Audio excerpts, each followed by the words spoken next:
Just on. Go fire it out.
Nice.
Let's go ahead and call this meeting to order. The Pompano Beach City Commission, October 28, 2025 at 6 p.m. If I could ask everyone to please silence your cell phones or put them on vibrate, that would be helpful so we don't get disrupted during the meeting. So please silence your cell phones or put them on vibrate. The mic is yours. It's on? Yeah, it's now. Can anybody hear me?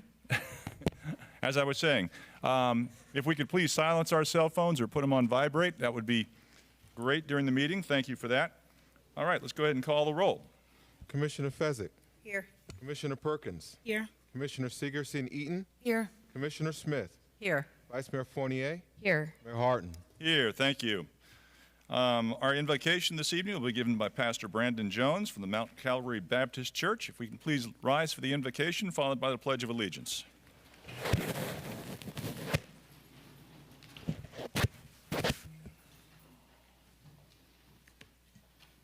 Excuse me, Pastor Jones, could you also pray for those people in Jamaica? Absolutely, absolutely. Good evening to everybody, and it's always a pleasure to be before this amazing. In our conscious efforts to do right by humanity in the city of Pompano, let us also remember Jamaica, who's right now has been hit with a catastrophic storm that our country and no other country has ever seen. So let's continue to keep them in prayer.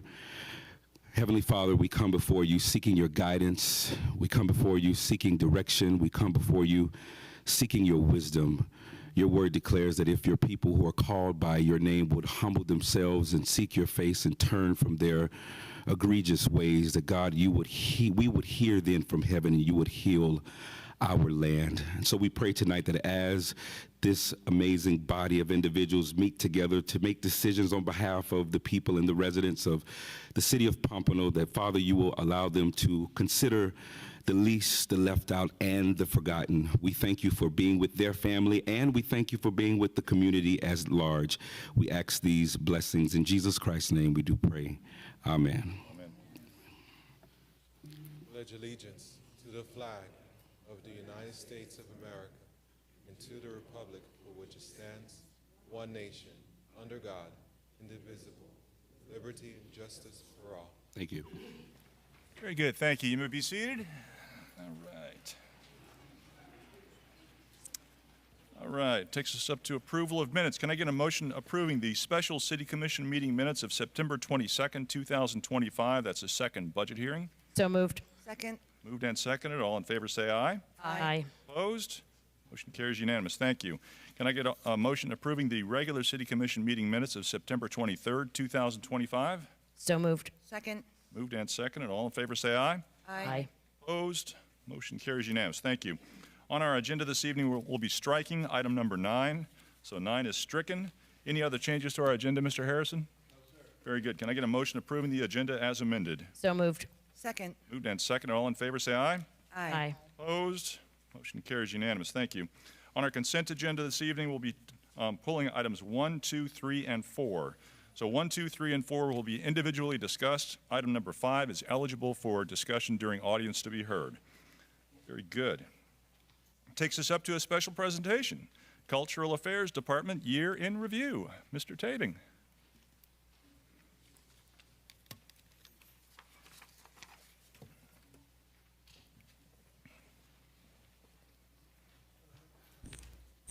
Good evening, everyone. My name is Ty Tabing. I'm the director of the Cultural Affairs Department. Thank you, Mayor and City Commission, for the opportunity to share some information about our department. I first want to respect Lindsay Blair from the Gold Coast Jazz Society, who was providing the music before we got here. We wanted to showcase our partnership with Gold Coast Jazz. They're our partner in an event called Taste of Jazz, which happens monthly across the street at Bailey Contemporary Arts. It's the second Thursday of the month, and it's a fusion of jazz music, wine, and visual art. So I encourage you to take a look at that. Here, here.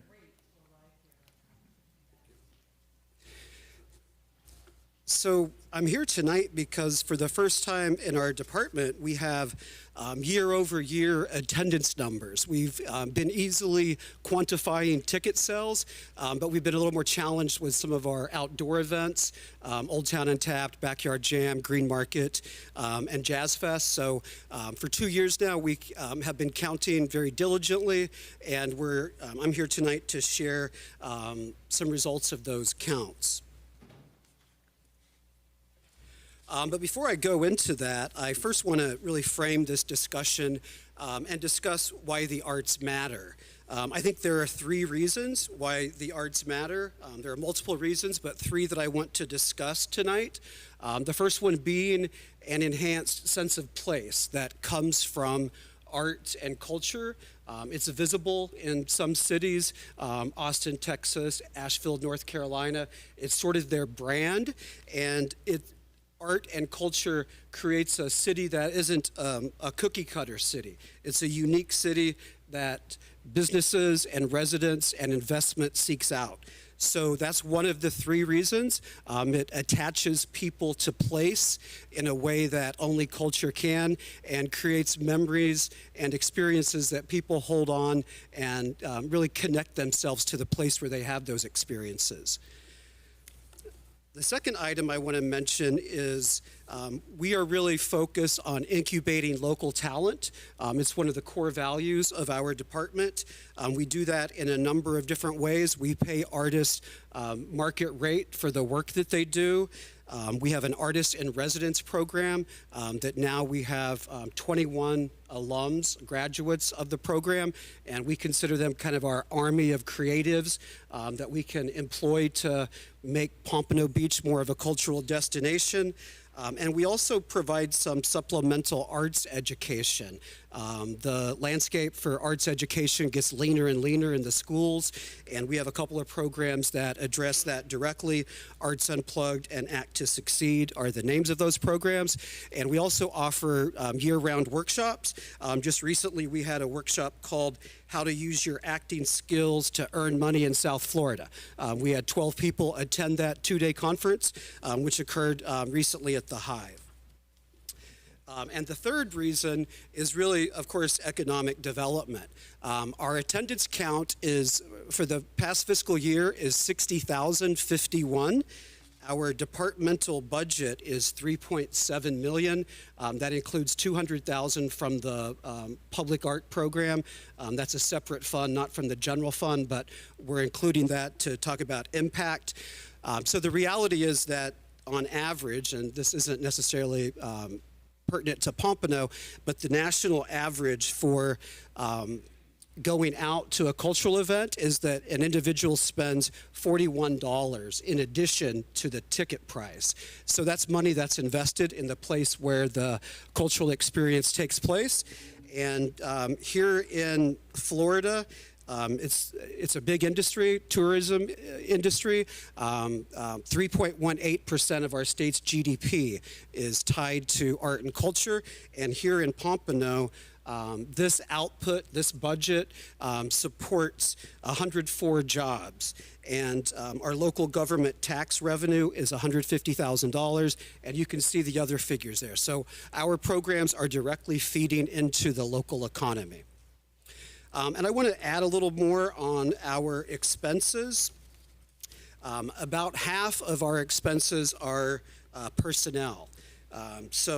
Additionally, about 5% is public art, marketing, etc. So only 20% of our budget is actually for programming. So we're very diligent about using that money. We seek out additional funds through sponsorship and also through grants.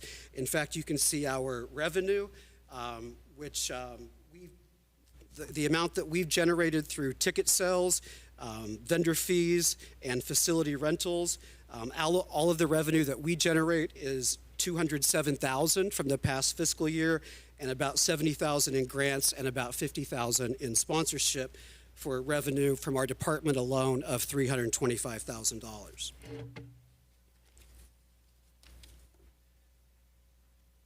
So the people who deliver the programs in our department are, we had 25 people, only 14 full-time positions in our department. I think we're very lean, and we have a small team that continues to get the job done. I want to point out a couple of new positions that were just funded this past year: an audio technician and also a theater technician. We had outsourced those positions previously, and by having in-house people, we've been able to save money and provide a standardized level of quality from show to show. Some of our shows, our theater shows, they run for a 2-week period, and in the past we've had different sound companies work over that 2 weeks, and there are a lot of inconsistencies in the program that they see as a result of that. So now I want to provide a little more additional information on our attendance.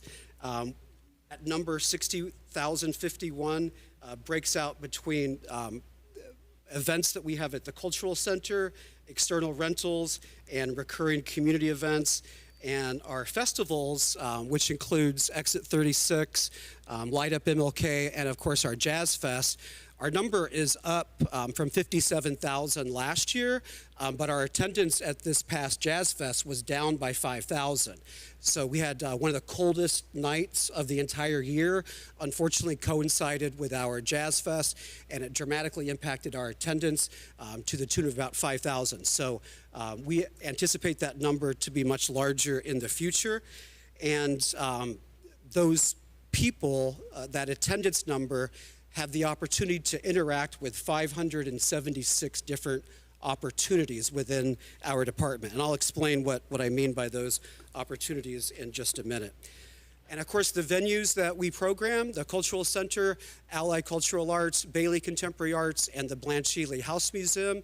And this past year, we added one more, or we're kind of calling it 4.5 venues now, because it is located at the Allied Cultural Arts Center. It's a small theater that has a capacity of 70 people. We opened on September 13th and have had some programs including Friday night films and dance classes. Later this week we're doing a live stream event there. We'll soon be announcing some longer term commitments. We'll be doing that in the next few weeks leading up to the 2026 calendar year. We're excited about keeping that buzzing with activity. One of the reasons why we chose the name The Hive was we really wanted to have it be a beehive of activity that really integrated the Northwest community into all the programming there. So just a couple of highlights from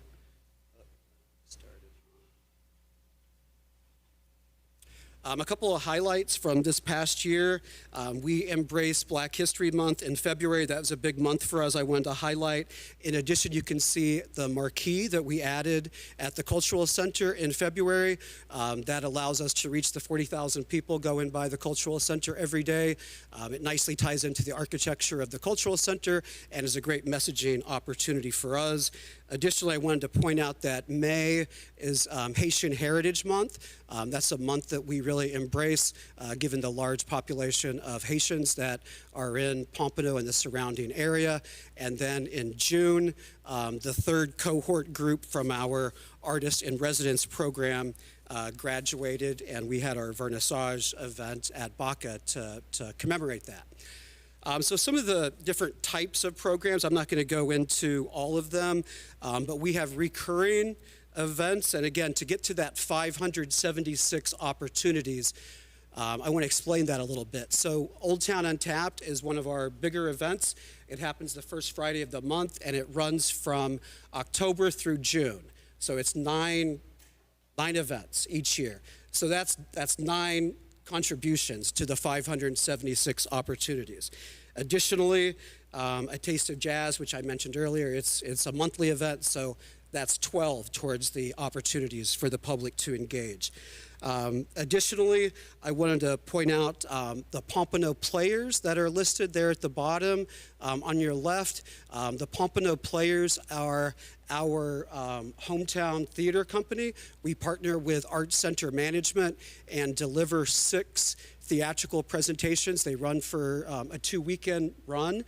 And it's a revenue share opportunity for us. In addition to the theater, they also put on 10 one-night shows through our partnership, and that revenue share yielded $45,000 to us in the last programming year. So it's turned into a revenue generator. In addition to a great programming partner, it's really high-quality actors who are involved, and something that we're very proud of. So we have a number of programming partners. I can't go through all of them tonight, but one type of program that isn't listed is our art classes. We have 12 monthly art classes that are offered. We have a weekly art class that takes place at Baca, and we also have a kiln at Baca. So we have ceramics classes that are offered as well, which makes us pretty unique in the area. So when I talk about enhancing sense of place, the great thing about our public art projects is they're visible 24/7. We don't have to hire anyone once we create the art and have it installed. So it really creates interest. We hear great things about our public art program, and there are just a few projects that I wanted to highlight. On the upper left is the Sports Legends of Pompano that was installed at McNair Park. We had some controversy with that to begin. There were some concerns about the individuals included in the mural. We took a pause and spoke with the community, got their input, and ended up with the individuals who you see on the slide. So it's gone from controversy to being a community favorite. We've gotten great feedback from that. On the lower left, that is Galactic Bloom, which is a sculpture that's been installed in Old Town, and the Public Art Committee liked it so much that they decided to add 2 more complementary sculptures to go with that, and they will be fabricated and installed in 2026. So we'll have a set of the Galactic Bloom.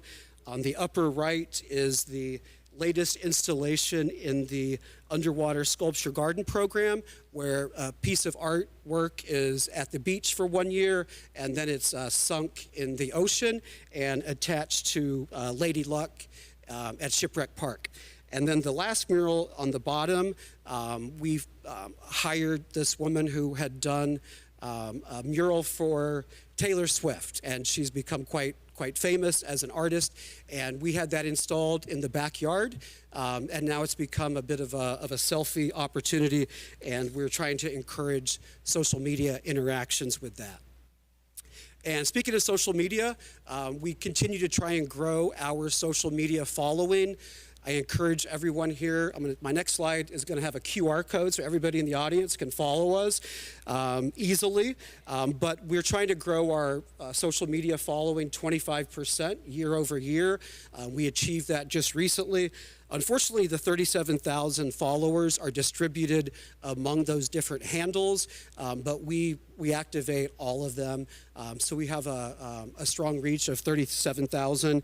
And through those followers this past year, we had 7 million social media interactions, which includes likes and shares and follows and comments and whatnot. So here's your opportunity to use the QR code and begin following us.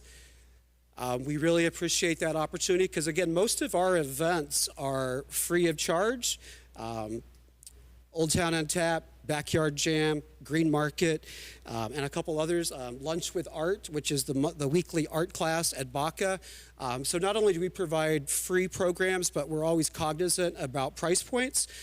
We're not trying to charge the most. Our revenue could be higher, but we want ticket prices to be accessible and affordable to residents of Pompano. So in a nutshell, that's what our department has done in the past year.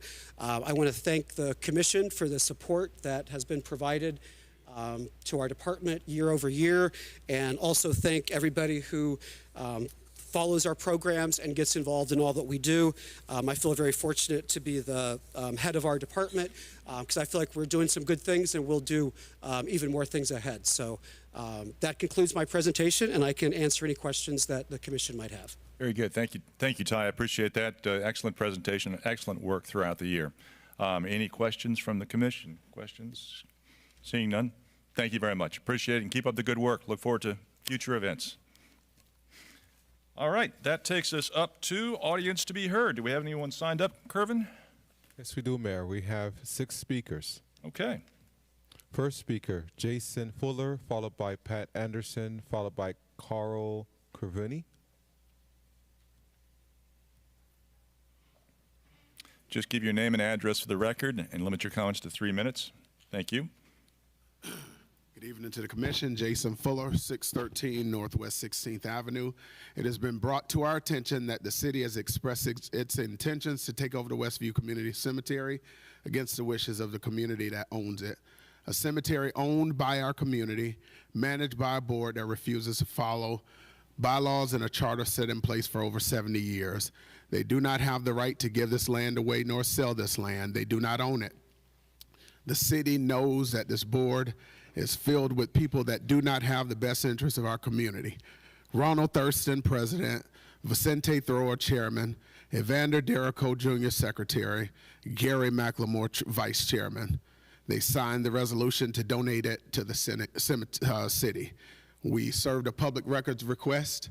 We have the letter of intent, letter of interest. We also have the information that they provide, the resolution that they did without the community's approval. And the city is aware of that, and they continue to do business with these 4 individuals. There is a new board that has been in court battling over 4 years. City is aware of that, yet they are willing to continue doing illegal business with them. We are currently in a lawsuit now because the existing board did not have elections in January, but instead we're negotiating the sale of the office to the city, again disenfranchising our community. Instead of the rogue board giving the cemetery back to the community that owns it, they want to give it to the city and walk away with over $1.4 million. And the city is willing to help facilitate this. Think about that. The community has always said they did not want the city taking over, but the city continues to try to backdoor their way into taking over. Now that they have a group of immoral board members willing to make the deal happen, it's such a disgrace. According to the letter of intent, this tragedy of a deal needs commission approval, forgetting about the community that it despairs. Any commission that votes in favor of accepting this cemetery deal should be recalled. This issue affects families primarily in Districts 2, Districts 4, and Districts 5. There is a very low threshold to recall a commissioner, 15% of registered voters. And given some of the decisions and votes lately, that's not a hard thing to overcome. The city does not need to rescue Westview Cemetery. Again, the city does not need to rescue Westview Cemetery. It needs to stay out of it and allow the legal process to play out. Thank you. Very good. I'd just like to set the record straight. The city is not trying to backdoor our way into anything. There have been discussions between the Westview Cemetery Board and the city administration concerning this matter, but the city is merely here to help, okay? We're not trying to backdoor into taking anything. There have been discussions. That's it. Thank you. Next speaker. Pat Anderson.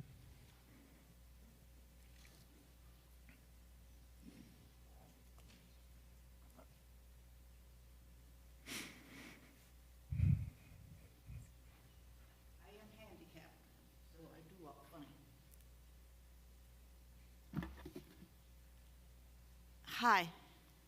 Ms. Anderson, This is could you Pat. just pull that down? Oh, Thank you. okay. Name and address. Thank you. Name and address. Are you going to give me 3 whole minutes? Sure. Not interrupting me? Go ahead. Promise? Yep. Okay. I am here, audience to be heard. This is Pat Anderson, also known as Pat Anderson, my own cruising journal. Very highly motivated to do wonderful artwork for the world. It goes all over, especially as my Christmas balls. I am president of the company. I do it out of my house now, 2650 Northeast 24th Street, Pompano Beach, Florida, with a zip code of 33064-7701.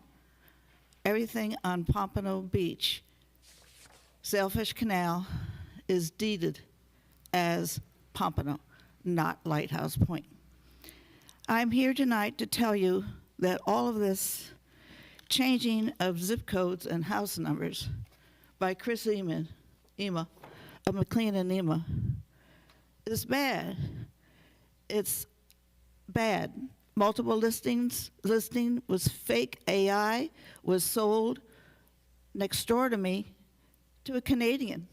He knows nothing about clear title insurance. Chris Ema has tampered with Broward County Property Appraiser VAB hearing in 2023, 24, and now 25 by not mentioning that there's 2 jurisdictions in this property on Lighthouse Drive, known as 24th Street, divides 2 cities. On the north of Lighthouse Drive is Lighthouse Point. On the south, Sailfish Canal, which is all Pompano. Chris Emmett tampered with Broward County Property Appraiser, changing the house numbers and the zip codes to the same building. Multiple listing, fake AIS listing. 2 addresses, different zip codes by Chris Ema.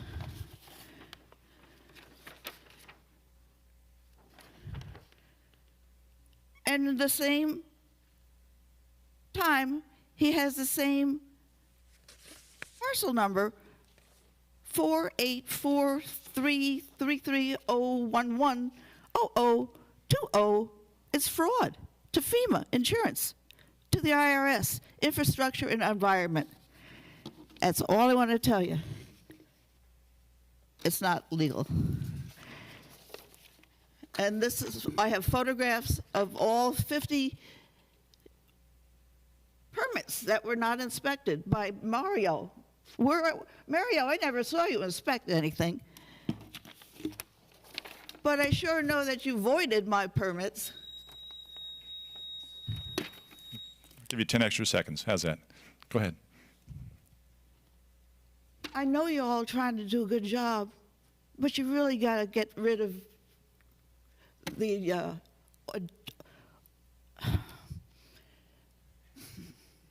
you, Greg Harrison, audience to be heard. How many years have you heard me tell this?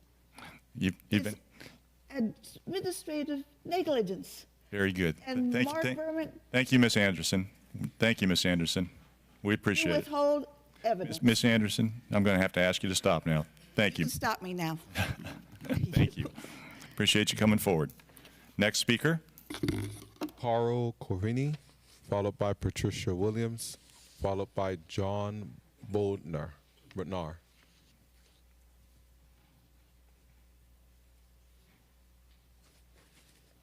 Just name and address for the record.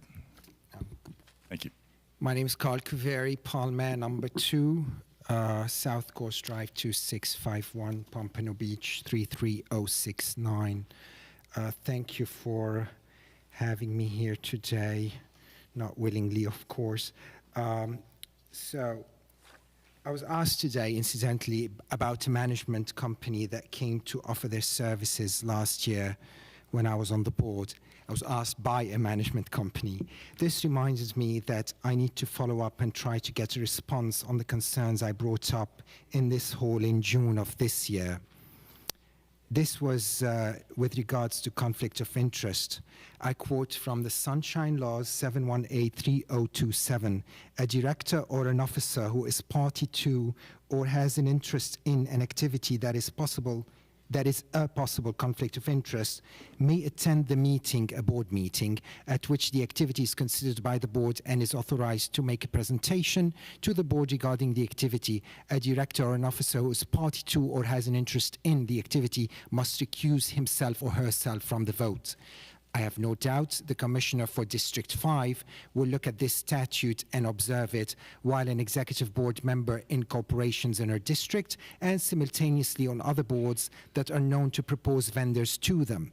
But I'm more importantly sure, or let's say at least hopeful, that she and the mayor agree that the City of Pompano Beach police force will not be used against constituents who discuss with or question office holders on their boards on these or other matters that pertain to Florida statute, as was the case mid this month. I'm sure the majority on this commission are as grateful as us to the police force in this city and agree that there is a better use of taxpayer money. Thank you. Very good. Thank you, sir. Next speaker.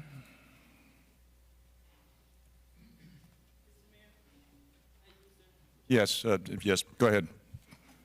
Representative Williams. You submitted former Representative Williams, sorry. You submitted a video which Ms. King already cleared and loaded up, I guess. Thank you. Good evening, Mr. Mayor, Commissioners, City Attorney, City Mayor, Manager. I'm here today on behalf of IMB. I'm Patricia Williams, and the address is 101 Northwest 12th Street. IMB Medical Associates would like to stop in and show some of the work that our CRA money is actually paying for, and it actually helps our community.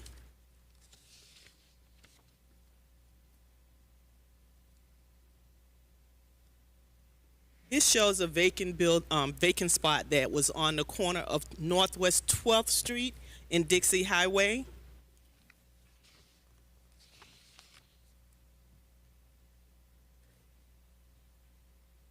This was a building that was used for illegal, unlawful activities on the corner of Dixie Highway and 12th Street.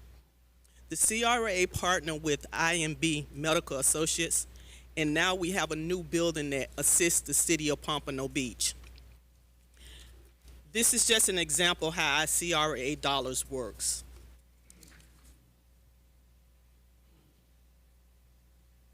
That's the new medical facility that's on the corner right now. It accepts all types of insurance. It also helps people that does not have insurance.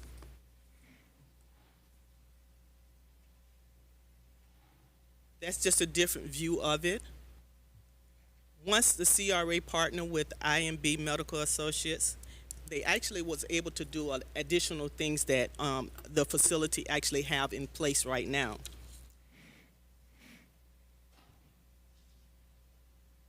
That's a different view of it.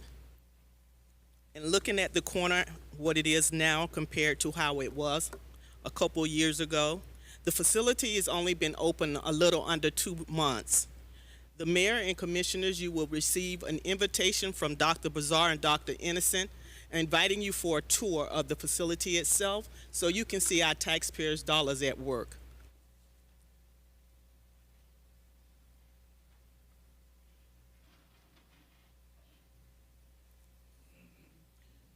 The facility sits on the corner of Northwest 12th Street and Dixie Highway, right down the street.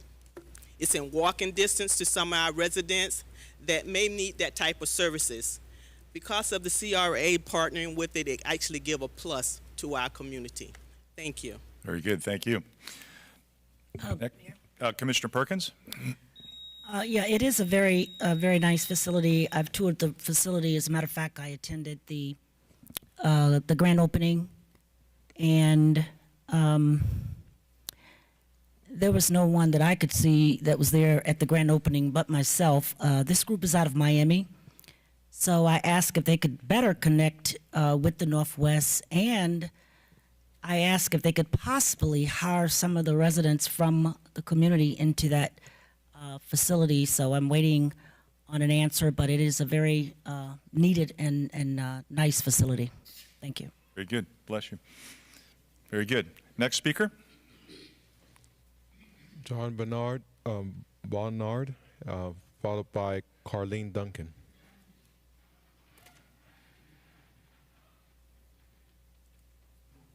Just name and address for the record. John Bodner, 521 North Riverside Drive, Pompano Beach.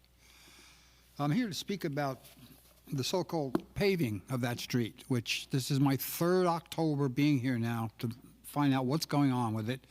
I was told it was going to start 3 years ago.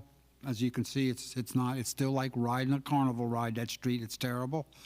All the white is showing through. There's hardly any asphalt left on it. I heard that we don't have enough money to do it. I also heard that we needed certain permits from the Army Corps of Engineers, the Coast Guard. Has any of that been done? Any of it taken care of? I'd like to know about it, if possible. The gentleman I spoke to, I don't remember his name, who was in charge of that part of it. Is he here tonight? Well, I can tell you, Mr. McCon, can you raise your hand? That gentleman right there, he can answer your questions concerning road repaving and things of that nature. Rob McCon. So if you want to just get with him, and he can get you all the information. All right, thank you very much. Like I say, it's 3 years now. Yeah, I know. Thank you. Thank you, sir. Very good. Next speaker.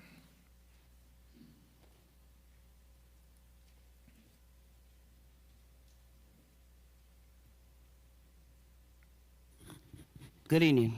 My name is Colleen Duncan. I live in District 4 in Pompano. I want to thank Beverly Perkins for a great job you did last night inviting Housing Authority and the lady that came out, thank you so much. That lady that came out that helped the homeless. And furthermore, Patricia Williams, I know Rex, y'all got her to run against Beverly, but Beverly is the best commissioner we had since Pat Lockins died. And the man back there, he was talking. Y'all need to stay in your own lane because the black men left the black cemetery to the black folks. The CRA bought that building, and you know it because you signed the paper, Greg signed the paper. Y'all had no business signing that paper because the CRA didn't own that building. So y'all need to be sued, bottom line. Very good. Next speaker. That concludes audience to be heard, Mayor. All right, thank you. That takes us up to our consent agenda. Can I get a motion approving item 5? So moved. Second. All in favor, say aye. Aye. Opposed? Motion carries unanimous. Thank you. Item number 1 is a resolution. Resolution of the City Commission of the City of Pompano Beach, Florida, approving and authorizing the proper city officials to execute an agreement for commissioned artwork between the City of Pompano Beach and Partwise LLC to design and fabricate a mosaic mural for installation at the north entrance to the Pompano Beach Cultural Center, providing an effective date. So moved. Second. Moved and second for discussion. This item was pulled by Commissioner Fessick. Commissioner? Hi, Ty. I wanted to ask a couple of questions and give you the opportunity to really talk about this project specifically. I went through the backup, but I think it's important when people see the dollar amounts that we're spending on some of these projects that we know what we're getting and how, and then because a lot of times it's hidden in the consent agenda, and I want to make sure that we're looking at if there's a visual that they can see that. Thanks. Sure. Let me show a photo of what the piece will look like.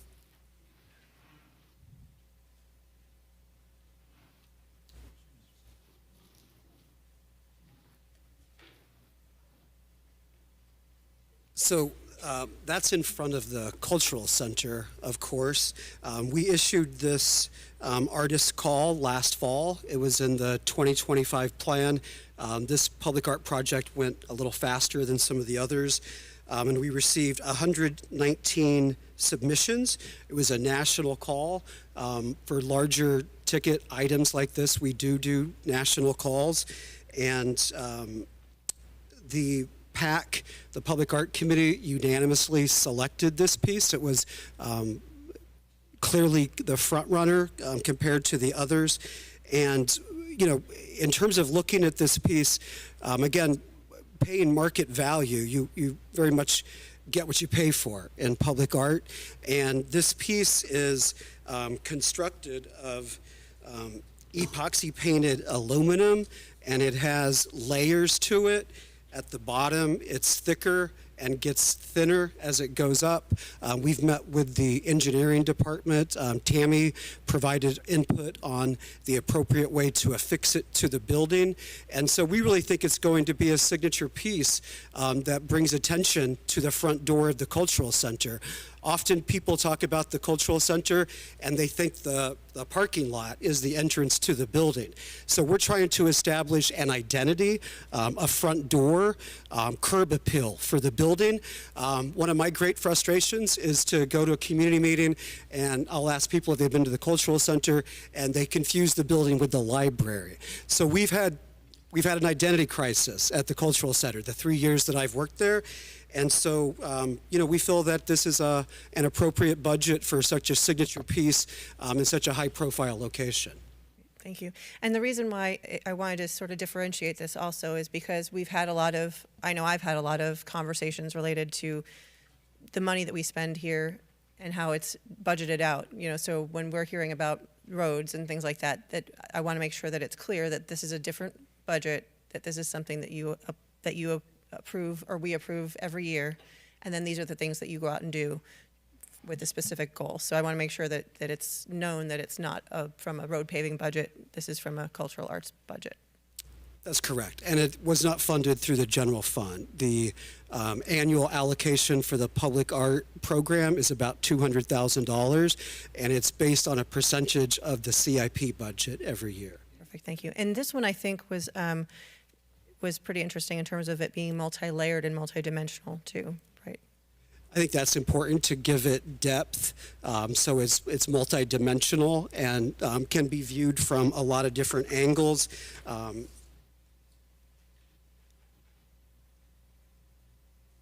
It's really going to be striking. We're excited about it, and we're going to embrace it as kind of the new identity of the cultural center. That, in conjunction with the new marquee out front, in my opinion, is really going to do a lot to elevate the identity of the cultural center going forward. And I just had one more question for you. What is the time frame on this for expected completion? We expect the installation to occur next year. It takes 6 months to fabricate, and the agreement is a 1-year agreement, so they will have 6 months following the signing of the agreement, which will probably be a couple months from now. So it'll be installed in 2026. Perfect, thank you. Very good. This is a public hearing. Is there any input from the public on this item? Seeing none, public input closed. Commission discussion. Vice Mayor. Yeah, I just want to quickly say that I think the cultural center with the marquee, it's coming along. So I know we've talked about this years ago, and it's a process to make it look like what it is.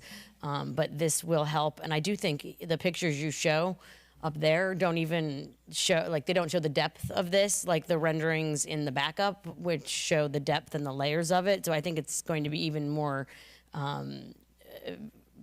stunning than it looks in the picture there. So good work, Ty. Thank you. Very good. Further commission discussion? Yes, Mayor. Commissioner Perkins. Yes, Ty. How do you go about choosing the type of artwork to be displayed on a building? How do we go about selecting the locations for?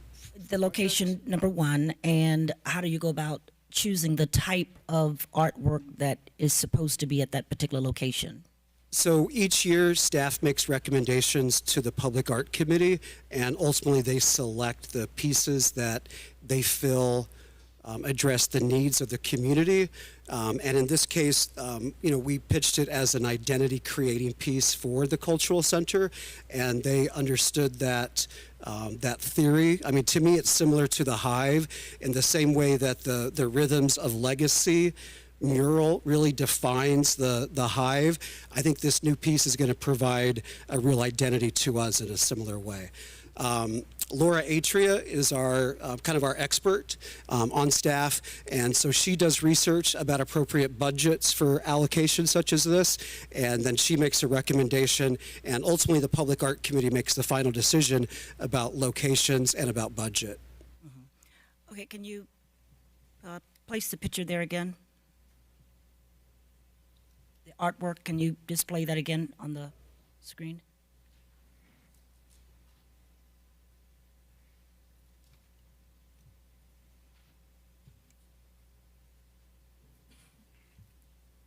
Okay, so the title of this artwork is called what again?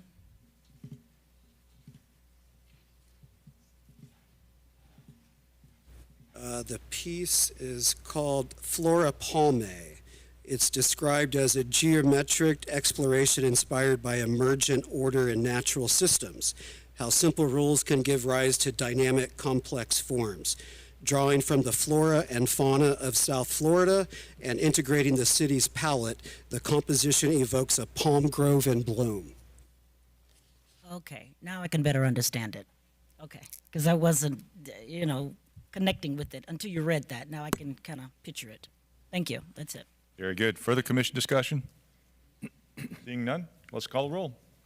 Commissioner Fezzik, Yes. Commissioner Perkins, Yes. Commissioner Segerson Eaton, Yes. Commissioner Smith, Yes. Vice Mayor Fournier, Yes.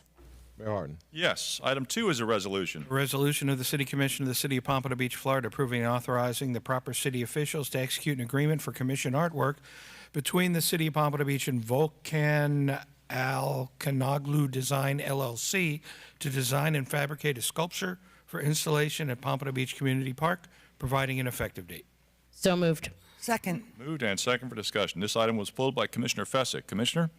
Yes, so this one, I wanted the same question, I had the same question, wanted to give you an opportunity to talk about the piece itself, but also I had some questions about locations, and since we've had a lot of conversation about green space in parks and open space, especially at the community park, given that we're adding more amenities, wanted to find out where this was planned, and maybe you could just speak to that a little. Thanks. Sure, I'll provide a little bit of background on this piece. This piece goes back a little further.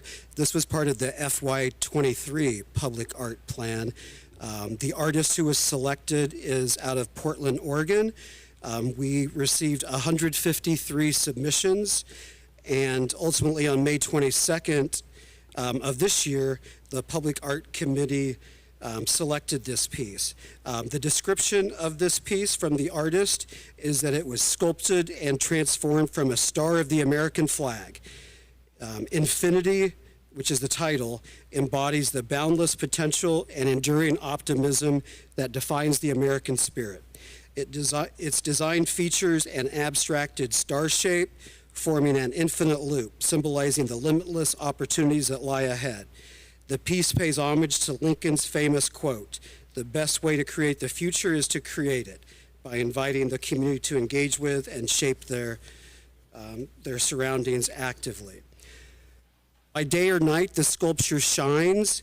I'm going to pass this along. This is actually something that the artist provided. This is a sample of the material. It's iridescent, and we went through multiple color selections. The reason this one took so long is because we looked at multiple locations at Community Park.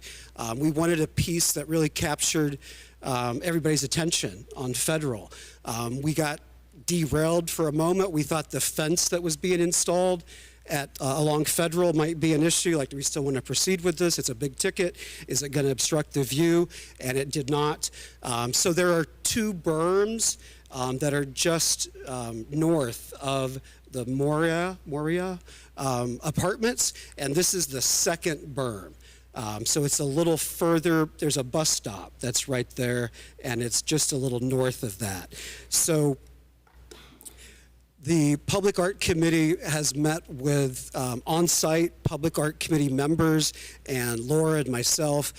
We looked at multiple locations. We worked with the Parks Department to find the optimal location. Other than a Pompano fish sculpture, there really isn't any public art at Community Park.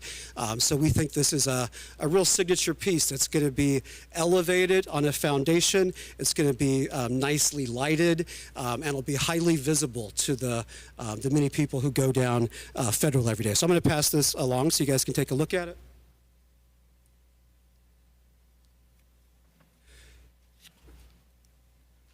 Commissioner? If you have any other questions, I'm good, thank you. Okay. So you're done. Let me open it to the public. This is a public hearing. Is there any input from the public on this item? Please come forward. Just name and address for the record. Good evening, Ann Bosworth, Palmer. Just a quick question. What is the what is the thought process that goes behind opening to a national call rather than using a local artist? Can you just explain that to the public? And the other question I had was, will there be something that, because the explanation is pretty complex and interesting, will there be something there that explains this piece of art to the public? Yes, there will be a plaque, and I should have mentioned earlier in my presentation, we're starting a new 5-year plan for our public art. So we can lay out some future vision, and as part of that, we're looking at improving the signage. Currently, it really just references the Public Art Committee and the name of the piece. So we've heard from people, and they're asking for more of a description of the piece, who the artist is, and so we're looking to maybe add QR codes that actually take you into the artist's studio. And the reason for the national call is one, budget. You're going to spend this kind of money, you want to get a high quality piece.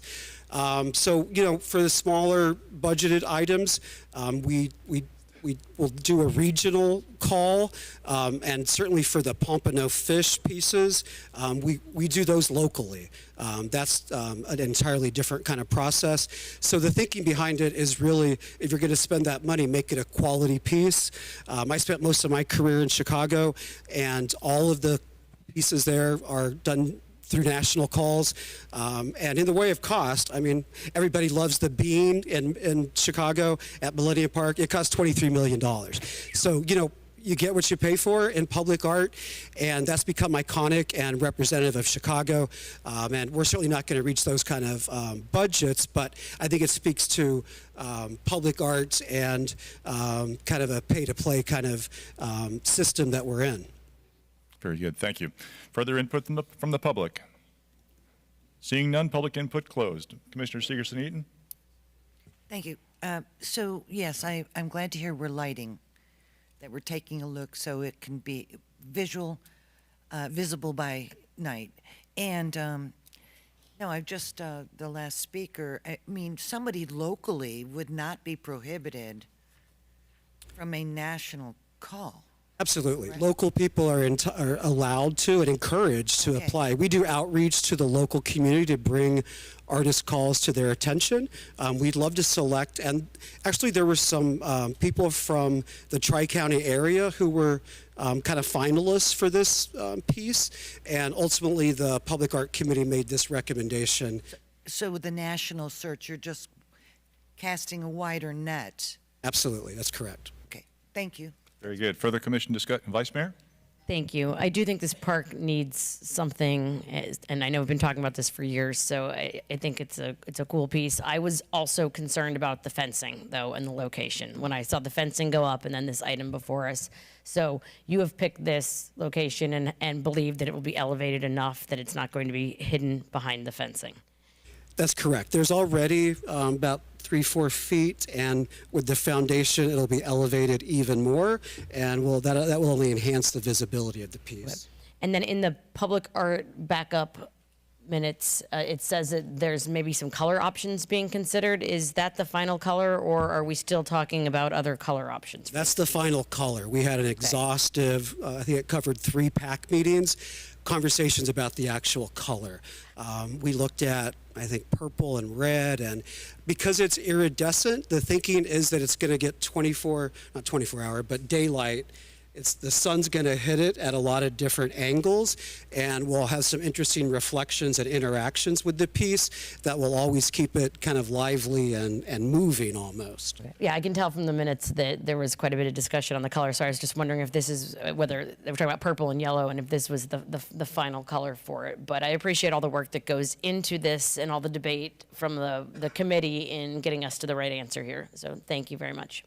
Very good. Further commission discussion? I've got Commissioner Perkins and back to Commissioner Fessick. Todd, did you say this is did you say it was a spaceship? Well, that's the artist description. I'm not sure I would call it a spaceship, Infinity? but it's called Infinity. Infinity. And it's inspired by, it's sculpted and transformed from a star of the American flag. Okay, thank you. Very good. Commissioner Fesick. Thank you. I just had one final question. So you brought up the bean, and I'm not concerned about the cost of the bean, but one of the things I was interested in is in that plaza where the bean is in Chicago, there's seating and there's, so they've sort of made it a space where to engage people, to not just look at it from the road, but to engage with the piece itself. Is that something that you've worked with Parks and Rec to see if maybe we have seating around or, some benches, something like that, so it's a passive We haven't space? had those conversations yet, but I think that's a good idea. People like stopping and, kind of contemplating art. I think that'd be a great addition to that space. We'll speak with the Parks Department and see what they have to say about that. Since you mentioned having a sign and having a place to be, giving people a reason to, grab a book and hang out there might be an option. And of course, you mentioned sponsorships in your initial presentation. So there may be some bench sponsorship opportunities from here as well. Thank you. Very good. Further commission discussion? Seeing none, let's call the roll.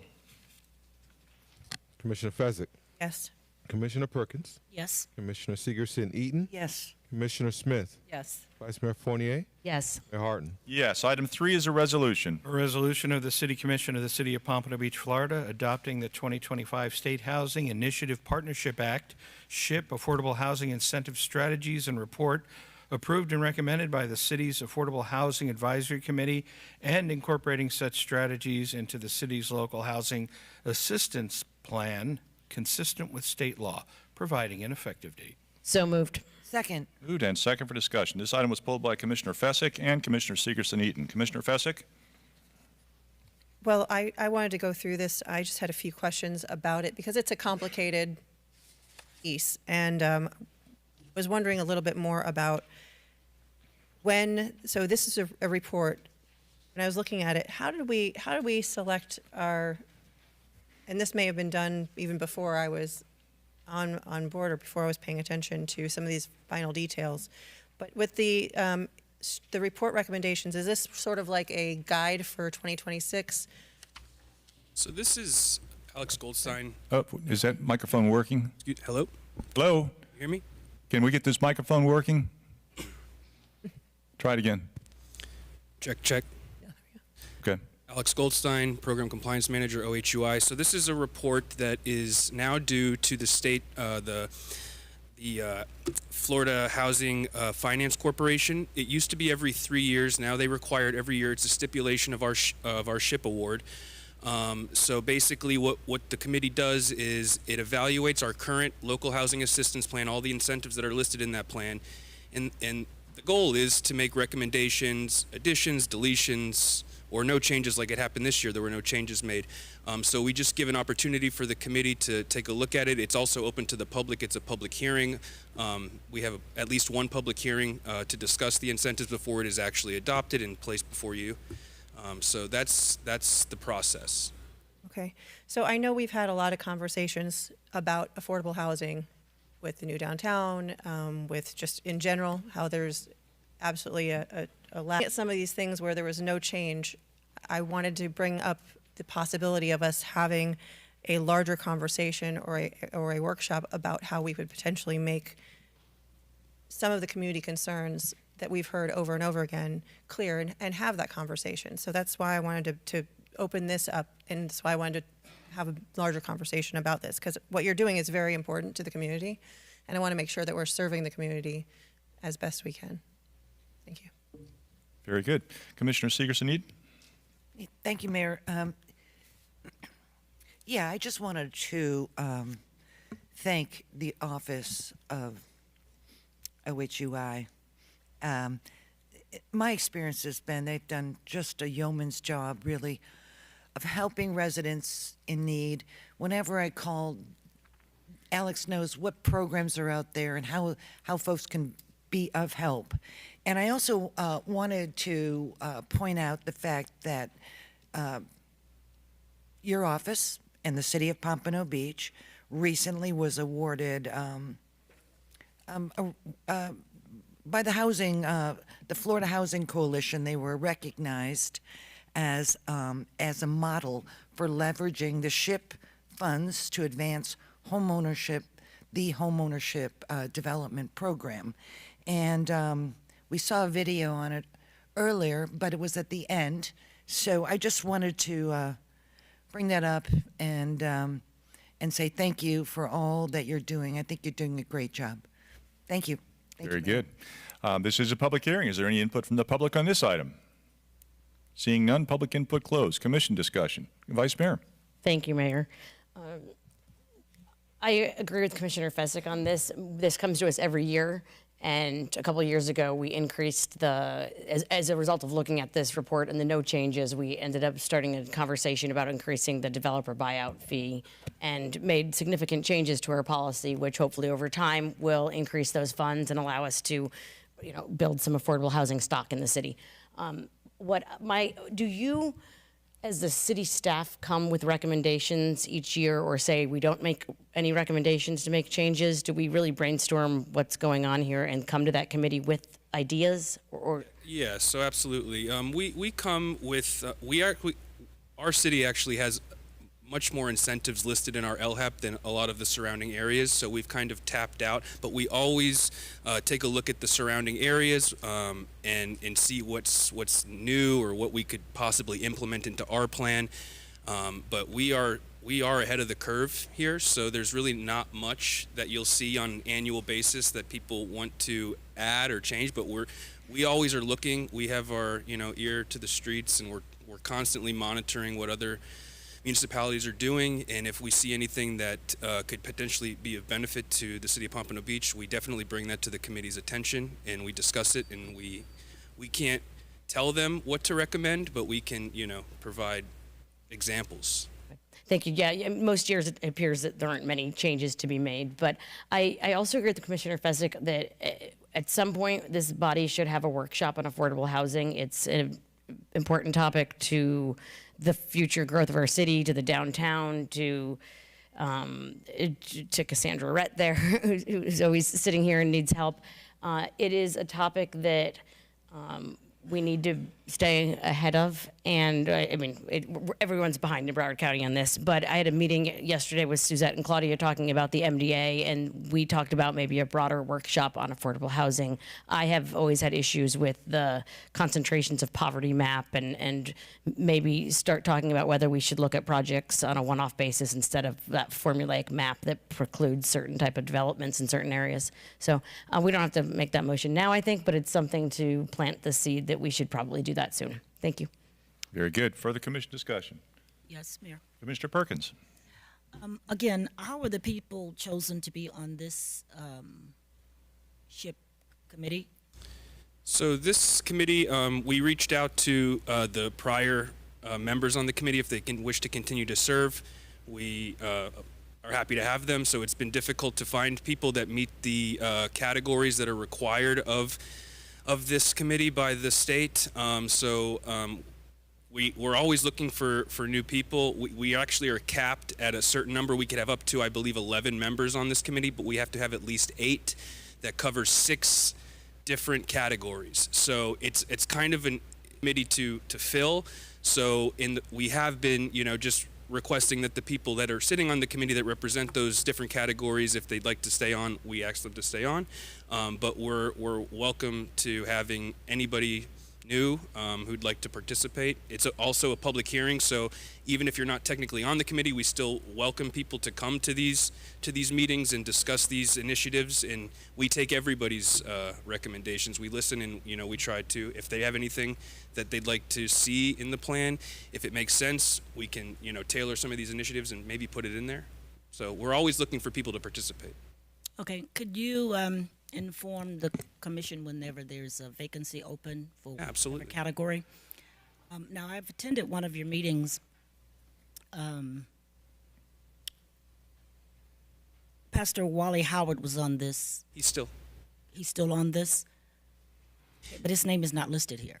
Because he wanted to take a pause, so he actually asked his associate, Dr. Angela Deal, step in for him. He was having some personal issues this year, and he wasn't able to attend both of our meetings. We only meet twice a year typically for this committee, so he asked that his associate, Dr. Angela Deal from Choices Network Systems, be in his place for this particular year, but he wants to rejoin next fiscal year. Okay, because I mentioned to him about some of the absences that he So had. Yeah. he still has influence, through Dr. Deal. Okay, all right, thank you. Very good. Further commission discussion? Seeing none, let's go ahead and call the roll. Commissioner Fezzik, Yes.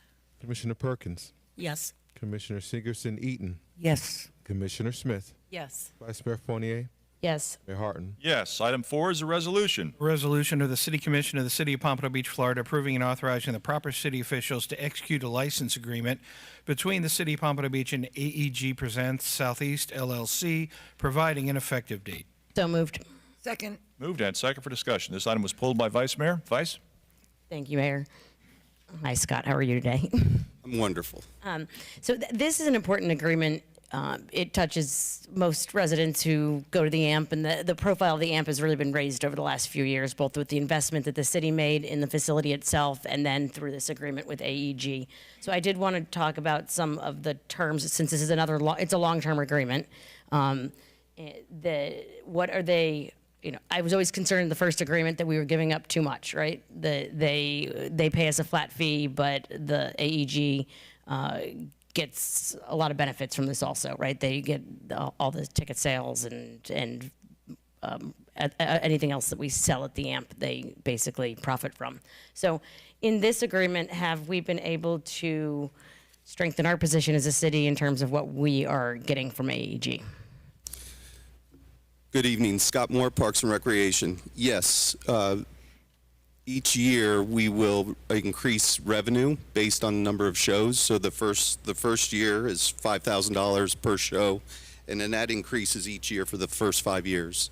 And then they're also committed to put $500,000 into the amphitheater the first 5 years.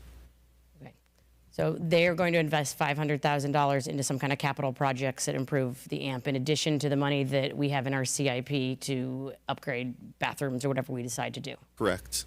Okay. I think that we've had a lot of success with AEG. They've brought a lot of good shows here. I get a lot of feedback from the community about the talent that we have at the AMP. So I think this is, we don't need to be in the business of doing that here in the city. So I think this new agreement is the way to go, and I think it's good that we've been able to negotiate a little more from them. Thank you. Very good. This is a public hearing. Is there any input from the public on this item? Seeing none, public input closed. Commission discussion, questions, concerns.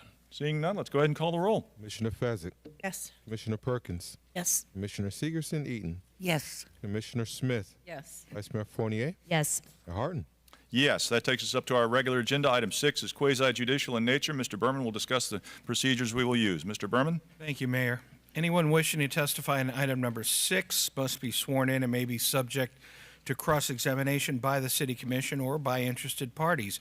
Individuals who address the City Commission during this quasi-judicial hearing should state their name and whether they have been sworn. City staff will make its presentation first, followed by the applicant or anyone else wishing to testify. Following the applicant's concluding remarks, the hearing will be concluded. City Commission at that time will make its consideration. All those who wish to testify in item number 6, please stand at this time, raise your right hand, and the city clerk will swear you in. Do you solemnly swear or affirm that the evidence or testimony that you're going to give will be the truth, the whole truth, and nothing but the truth? Thank you.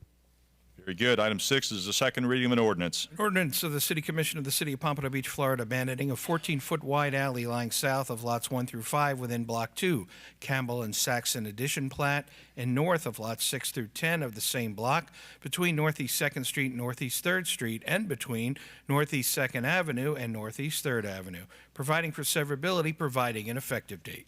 So moved. Second. Moved and second for discussion. Good evening, Mr. Weems. Good evening, Max Weems, Principal Planner and Development Services. I'm standing in tonight for Gene Dolan. This is the second reading of a request to abandon a 14-foot alley, which is located between Northeast 2nd and Northeast 3rd Avenues, running east-west for approximately 265 feet. The applicant is proposing a pickleball facility on most of the area spanning the alley. There have been no changes since first reading of the ordinance, since first reading of the abandonment. Staff and the applicant's representative are available for questions. Very good. Does the applicant wish to make any presentation or questions only? Questions only. Very good. This is a public hearing. Is there any input from the public on this item? Seeing none, public input closed. Commission discussion. Questions, concerns? Seeing none, let's call the roll. Commissioner Fezzik. Yes. Commissioner Perkins. Yes. Commissioner Segerson Eaton. Yes. Commissioner Smith. Yes. Vice Mayor Fournier. Yes. Mayor Harton. Yes, that ends our quasi-judicial proceedings. Item 7 is an approval. Approving and authorizing the award of ITB 25-060 for Hillsborough Marina and Roy Rogers Park seawall and dock improvements, and to the lowest responsible bidder, B&M Marine Construction, Inc., in the amount of $5,814,389. Thank you. And authorizing the proper city officials to execute the contract as provided in ITB 25-060. So moved. Second. Moved and second for discussion. Good evening. Dr. Good. Dr. Tammy Good, CIP Manager. This item is an approval to authorize the award of an invitation to bid. This was a competitively bid delivery method that was utilized to make major improvements at the Wahoo Bay Park and on the north side at the fishing fleet where the marina is. We received 2 bids. The lowest bid was with B&M Marine Construction in the amount of $5.8 million plus. They were the lowest bidder. And we also received a grant from FIND, Florida Inland Navigational District, for a little over $2 million. So the city's matching fund is $3.6 million and change. At this time, staff recommends awarding it to B&M Construction. They were also the contractor that made the major repairs at the Alsdorf boat ramp, and that turned out very well. So that concludes my comments. Very good. Thank you for that. This is a public hearing. Is there any input from the public on this item? Seeing none, public input closed. Commission discussion. Questions? Commissioner Fezzik. Hi, Tammy. Just a quick question. I was trying to go through the plans for this, and I know that you and I had a few discussions related to living seawalls. Were either one of these bids, did either one of them introduce that concept or that idea as part of the solution? It did not. So we've been designing this project since 2022 and proceeding with the bidding method. And what we did do, though, is we reached out to a couple of companies that have the capabilities to print those seawalls. And we thought it was in the best interest of the city to expedite this project and keep it going, not lose momentum, and reached out to those companies and just kind of informed them of who potentially was bidding and then ultimately who was awarded the contract so that they could reach out and then they could solicit and propose their design. So we're hopeful that one of those companies will work with this awarded contractor and come up with an alternative method to print the walls rather than, pour them in place, which is the traditional method. So hopefully that will happen. It will be a savings to the city, we're hopeful. Minimally, no cost to the city, of course. But what we might benefit from is an expedited schedule. So we're hopeful that that does come to fruition. Okay, great. And if there is any sort of change, we would then, that would just be handled internally? I would like to know if we end up, or if anybody reaches out because of the living seawalls being such a obviously much newer option. But if there is a cost difference, if we would be able to further get a grant to support that cost difference or whatever it might be, I would just be interested in following along as we go with this. But thank you. I can keep you informed. Thank you. Sure. Very good. Further commission discussion. Dr. Good, will this have an impact on Wahoo Bay, the park there? In terms of like temporary closures? Well, yeah, and also like the sea hives and all that stuff. No, not really. The wall in front of the sea hives, or I guess depending on where you're standing, that wall will remain. So we're only increasing or raising the seawall cap in that location. On the north side of the bridge at the fishing fleet area, that's where we're replacing the entire seawall in all of the docks. So that'll be where the major construction occurs. But on the south side, it's just raising the cap. So there should be no disturbance at all to the sea hives in the Wahoo Bay area. Very good. Thank you for that. Further input from the commission? Seeing none, let's go ahead and call the roll. Commissioner Fezzik. Yes. Commissioner Perkins. Yes. Commissioner Segerson Eaton. Yes. Commissioner Smith. Yes. Vice Mayor Fournier. Yes. Mayor Harton. Yes. Item 8 is an approval. Approval to roll over funding from fiscal year 2025 to fiscal year 2026 for capital outlay and operating expenditures totaling $2,001,347. So moved. Second. Moved and second for discussion. Good evening, Mr. Waters. Good evening, Mayor, Vice Mayor, members of the Commission. I'm Joshua Waters, the city's budget director. Each October, we bring this item to you to roll over previously approved expenditures from one fiscal year to the next. As part of the city's budget resolution, outstanding encumbrances are automatically reappropriated into the new fiscal year. However, in some cases, departments have unencumbered funds that also need to carry forward. This process is not automatic. Departments must request the rollover, and the budget office reviews each one carefully to make sure the request is justified before bringing it forward to you for approval. For fiscal year 2026, we're requesting approval to roll over about $2 million in total across all funds. To put that into perspective, that compares to $2.9 million roll forward in fiscal 25, $2.1 million in 24, and $2.5 million in 2023. So this year's total is on the lower end when compared with those trends. The rollover request you're considering tonight covers several funds, and all of the rollover items are outlined in your backup materials. Staff recommends approval of the rollover list as presented, and I'm happy to answer any questions. Very good. Thank you for that. This is a public hearing. Is there any input from the public on this item? Seeing none, public input closed. Commission discussion. Vice Mayor? Thank you.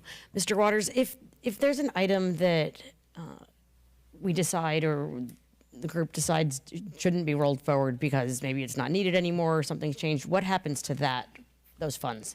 So the funds would just go back to the fund balance for that particular fund. So if it's a general fund item the commission doesn't want to roll forward, it goes back to the general fund balance. If it's an enterprise fund, it goes back to that enterprise fund balance. Okay.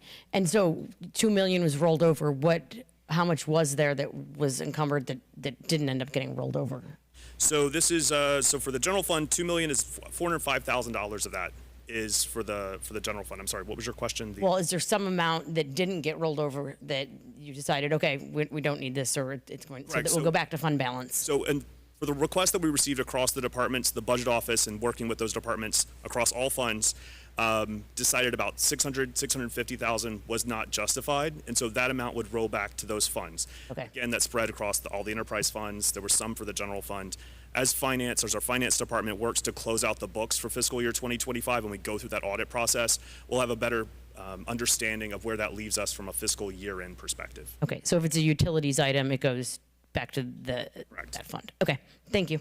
Very good. Further commissioners, Commissioner Fessick. Thank you. It's interesting. So are these rollers just on an annual? So there's nothing that's been rolled like a couple of times? Are there any rollovers that are over 2 years? So departments have requested that funds roll forward for multiple years. For example, there was one item in there for other professional services for development services, planning and zoning for $100,000. I think last year they requested a larger amount being rolled forward. In working with the department, one of the questions that we asked was, what are you realistically going to be able to spend this money on? And so we were able to come to an agreement of a lesser amount. Okay. Given that we are always trying to find more money for paving, that $650,000 that was not justified to be rolled back, is there any ability, how much went to each, I guess, general fund or utility fund or wherever it might be?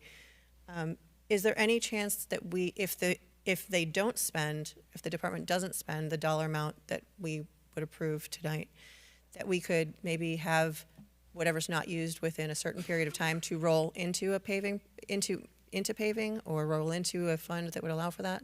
So for the amounts that roll back to the utilities fund, for example, won't be able to be used for any kind of paving. I will say that, as we are closing the books on fiscal year 2025, we'll have a better understanding of our, in talking with the finance director earlier today, we're not overspent in the general fund, for example. So our general fund spending is not going to come in at budget. It'll come in slightly less than budget. And we can certainly provide that information to the commission. And it would be up to the commission to decide whether to leave that as part of the general fund reserves or to do something with it. Okay, I would be very interested to find out what money did go to utility and from the $650,000 that was not justified and rolled back, and then what that number looks like when you do have it. Thank you so much. Very good. Further commission discussion. Seeing none, let's go ahead and call the roll. Commissioner Fezzik. Yes.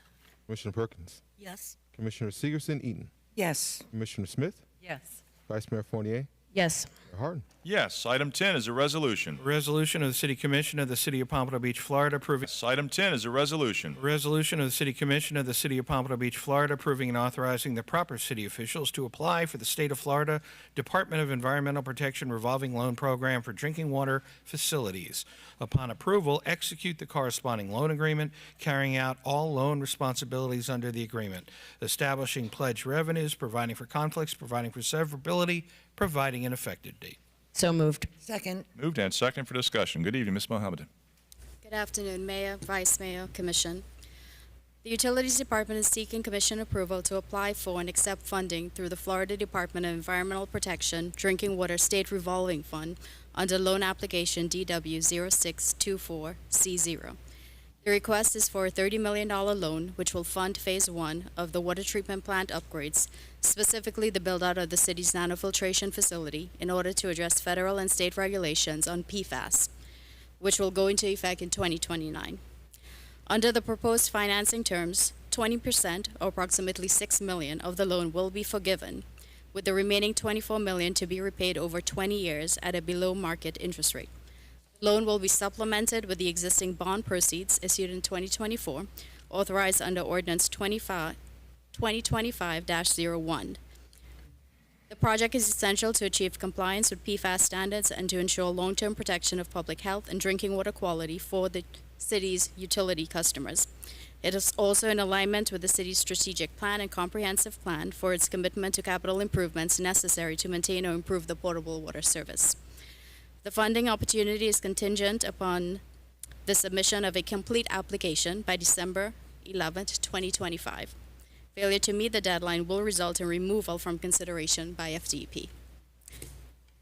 That is my report, and entertain any questions or comments. Very good. Could you just identify yourself for the record? Sure. Renuka Mohammed, the Utilities Director. Very good. Thank you. This is a public hearing. Is there any input from the public on this item? Seeing none, public input closed. Commission discussion. Questions, concerns? Commissioner Fessick. Just one question. This is probably for Mr. Berman. Does any of the money that we got from our lawsuits related to PFAS go towards this type of project?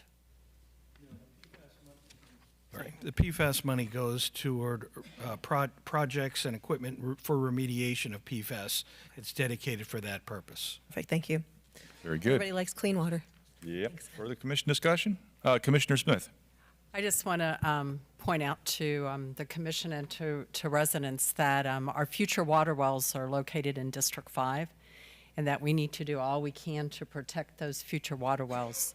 So thank you for what you do for our city to keep our water clean and safe, and just reminding you where the future water comes from. Thank you. Very good. That is correct. Thank you for that. Further commission discussion? Seeing none, let's go ahead and call the roll. Commissioner Fezzik. Yes. Commissioner Perkins. Yes. Commissioner Sigerson-Eaton. Yes. Commissioner Smith. Yes. Vice Mayor Fournier. Yes. Mayor Harden. Here, yeah, yes. Item 11 is a resolution. Resolution of the City Commission of the City of Pompano Beach approving and authorizing the proper city officials to apply for the State of Florida Department of Environmental Protection State Revolving Loan Program Loan Agreement Number WW0624E to finance Deep Injection Well 2, making findings, authorizing the loan application, approving and authorizing the loan agreement, designating authorized representatives, authorizing the proper city officials to execute the loan agreement, providing assurances, providing for conflicts, providing for severability, providing an effective date. So moved. Second. Moved and second for discussion. Ms. Mohammed.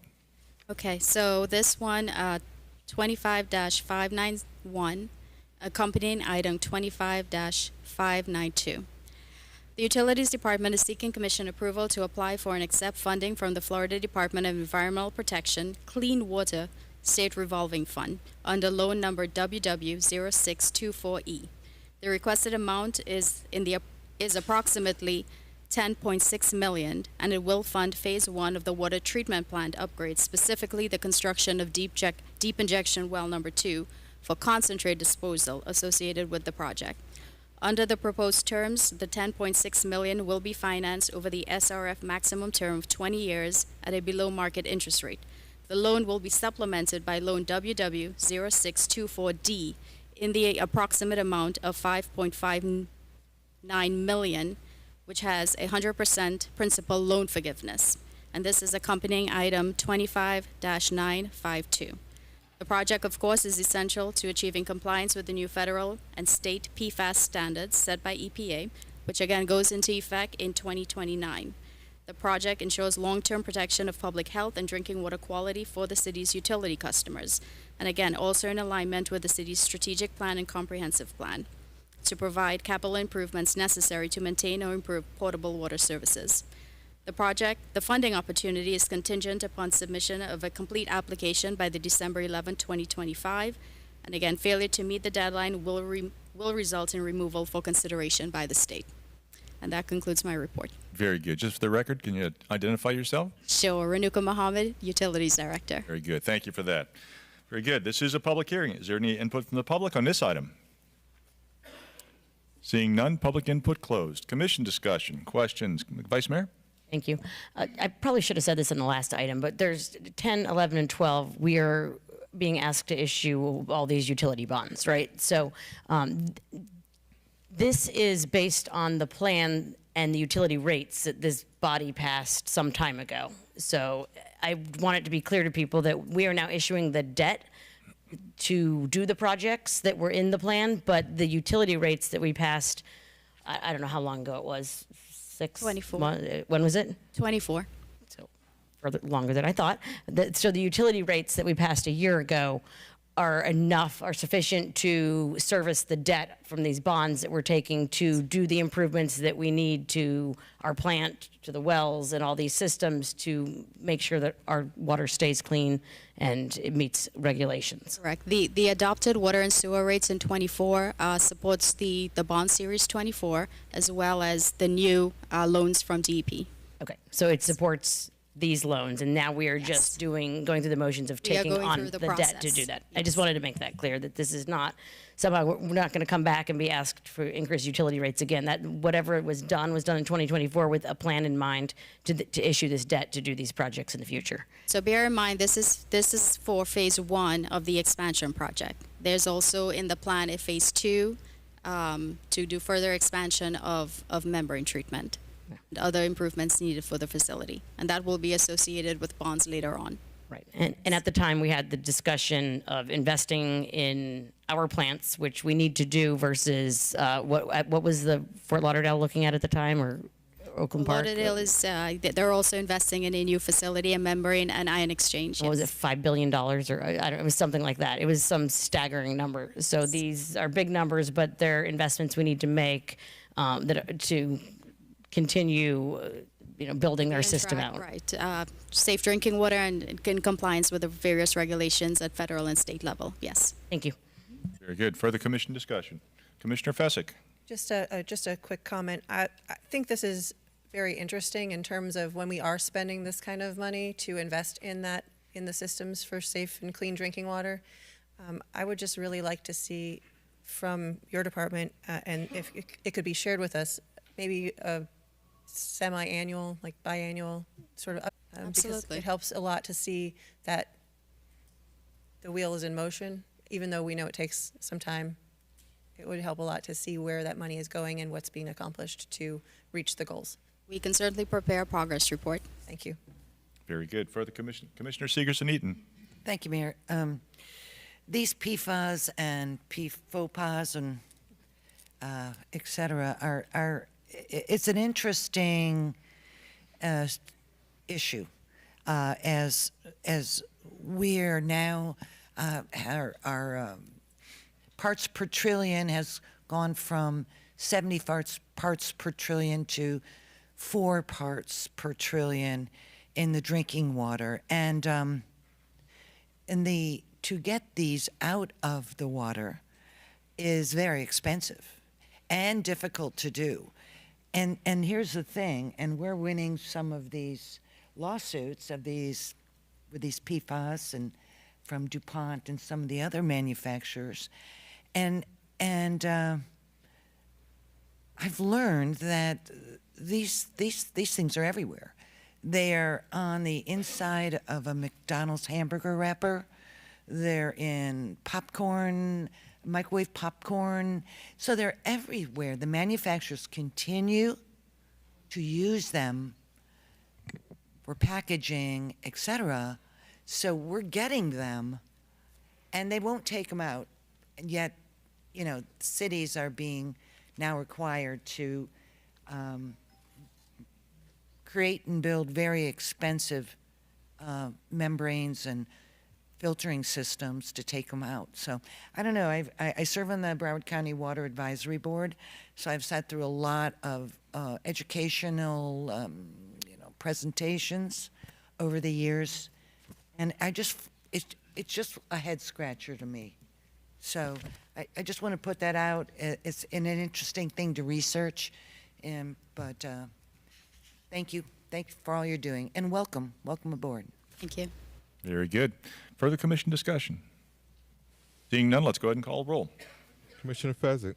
Yes. Commissioner Perkins. Yes. Commissioner Segerson Eaton. Yes. Commissioner Smith. Yes. Vice Mayor Fournier. Yes. Mayor Harton. Yes. Item 12 is a resolution. A resolution of the City Commission of the City of Pompano Beach, Florida, approving and authorizing the proper city officials to apply for the State of Florida Department of Environmental Protection State Revolving Fund Loan Program, loan agreement number WW0624D, to finance deep injection well 2, making findings, authorizing the loan application, approving and authorizing the loan agreement, designating authorized representatives, authorizing the proper city officials to execute the loan agreement, providing assurances, providing for conflicts, providing for severability, providing an effective date. So moved. Second. Moved and second for discussion. Ms. Mohammed. Renuka Mohammed, Utilities Director. The previous briefing also addresses this item. And this funding is 100% loan forgiveness. Very good. Thank you for that. This is a public hearing. Is there any input from the public on this item? Seeing none, public input closed. Commission discussion. Questions, concerns? Seeing none, let's call the roll. Commissioner Fezzik. Yes. Commissioner Perkins. Yes. Commissioner Segerson Eaton. Yes. Commissioner Smith. Yes. Vice Mayor Fournier. Yes. Mayor Harton. Yes, thank you. you. Item 13 is the second reading of an ordinance. An ordinance of the City Commission of the City of Pompano Beach, Florida, approving and authorizing the proper city officials to execute a third amendment to the interlocal agreement between the City of Pompano Beach and Broward County to provide community shuttle service, providing for severability, providing an effective date. So moved. Second. Moved and second for discussion. Good evening, Mr. McCon. Good evening, Mayor, Commission. Rob McCon, Public Works Director. The second reading of the ordinance is to incorporate our recently approved contract with Limousines of South Florida to provide the community bus shuttle service for our residents. And so this third amendment with Broward County to the interlocal agreement is necessary to accomplish that. There were no changes since the first reading. That concludes my comments. Thank you. Very good. Thank you for that. This is a public hearing. Is there any input from the public on this item? Seeing none, public input closed. Commission discussion. Questions? Seeing none, let's go ahead and call the roll. Commissioner Fezzik. Yes. Commissioner Commissioner Perkins. Here. Commissioner Segerson Eaton. You too. Yes. Commissioner Segerson Eaton. Yes. Commissioner Smith. Yes. Vice Mayor Fournier. Yes. Mayor Harton. Yes. Item 14 is a second reading of an ordinance. An ordinance of the City Commission of the City of Pompano Beach, Florida, to modify District 3 and District 5 by amending the boundary line between both districts, providing for severability, providing a repealing clause, providing an effective date. So moved. Second. Moved and second for discussion. Let's see. Mr. Berman. That's me. Yeah, here. Making fun of us. Well, sorry. No, never do that. This is the second reading of the ordinance. There is one slight change, that is just providing an additional sentence requesting the clerk provide the supervisor of elections with the change in the district boundary. This was an issue that came about approximately 25 years ago when Southwest 6th Street instead of Southwest 6th Court was used as the dividing line between districts based on a vote of the residents over in John Knox Village and the affected residents, and upon approval of commissioners in both districts, this would change the boundary. I have nothing further at this time. Thank you. Very good. Thank you for that. This is a public hearing. Is there any input from the public on this item? Seeing none, public input closed. Commission discussion. Seeing none, let's call the roll. Commissioner Fezzik. Yes. Commissioner Perkins. Yes. Commissioner Segerson Eaton. Yes. Commissioner Smith. Yes. Vice Mayor Fournier. Yes. Aaron. Yes. Item 15 is the first reading of an ordinance. An ordinance of the City Commission of the City of Pompano Beach, Florida, amending Chapter 90 Animals by amending Section 90.39 retail sale of dogs and cats to modify the definition of hobby breeder for clarification, providing for severability, providing an effective date. So moved. Second. Moved and second for discussion. Good evening, Ms. McCon. Good evening again, Mayor, Commission, Rob McCon, Public Works Director. This proposed change to the ordinance came about from the audience to be heard earlier this year with some concern about the pet stores that potentially could be selling pets that were breeded with not proper care or treatment of animals. There are no known issues in Pompano where this has occurred. However, the ordinance was modified to change the definition of hobby breeder. So now the definition says that the person or entity must live in the city of Pompano Beach and be registered with the city of Pompano Beach. That way we'd have a better control over where these animals were sourced from at these pet stores. So that concludes my comments, subject to your questions. Thank you. Very good. Thank you for that. This is a public hearing. Is there any input from the public on this item? Please come forward.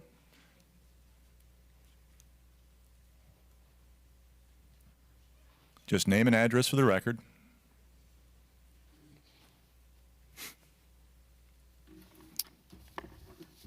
Good evening, Mayor, Commissioners, and members of this community. My name is Nicholas Batiste with Nick's Puppies LLC at 1126 South Federal Highway, Fort Lauderdale, Florida. I'm here today respectfully as the term hobby breeders is in need of being defined after I've requested approval to operate my store in the city of Pompano Beach. I come before you not just as a business owner, but as someone who deeply values animal welfare, responsible breeding, and community connection. I am a hobby breeder and a USDA licensed dealer. Thus, I work with the USDA licensed breeders, doctors in veterinary medicine, transporters, and etc. So I operate in full compliance with the Animal Welfare Act. The Animal Welfare Act is the federal law that sets the standards for humane care, housing, and treatment of animals. Per Pompano Beach Code, a hobby breeder is defined as any person or entity that causes or allows the breeding of studying of a dog or a cat resulting in no more than a total of 1 litter per adult animal per calendar year, whether or not animals in such litter are offered for sale or other transfer. Dog sales are only permitted if the pet store operator is a hobby breeder in this location. And I want all of you all to understand and know that it is not that humane to breed dogs on a premises for retail. As well as if it's going to be a pet store, that means that there may be other animals on site. That persons is allowed to breed and as well as broker. And it also says basically that as a broker, that person would be allowed to act, that hobby breeder would be allowed to act as a broker in that pet store only within the city of Pompano Beach, meaning it limits the breeds, it limits the access to the community to have breeds that they haven't heard of, that may be small, such as myself. I have poodles and other show animals that the communities that I service do love. And it limits me to the access to this community to be able to work with other USDA licensed breeders that are not in the city of Pompano to be able to bring this community this style of animal. In essence, as a hobby breeder, I do have toy poodles that people love. They're really, really small. They get up to about 5 pounds in some cases. And right now, I'm currently not in the city of Pompano. And I do not live and or breed in the city of Pompano. However, I am a Florida resident. Right now, I'm in the city of Sunrise, and I am USDA licensed and regulated federally outside of inside my home as a business. And so I ask that you take that in consideration when defining a hobby breeder as being the only operator or persons to operate a pet store in your city. Thank you. Very good. Thank you. Further, please, no applause. Thank you. Thank you, sir. Appreciate it. Further input from the public. Anyone else wish to speak on this item? Seeing none, public input closed. Commission discussion, questions, concerns. Commissioner Fessick. Thank you. So if you remember, it was during audience to be heard that a commissioner from another city brought this back to us and wanted us to look at this again. After the agenda was published, I did hear from that commissioner and I think one of her partners that had also come to speak, and they had informed me that if we were to delete subsection 1 under Part C, which was the hobby breeder portion, that it would be advantageous to us as a city, also because the language as written would likely fail in court. This is for their words, not mine. Would likely fail in court if there was a lawsuit that was challenging through the Commerce Clause in the Constitution. So if we can, I'd like to make a motion to amend the ordinance to remove or delete subsection 1 under Part C. That would eliminate the hobby breeder portion.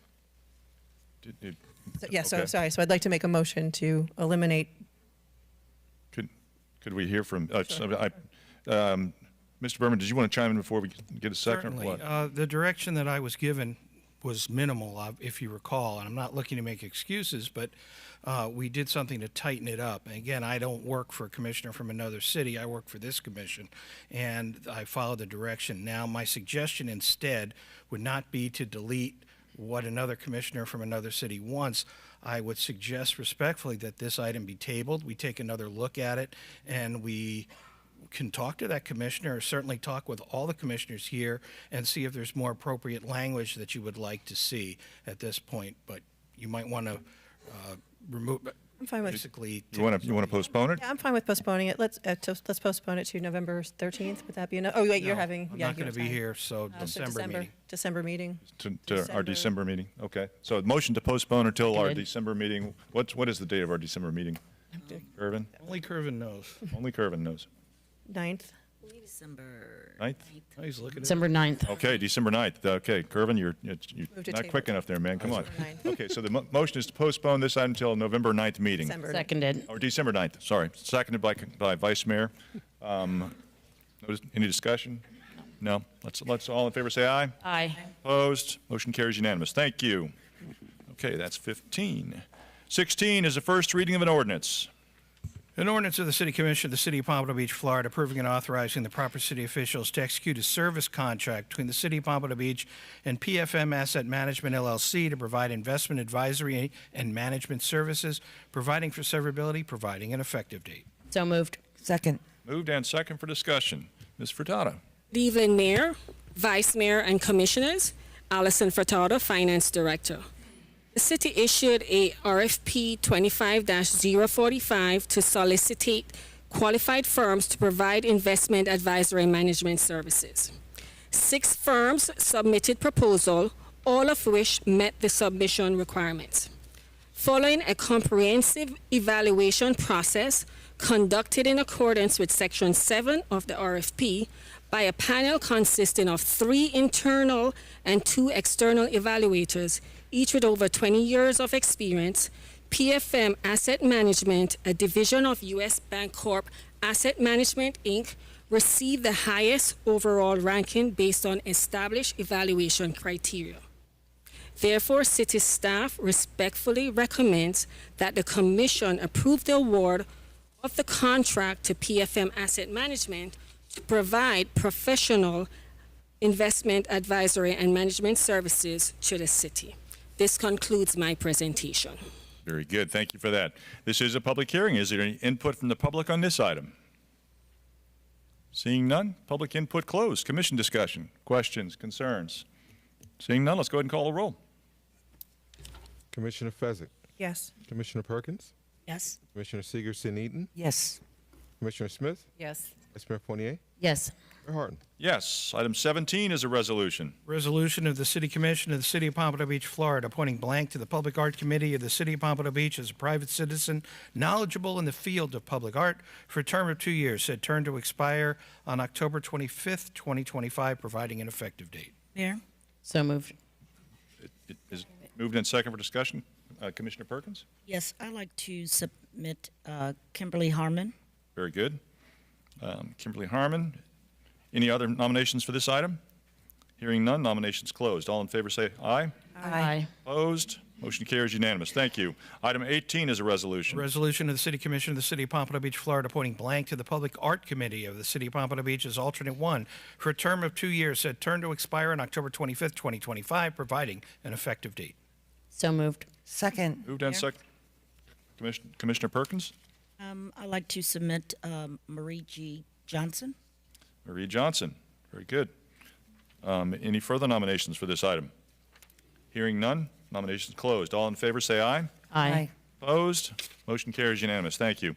Item 19 is a resolution. A resolution of the City Commission of the City of Pompano Beach, Florida, appointing blank to the Public Art Committee of the City of Pompano Beach as alternate two for a term of 2 years, said term to expire on October 25th, 2025, providing an effective date. So moved. Second. Moved and second for discussion. Mayor, Let's see. I'm sorry, Commissioner Fesick? I'm not going to be able to pronounce her last name, but I'd like to nominate Judith Sazolniak. Very good. That was pretty good, I think. Okay. Any further nominations for this item? You can tell me. Hearing none, nominations closed. All in favor say aye. Aye. Opposed? Motion carries unanimous. Thank you. Item 20 is a resolution. A resolution of the City Commission of the City of Pompano Beach, Florida, appointing blank to the Public Art Committee of the City of Pompano Beach as artist for a term of 2 years, said term to expire on October 25th, 2027, providing an effective date. So moved. Second. Mayor. Second Mayor. for discussion. I've got Vice Mayor. I'd like to nominate David Miller. Okay, David Miller. One there. It's an easy one. Any further nominations for this item? Hearing none, nominations closed. All in favor say aye. Aye. Opposed? Motion carries unanimous. Thank you. Item 21 is a resolution. Resolution of the City Commission of the City of Pompano Beach, Florida, appointing blank to the Public Art Committee of the City of Pompano Beach as art professional for a term of 2 years, said term to expire on October 25th, 2027, providing an effective date. So moved. Second. Moved and second for discussion. Mayor, I got Commissioner Perkins. I'd like to submit the name, I think it's Jalea Jones. Very good. Ms. Jones, any further nominations for this item? Hearing none, nominations closed. All in favor say aye. Aye. Opposed? Motion carries unanimous. Thank you. Item 22 is a resolution. Resolution of the City Commission of the City of Pompano Beach, Florida, appointing blank to the Nuisance Abatement Board of the City of Pompano Beach for a term of 3 years, said term to expire on October 25th, 2028, providing an effective date. So moved. Second. Moved and second for discussion. Mayor? Mayor. Let's see. I've got Commissioner Smith first. Well, I have a person that's interested in serving, and I wanted to postpone. I know there are 4 positions, but I wanted to postpone to the next meeting, or if we could leave one position open. Okay. You want to just wait until leave that last one open? Yeah, if we could leave the last Feel one open. So I'd like to make a motion that we postpone the last position. How about wait until we get to that one? Okay. Okay, we're on this one. I'm on a roll, baby. I know. Got Commissioner Smith. Mayor, I'd like to nominate Phyllis Smith. Phyllis Smith, very good. Any further nominations for this item? Hearing none, nominations closed. All in favor say aye. Aye. Opposed? Motion carries unanimous. Thank you. Item 23 is a resolution. Resolution of the City Commission of the City of Pompano Beach, Florida, appointing blank to the Nuisance Abatement Board of the City of Pompano Beach for a term of 3 years, said term to expire October 25th, 2028, providing an effective date. So moved. Second. Moved in second. I'd like to Mayor. nominate Dennis Smith. Sorry, I was going to. Sorry. Any further nominations for this item? Hearing none, nominations closed. All in favor say aye. Aye. Opposed? Motion carries unanimous. Thank you. Item 24 is a resolution. A resolution of the City Commission of the City of Pompano Beach, Florida, appointing blank to the Nuisance Abatement Board of the City of Pompano Beach for a term of 3 years, said term to expire on October 25th, 2028, providing an effective date. So moved. Second. Moved in second. I'd like to nominate Richard Lees. Any further nominations for this item? Hearing none, nominations closed. All in favor say aye. Aye. Opposed? Motion carries unanimous. Item 25 is a resolution. A resolution of the City Commission of the City of Pompano Beach, Florida, appointing blank to the Nuisance Abatement Board of the City of Pompano Beach for a term of 3 years, said term to expire October 25th, 2028, providing an effective date. So moved. Second. Moved and seconded. Commissioner Perkins? Okay, Mayor, I'd like to postpone this particular nuisance abatement position until the next meeting. I have someone that's interested in the board. Very good. Just have him get with Kervin to submit the application. So your motion is postponed until November 13th. Seconded. Very good. It's been moved and seconded, postponed on November 13th. All in favor say aye. Aye. Opposed? Motion carries unanimous. Very good.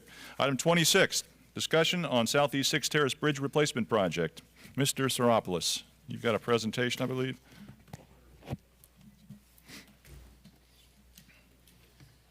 Good evening, Mayor, Commission, John Sfropoulos, City Engineer. Bear with me, please, while I go through some background here. Southeast 6th Terrace Bridge replacement has been in our CIP since 2019. The initial design was completed in 2022. However, there were some resident concerns regarding the amount of vertical clearance we were gaining, so we were requested to explore design options. In 2022, 4 alternatives were presented to Commission on ways to maximize the vertical clearance, and Commission elected option 4, which was to extend the bridge length. Fast forward, the revised design has been completed for some time, but we ran into some regulatory delays. We finally received the Army Corps permit in July of this year, 10 months after starting the process. This past July, we advertised, and this is really important to note. In the advertisement, we imposed a deadline that the bridge needed to be substantially completed and open for traffic by May 1st, 2026. Why? Because the McNabb Bridge replacement will start in May 2026, and we cannot have both bridges out of service simultaneously. Prior to bid opening, procurement reached out to the 11 potential bidders, and the contractors they spoke with felt that the timeline was an issue. So it's not really a surprise that when we had the bid opening, we only had one bid, and that bid was at $14.1 million, which was double what our estimate was. In addition to that, they listed 275 days for construction completion, which would not work with the McNabb Bridge start date. Considering this, on September 8th, we met with the Vice Mayor and informed her of our recommendation to re-advertise in 2026 and start construction after McNabb Bridge completion, where an accelerated schedule would no longer be required. Subsequent to that, at the request of the Vice Mayor, we had a negotiation meeting with the contractor, and on September 9th, they provided us with a revised bid of $13.9 million. So it was really negligible difference. Based on that, on October 1st, engineering made a recommendation to city manager to reject the bid and resolicit the following year with the intent to be under construction after completion of McNabb Bridge. We also recommended that for now we could work on undergrounding the bridge hanging utilities. City manager agreed with our recommendation, and we informed Vice Mayor the same day. We also informed Vice Mayor that per our consultant engineer, reapplying for the Army Corps permit should not be an issue since we wouldn't be changing the plans. And on October 8th, the bid rejection was posted publicly by procurement. So it's our position, and it's still our recommendation, that if we solicit next year, we will no longer have to impose the construction deadline, and we are confident this would result in more competition at a significant cost savings to the city. I completely understand Vice Mayor's frustration. We're equally disappointed with this, but I need to reassure you all that there's no conspiracy here, no deception. We're not trying to steer this to any particular contractor. Had we gotten the Army Corps permit much sooner, we wouldn't be in this position that we're in. We're just trying to save the city $7 million and not put ourselves in the position of starting a project now and not being able to complete it, and then May rolls around, the other bridge starts, and now we've got 2 bridges out of service, which would be a huge problem for the city. Public safety issues, traffic nightmare. So that concludes my presentation. Very good. Thank you for that. Commissioner, Vice Mayor, okay, you got questions? Well, yeah, I have questions, comments, concerns, I have everything. I appreciate those comments. They're incomplete and inaccurate in a lot of ways. So let's go through this in some level of detail that goes back way further than where you started. Mayor Fisher and at the time Commissioner Rex Harden have been talking about this bridge for almost a decade, probably more. I mean, I know when I moved into Garden Isles it was 14 years ago, and my neighbors were talking about this bridge being done and having been promised this bridge matching the height of Federal.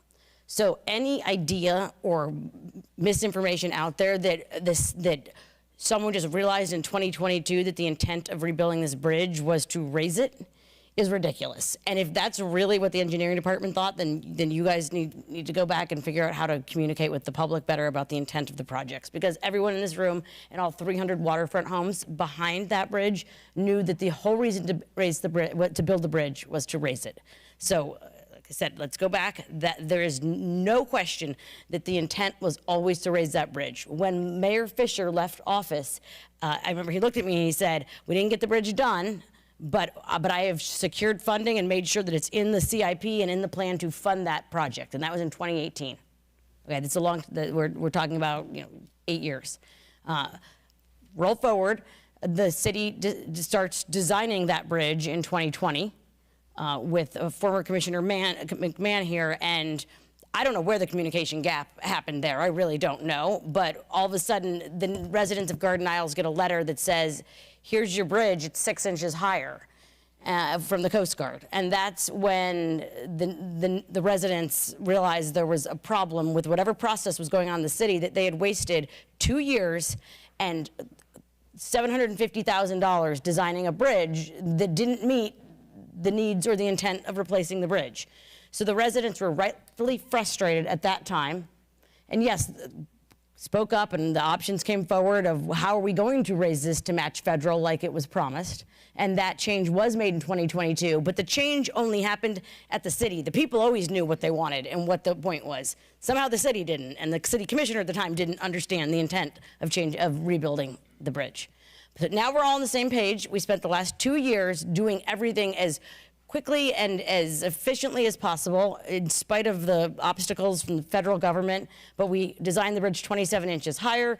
We did get the federal agency permits, but I have huge concerns about that because the permit itself expires, and we knew it took a year to get, in March 2026. So if we don't have a contractor selected by March 2026, we have to reapply.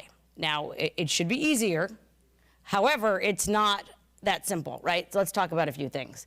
There is a study of the seagrass that has to be done, the benthic study that was in, and that can only be done certain times a year.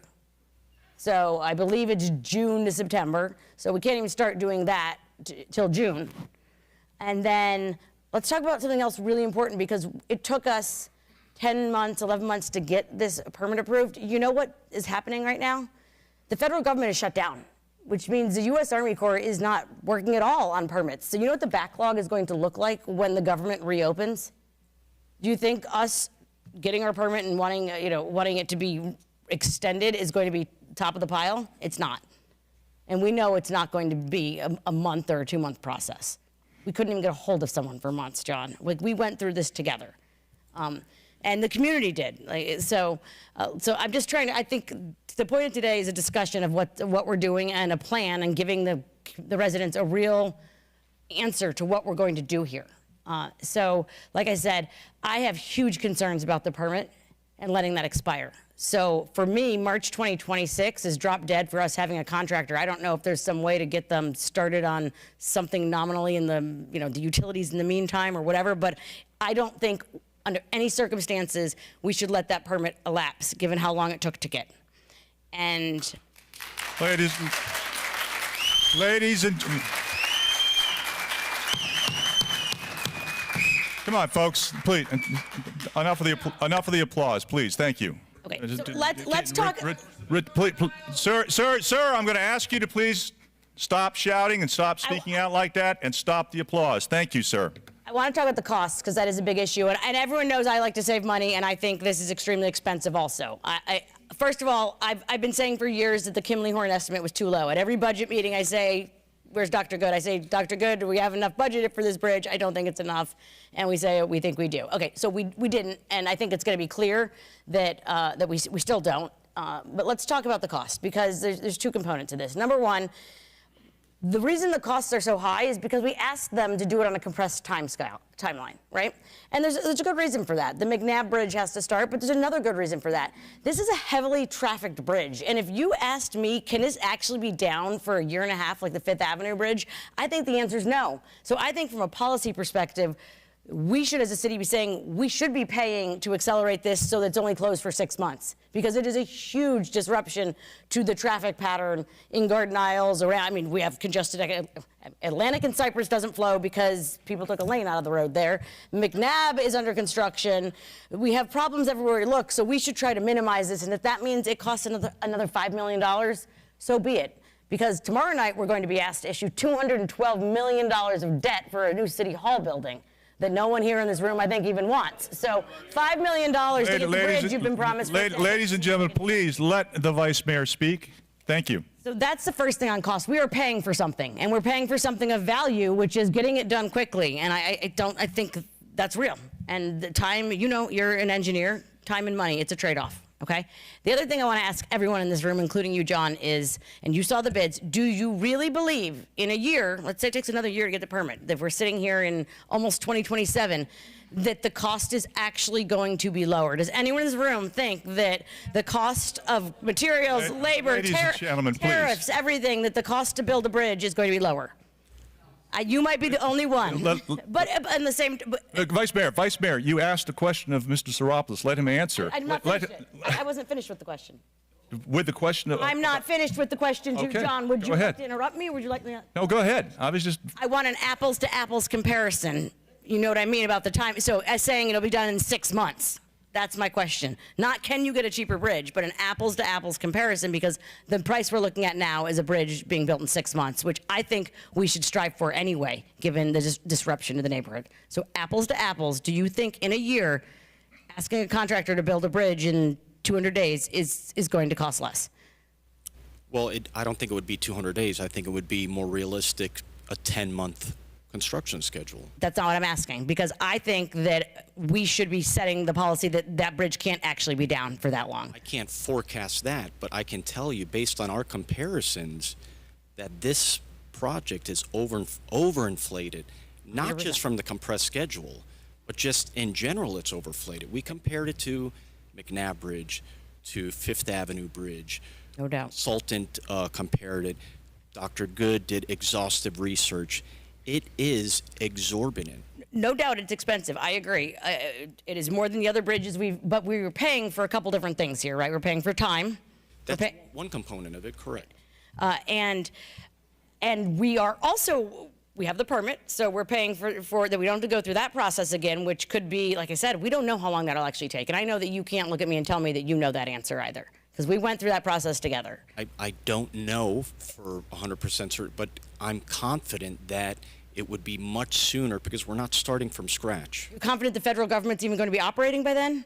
I mean, I'm not. And then the backlog that they're going to have to deal with from months of not doing anything because the Army Corps Permitting Agency is not operating, is not going to work every day. So I don't think any of us can predict that, is my answer. So I don't think we should let it elapse.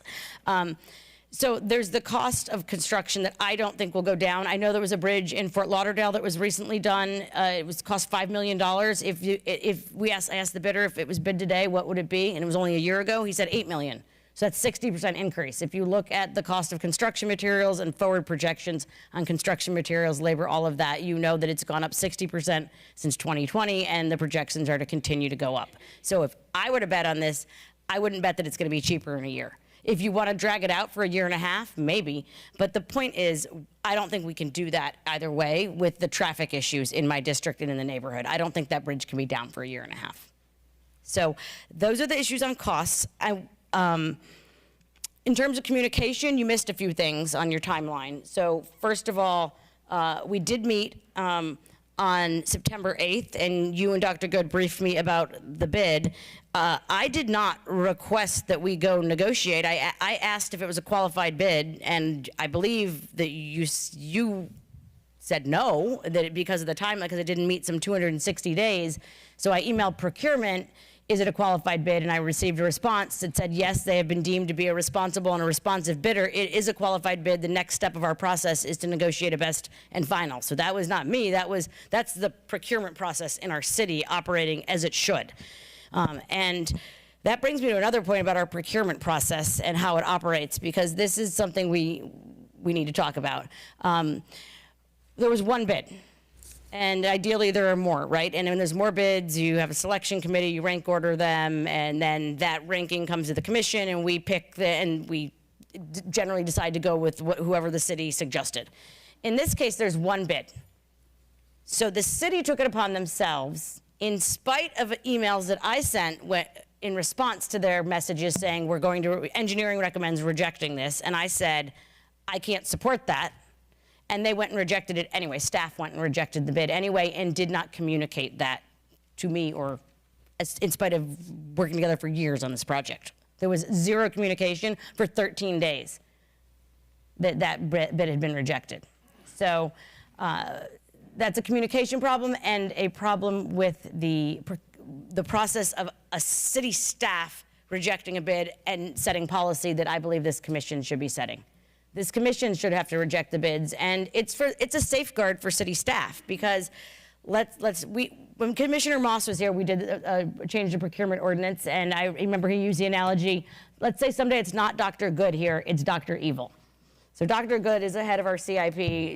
She has been working on this project tirelessly, but if Dr. Evil is in her position someday, and Dr. Evil gets one bid, and she's got a friend who builds bridges, but her friend said, hey, I'm busy right now. I can't build a bridge for another 6 months, so why don't you just say no to that, and we'll rebid it in 6 months, and I'll be able to bid. And let's be honest, that conversation was had. I was told that in our first meeting, that there are bridge contractors out there that said they're too busy right now, but we'll probably be able to respond if in a year, we'll have more capacity. Which I also don't believe, because there's limited contractors that build bridges, and if you talk to Lighthouse Point, Fort Lauderdale, all the neighboring cities, they all have bridge projects. So I don't think the costs are going to go down. I think we're going to be competing with all the neighboring cities. But let's say that, like I said, Dr. Evil has a friend that says, I'll build that bridge in 6 months, reject that bid. I don't think it should be city staff making that decision. I think we should be making that decision up here to reject bids of this magnitude, to protect city staff from having to make that decision. So those are the things we need to talk about today. Number one, we need to come up with a plan for this bridge for the residents who live there and what we're actually going to do. And I think that plan means we cannot let that permit elapse. And number two, we need to talk about procurement and the rejection of bids and how to protect city staff and allow us to set that policy, which I think we should, because the rejection of a bid is almost the same as the acceptance of a bid, right? You're saying I got a qualified bid, but we're choosing not to do it for a reason. And we should set that policy as a commission. And then the other thing we'll talk about, maybe in my report, is communication and how many failures there were in this process. But no one else needs to hear that whole saga. So let's talk about the bridge. I know there's a lot of people here. I don't know what you want to do, who else wants to speak, but I believe that we should reopen the bid. It's one bidder, and we should vote on that at a future meeting. I've consulted with enough lawyers that have said it's one bid, we can go back to the bidder and reopen it.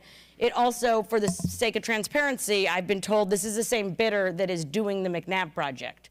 So in my view, it's like they have a lot of incentive to get it done, because they'd be in breach of 2 contracts if they didn't meet the timeline. So that actually, they have a lot of skin in the game to actually execute all this. But at the same time, they're also mobilized here. So it kind of makes sense that you could do another project, because they already have people mobilized in the area. So maybe it makes sense to reopen it. I know it's expensive, but like I said, the McNabb project the GEO bond was budgeted for $11 million, and it cost $24 million. And the city found the money for that. And we're going to be asked tomorrow night to issue $212 million of debt, so let's issue another $5 million more, and we'll just pay that down over time too, but actually do a project that people want. So there's got to be a way. That's my thoughts. Can we reopen the bid? I'm going to make a motion to reopen the bid. Well, we're on discussion right now. Okay, well, I can make a motion. I'm going to make a motion to reopen the bid and allow this commission, bring forward a resolution for this commission to approve the bid for the bridge. Second. Thank you. Okay. Moved and seconded to reopen the bid for the bridge. It's been moved and seconded. Commissioner Seekerson-Eaton. The bid from HA? Yeah, the only existing bid we have for this project. Thank you. Sure. Commissioner Smith. Mayor, I'd like to ask our city engineer, what happens if the permit doesn't expire? What's the process to extend that time? Well, we wouldn't be able to extend it. We could only extend it a year if we were to get a contractor on board prior to March. If we wait until March, it expires, we would have to reapply. So if we got a contractor on board before March 26th, we can extend it a year That's correct. and have the completion of the bridge after the McNabb Bridge. Well, no, because the contractor can only hold their pricing for 120 days. So it's not like we can enter into a project or a contract now with them and then start the construction after the McNabb Bridge. Is that Okay, what- so that's unrealistic. Yes. To get a contract by March. We can get a contract by March, but the start date would have to be within 120 days. So if the start date was for all the things that go on with the bridge, that's not actually the bridge. You mentioned some infrastructure stuff. Could that be going on? Let me paint a realistic picture for you all. Hypothetically, if we even had the money and we were to award this contract, it would be about, a month of city permitting, would be shop drawing reviews, there would be lead time on materials. They probably would not get started until after the new year, which gives them 4 months to complete that bridge and underground the utilities.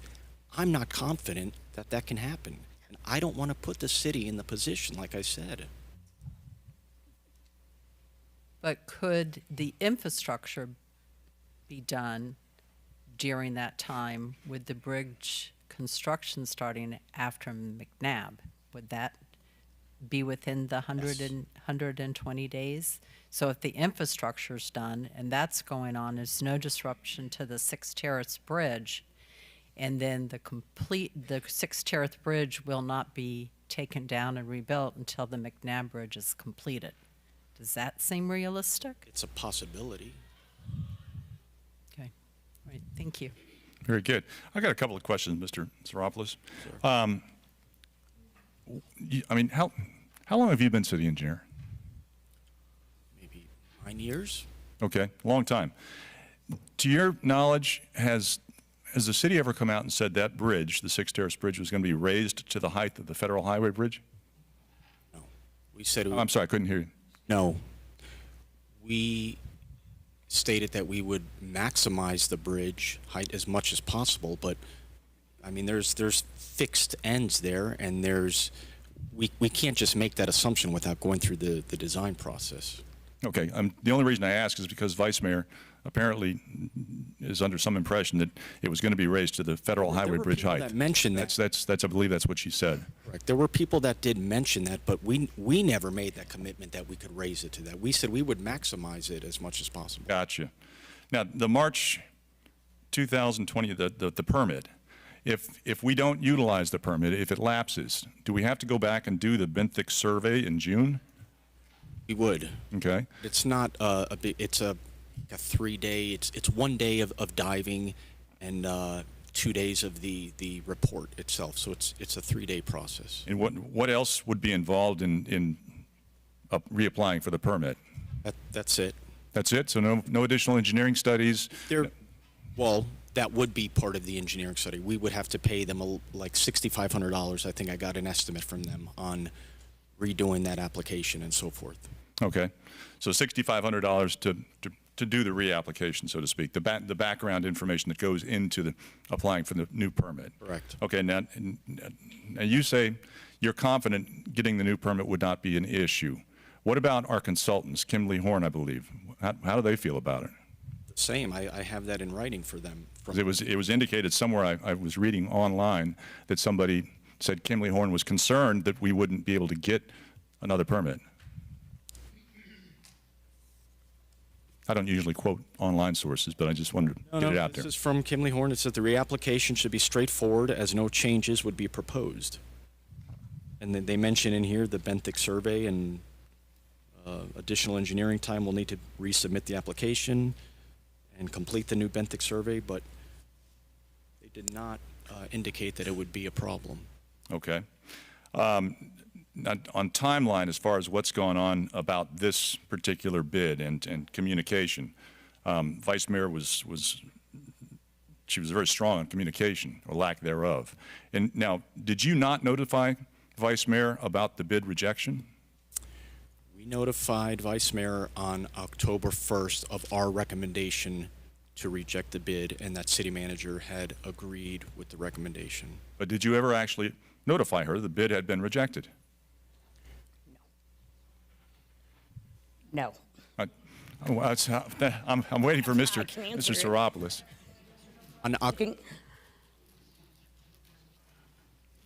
Trying to remember the time frame here. I think on October 8th we may have.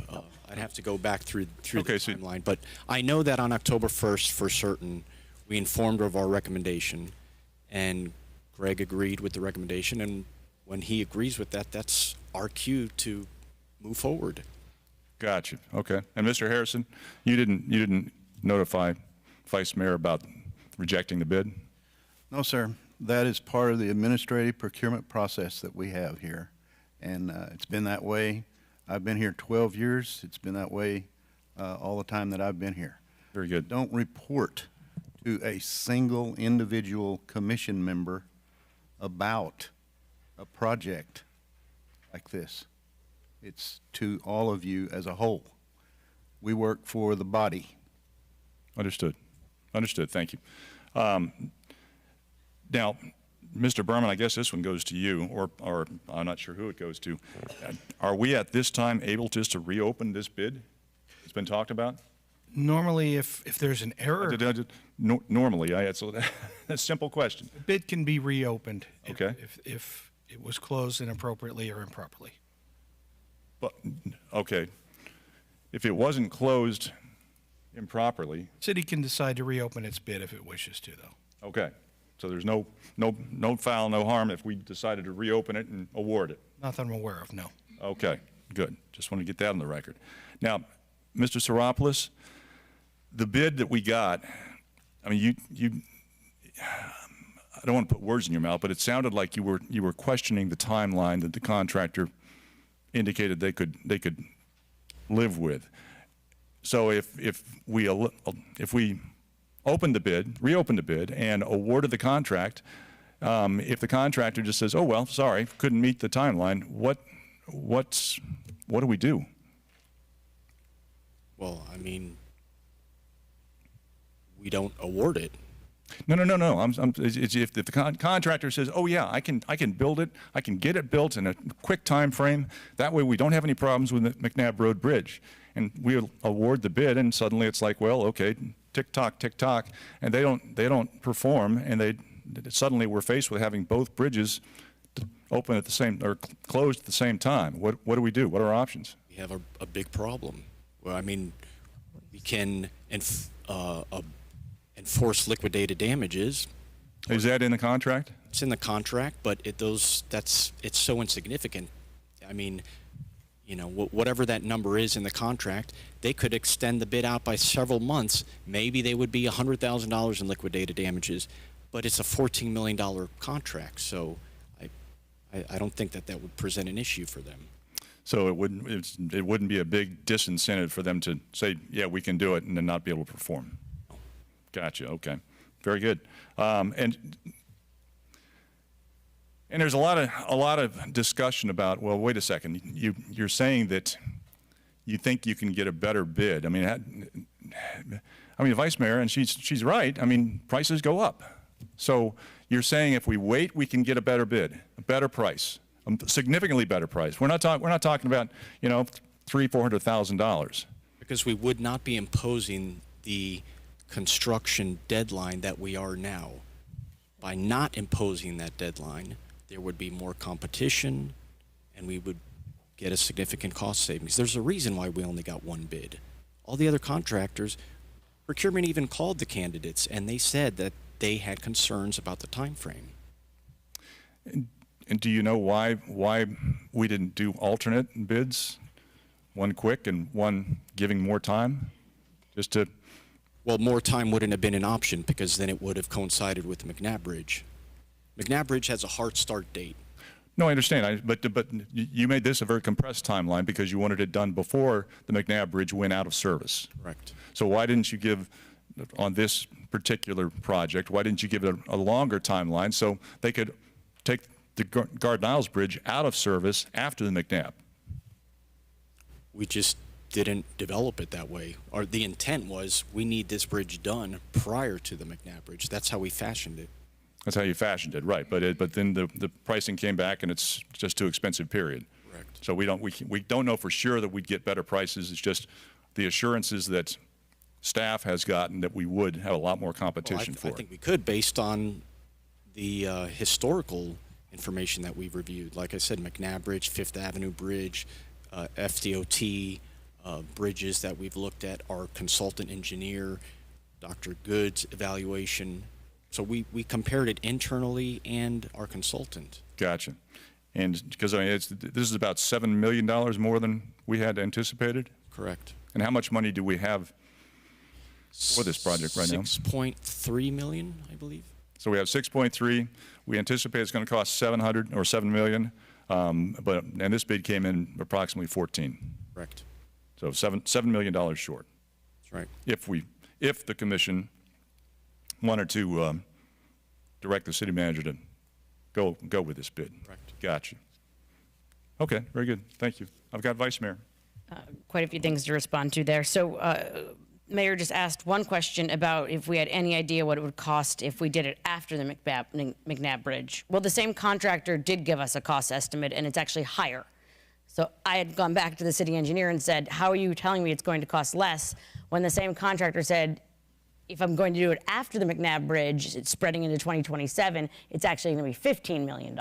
So that's the one data point we do have.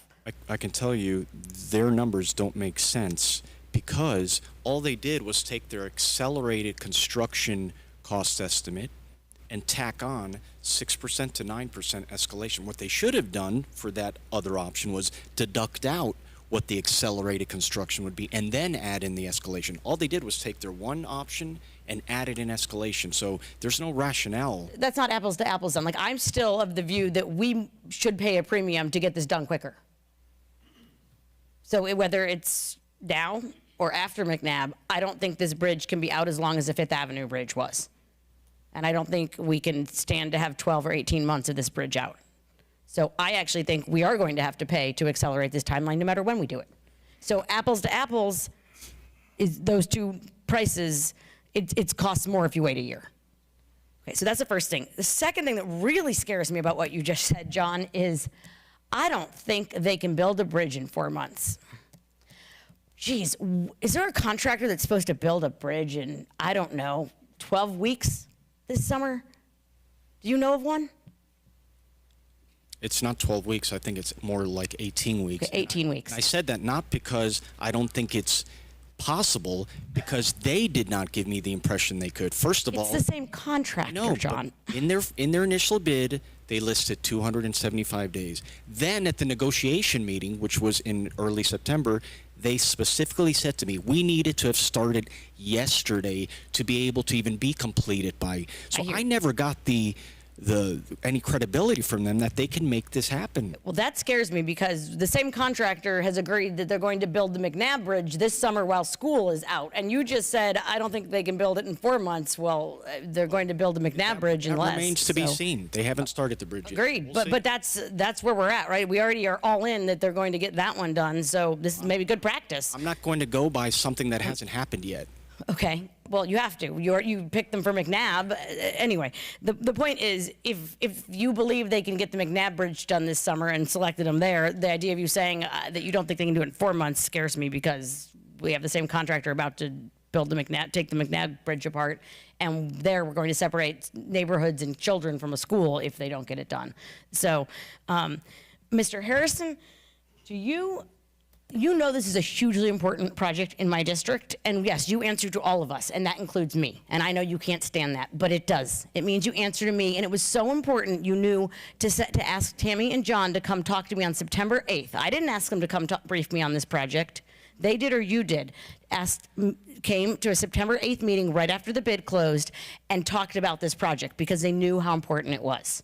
There is no way that any one of you shouldn't have picked up the phone on October 8th and say we rejected the bid. And yes, I received the email on October 1st saying that engineering recommends not moving forward with this and the city manager agrees. And I immediately responded on October 2nd and said, I don't agree. I cannot support this. And they did it anyway and didn't communicate that. So the piece that keeps missing is October 1st, they decided that, and I told them, no, I'm not okay with that. Like, I still have questions. I need to talk to my constituents, and they did it anyway and didn't communicate it. So that's a problem. The permit, a benthic study takes 3 days. Agreed. Sure, it doesn't cost that much. But Kimley Horn did say that we have to apply for a new permit. We need a new study. There'll be engineering time. We have to resubmit the application. And we all know what that means. So you can say that they have confidence we're going to get it done, and sure, we'll get it done, but it took 10, 11 months the last time.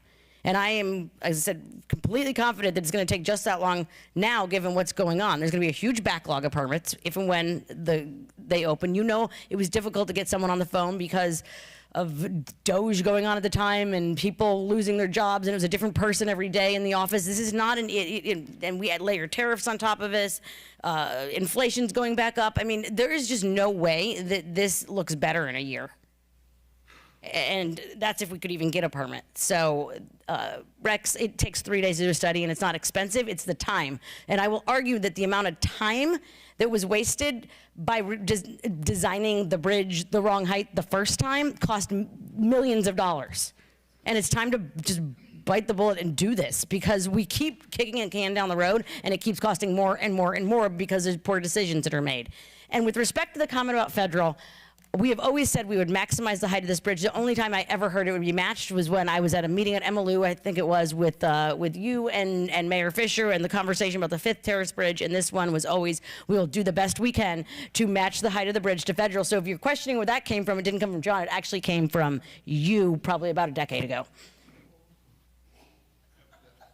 Was anyone else at that meeting? Yeah. So. Ladies and gentlemen, please. You finished, Vice? Okay, thank you, Allison. Appreciate that. Just to be clear, nobody ever said it was going to be the height of the federal highway They're bridge. okay. Everyone knows it's 27 inches, and they're okay with that. But the point was always to maximize. No, Vice Mayor. The point was, and please, the point was portraying it that yes, we all knew it was going to be federal highway. No, it was never portrayed that way. Despite picture that some want to paint, that's not the case. The Fifth Avenue Bridge was a different situation. Thank you. I've got Commissioner Segerson eating. Yikes, so much. Just want to review some things. When you raise the bridge, just like McNabb, you have, because of ADA compliance, it has to have so much run up to the height and so much down. So you can only take up enough space. And you have properties on the other side, so the bridge can only be so long. So the redesign, and I rewatched the May 10th and read the minutes from the May 10th, 2022 meeting, and it was like, okay, we're going to redo this bridge. Why don't we just bite the bullet and raise the bridge? Then it was redesigned to raise it as high as we could and still be within the right-of-way that we had existing. We're not going to go on private property to do it. So that ended up being 27 inches. No, and I mean, I've read through a number of emails, but the last email, speaking of the price of the bridge, it said that the 6th or the McNabb Bridge is going to max out at around, hold on one second. Why can't I find it? What's the number, John? I just lost the email. About 7 million, Tammy?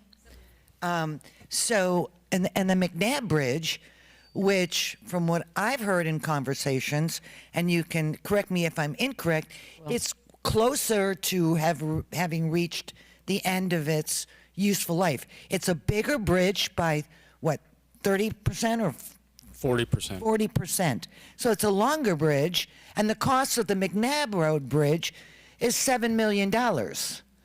Okay, so I agree with you that the contractor should have backed out from his costs for the accelerated timeline, because if he's building the McNabb Bridge, it would serve to reason he's doing it for 7 point whatever million, and this Sixth Terrace Bridge is smaller. It would stand to reason that it should be less. And even if you took that and accelerated it at 6 or 9%, you're nowhere near $14 million.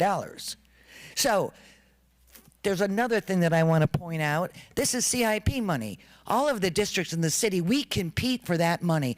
I have been waiting 5 years for the completion, the expansion of my community center with more green space and playgrounds for my kids in my district, which we desperately need.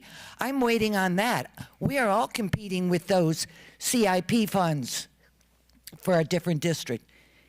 And this $14 million of taxpayer monies also means my residents in the Highlands and Crest Haven will be paying for this raising of a bridge. It's great. It's good for a couple hundred residents. Wonderful for you.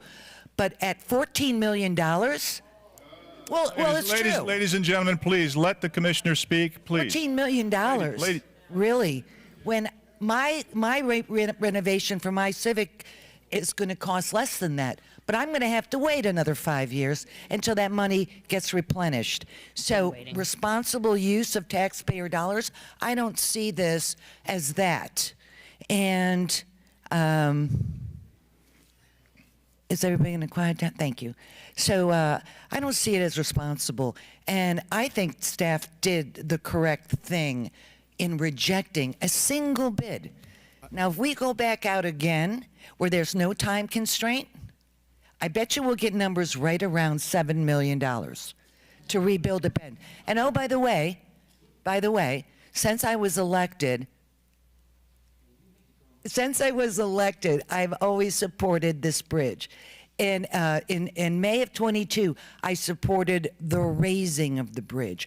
I supported the increase in funding for raising this bridge. So I support it, but I just cannot cotton paying double what it's going to cost, what it's costing to do the McNabb Bridge, again, which is 40% longer. So, question. Talk to me about extending the, South Florida Water Management permit? I know the mayor touched on. What permitting? The Army Corps permit. Can you speak up a little bit? Sorry, the Army Corps permit. Okay. It's going to be the same permit, the same thing. You're just going to resubmit with a few current surveys. Correct. Okay. Okay. I'd like to clarify something that Vice Mayor brought up. Please speak up, Mr. Saropoulos. I would like to clarify something that Vice Mayor brought up regarding the trigger for the replacement of this bridge. It was never to raise the bridge. That is a benefit of it if we're replacing it, but it's a 65-year-old bridge. It's a functionally obsolete bridge. There's an alignment issue with the bridge. And we tried, the initial design was to have it replaced within the same footprint with the monies that we had, and there was a 6-inch vertical clearance, additional vertical clearance, and it was only after that that the public expressed concern that we're only gaining 6 inches vertical clearance. So I would never say it's a flawed design. A flawed design is a design that either does not work or it works, but it comes at an exorbitant cost because there's all sorts of conflicts and so forth. This is not a flawed, it was never a flawed design. It was just more clearance that the public wanted. Very good. Mayor, Ms. Segerson-Eaton. can I respond? Yes, I'm not I'm finished. sorry, Vice. Nope. I'm not finished. Commissioner Segerson-Eaton has the floor. Yes, and another thing, I look at social media, and somehow Vice Mayor or Allison has has put it out there that we made policy by voting for this contract to come forth. I had no idea of what the particulars were. I had no information on that it was a $14 million or so bid.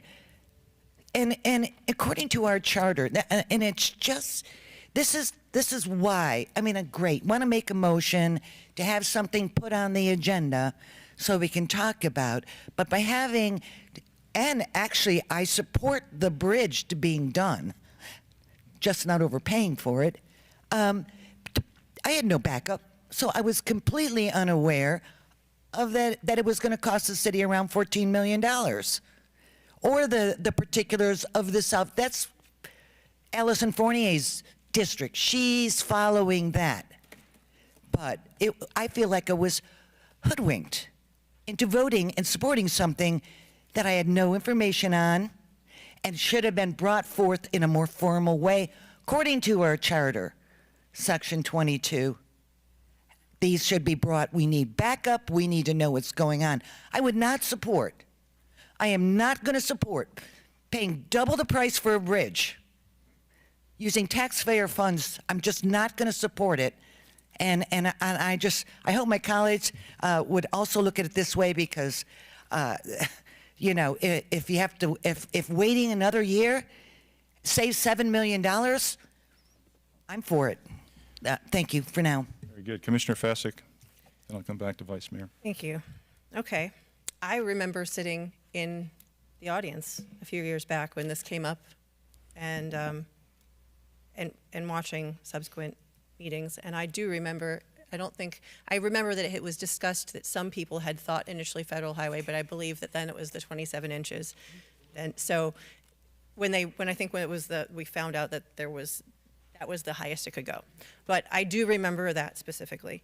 And I do remember, listen, while I appreciate that the redesign of a bridge would be only, if you were just to replace it, 6 inches higher, that doesn't seem to fit the needs of rising tides, rising just floodwaters. It just doesn't seem to fit the general intent for that bridge to serve us for the next 50, 60 years if this one is at the end of its lifespan. So that wouldn't have made sense then. It doesn't make sense now. So 27 inches, great.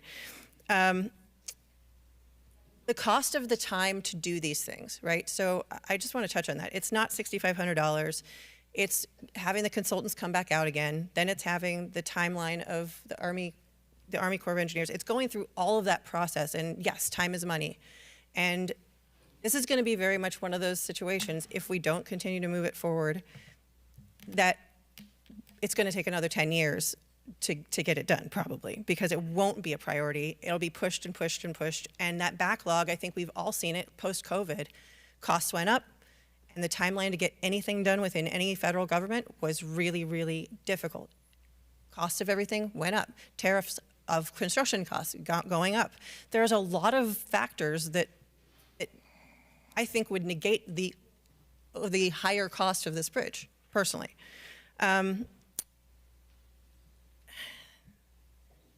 I also, for a later portion of this conversation, have some issues related to procurement, and I think we need to look at some of that. But I'll save that for later as well. But if this is the same bidder, this makes so much sense to me that they would want to get this done as quickly as possible because they already know that they've got another deadline and another paycheck headed their way. So the sooner they complete that project, finish it, get that one done, which we will all be thrilled, of course, with McNabb and the elementary school and having McNabb Road open again.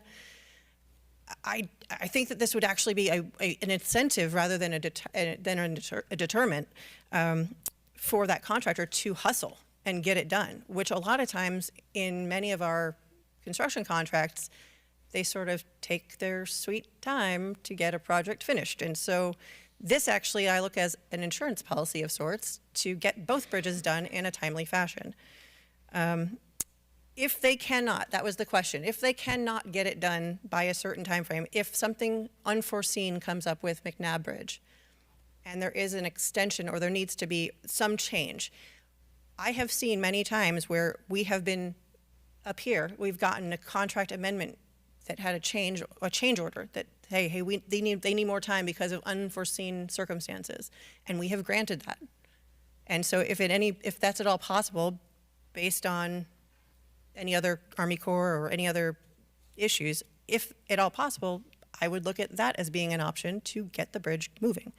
I don't know the details because I don't have the details, but I would trust that that could probably be worked out by people smarter than I am in contract law. I wrote down a few things. So it was mentioned that this is all part of CIP money that we fight for, each district fights for or whatever, and everybody's fighting for a community center and everybody's fighting for things. I just want to put this in perspective. Folks on Riverside Drive, and I don't know if the gentleman has left or if he's still here, we've been waiting for this project people were promised this project 30 years ago. The Riverside Drive was last paved 30 years ago. We have infrastructure, we have roads flooding, it's washed out, it looks like a third world country on the barrier island, right? This project is something that we said is important to us as a city. This bridge is also something we said is important to us as a city, as is McNabb, as is really multiple projects. I think before we go above and beyond on anything, let's take a little bit of a look internally, and I would rather support, I don't even have a community center in District 1 anymore. It got knocked down, and it's now going to be a botanical garden instead that we're going to pay for again, more bonds. So I would much rather see us focus on getting our roads and our neighborhoods and our sidewalks and our streets and be really proud of where we live, get it all cleaned up and get it safer and newer and be really proud of those investments. I will vote all day long, yes, on a bond or whatever that would make sure that we got this all done as quickly as possible and got it back to where we promised everybody it would be a number of years ago. So I think doing it piecemeal is not the way to do it. I think doing it in big sections is probably the way to do it. We're so far behind. That's my personal opinion, and that's for me living here in high school and seeing Harbor Drive pretty much look the same after, for quite a few years at this point, even. Riverside, for sure. This bridge has to get done. I think it is a responsible use of taxpayer dollars because we're actually trying to get these things finished. And the very first complaint I've heard, I know I've heard Vice Mayor say it, I know I've heard Commissioner Perkins say it, I know I've heard Commissioner Segerson say it. Everybody is concerned about how our neighborhoods look, how we get places, how it looks when people come in and out of our neighborhoods, safety, quality of our lives. And that is important. That is number one, public safety and our infrastructure is the top two important things for everybody. Lastly, because I'll let it go here, but staff, according to the charter, doesn't, and correct me if I'm wrong, but does staff have the authority to reject bids when there's one of them, or is it something that should come to the commission? Because there's a lot of times, and I'm asking this question somewhat rhetorically, because there's a lot of times that decisions are made and it seems like we're never even informed, and we find out after the fact. So I'm actually wondering, does staff have the authority to reject bids entirely without it coming to us as a vote? Mr. Berman? Yes, they do. That's their job. That's what they do. Now, in terms of information and communication, that's a different story. But don't forget the county ethics laws say that the commissioner should not participate in procurement, that you shall not participate or any interfere, and I'm reading directly from the county materials, in any manner or the selection of committee members, and upon completion of the selection process, elected officials may then inquire into any and all specific aspects. So you're not to be involved in the procurement process. Staff brings to you their recommendation for approval and ranking approval and contract approval, but I've always turned down bids they felt that were not appropriate.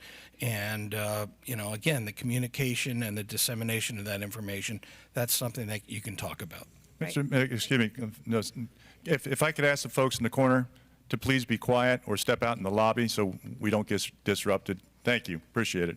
So yeah, I think that that's probably the biggest portion here. So Vice Mayor, this is actually a question for you.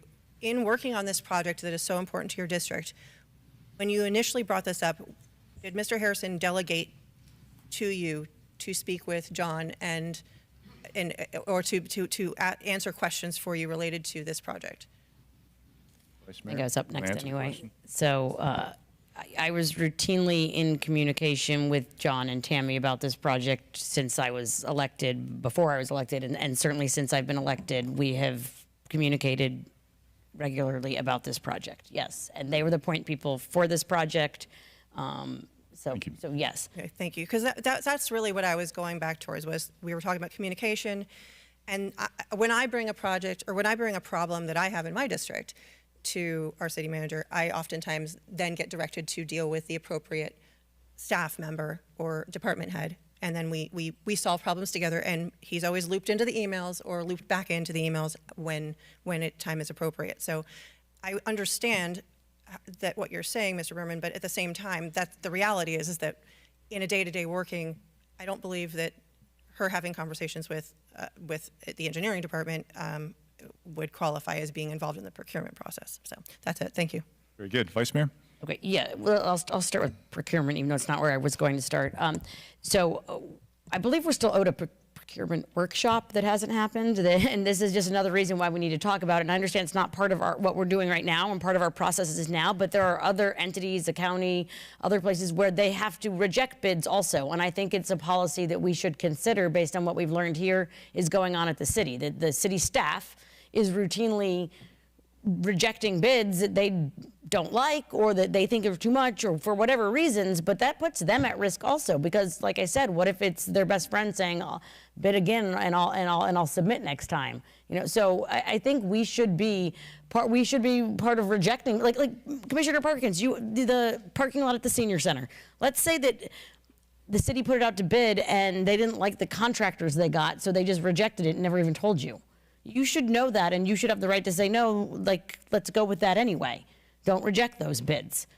So if we have to approve bids, we should have to reject them. It's the other side of the coin that keeps us safe from being accused of doing things that bid rigging or whatever you want to call it. So we can talk about that at our procurement workshop, which I'm hoping we get a date for soon, Mr. Harrison. Are we going to get that soon? You're in charge of procurement, so What was that? let me know when you want to do it. Did you just give me another job? Yeah. On top of. You bet. All right. See you tomorrow. Okay. Okay, so that was procurement. I guess I have a new job too. Maybe we'll do it together, Greg. You gonna be in town? Go ahead. Vice. Okay. So I'm not going to devolve to first names like the mayor and Commissioner Eaton did. I'm sorry. I beg your pardon, Vice. You're the Did I one call that you Rex? you are the one that set that tone. All right, so maybe I will devolve to Rex and Rhonda. Let's go. But okay, I will go back to calling us what we should. My apologies. But the frustration there lies with John saying that we've always known this bridge, and you can't look at these people in District 3 and me and tell me that you did not know since this project started that that it's functionally obsolete, but the bridge replacement was supposed to maximize the height of the bridge. Can you say that to the people that you represented as their commissioner, that you didn't know that? Go ahead. I'm asking a question. You don't want to answer? No. Okay. Well, then. Okay. So back to Commissioner Eaton. Ladies and gentlemen. I understand that this is extremely expensive, and we've had this before. So the McNabb Road project, the GeoBond projects that I know you support wholeheartedly, that was supposed to be $11 million, and it was $24 million. And you Commissioner. this was long before COVID too. This bridge is 2018, 2017. I mean, this has been contemplated for a long time.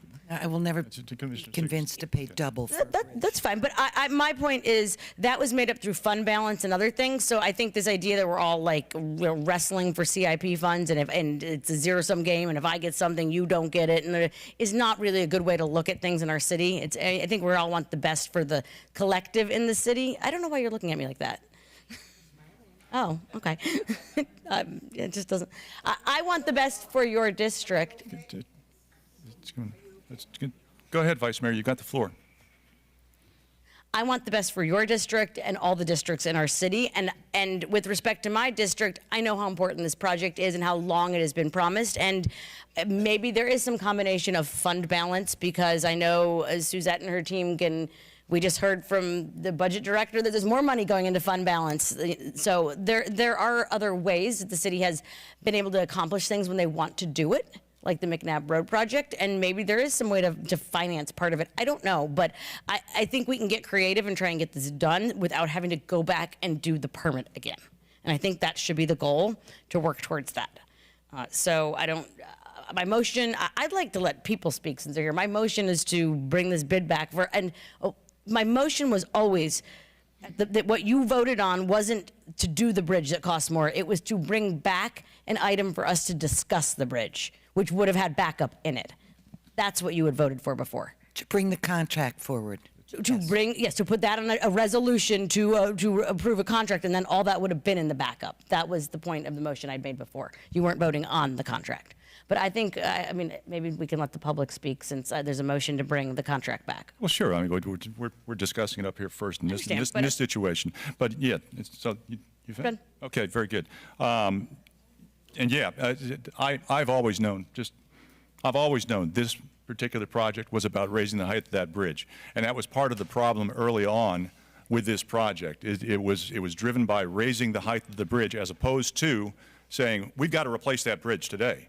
And that was part of the problem, and that's why it was such a battle early on in discussions with staff and city administration. I can tell you that because I was sitting as a commissioner. I know Lamar Fisher, he pushed for funds for this bridge. I pushed for funds for this bridge because it is important, very important to the District 3. It's very important to the city.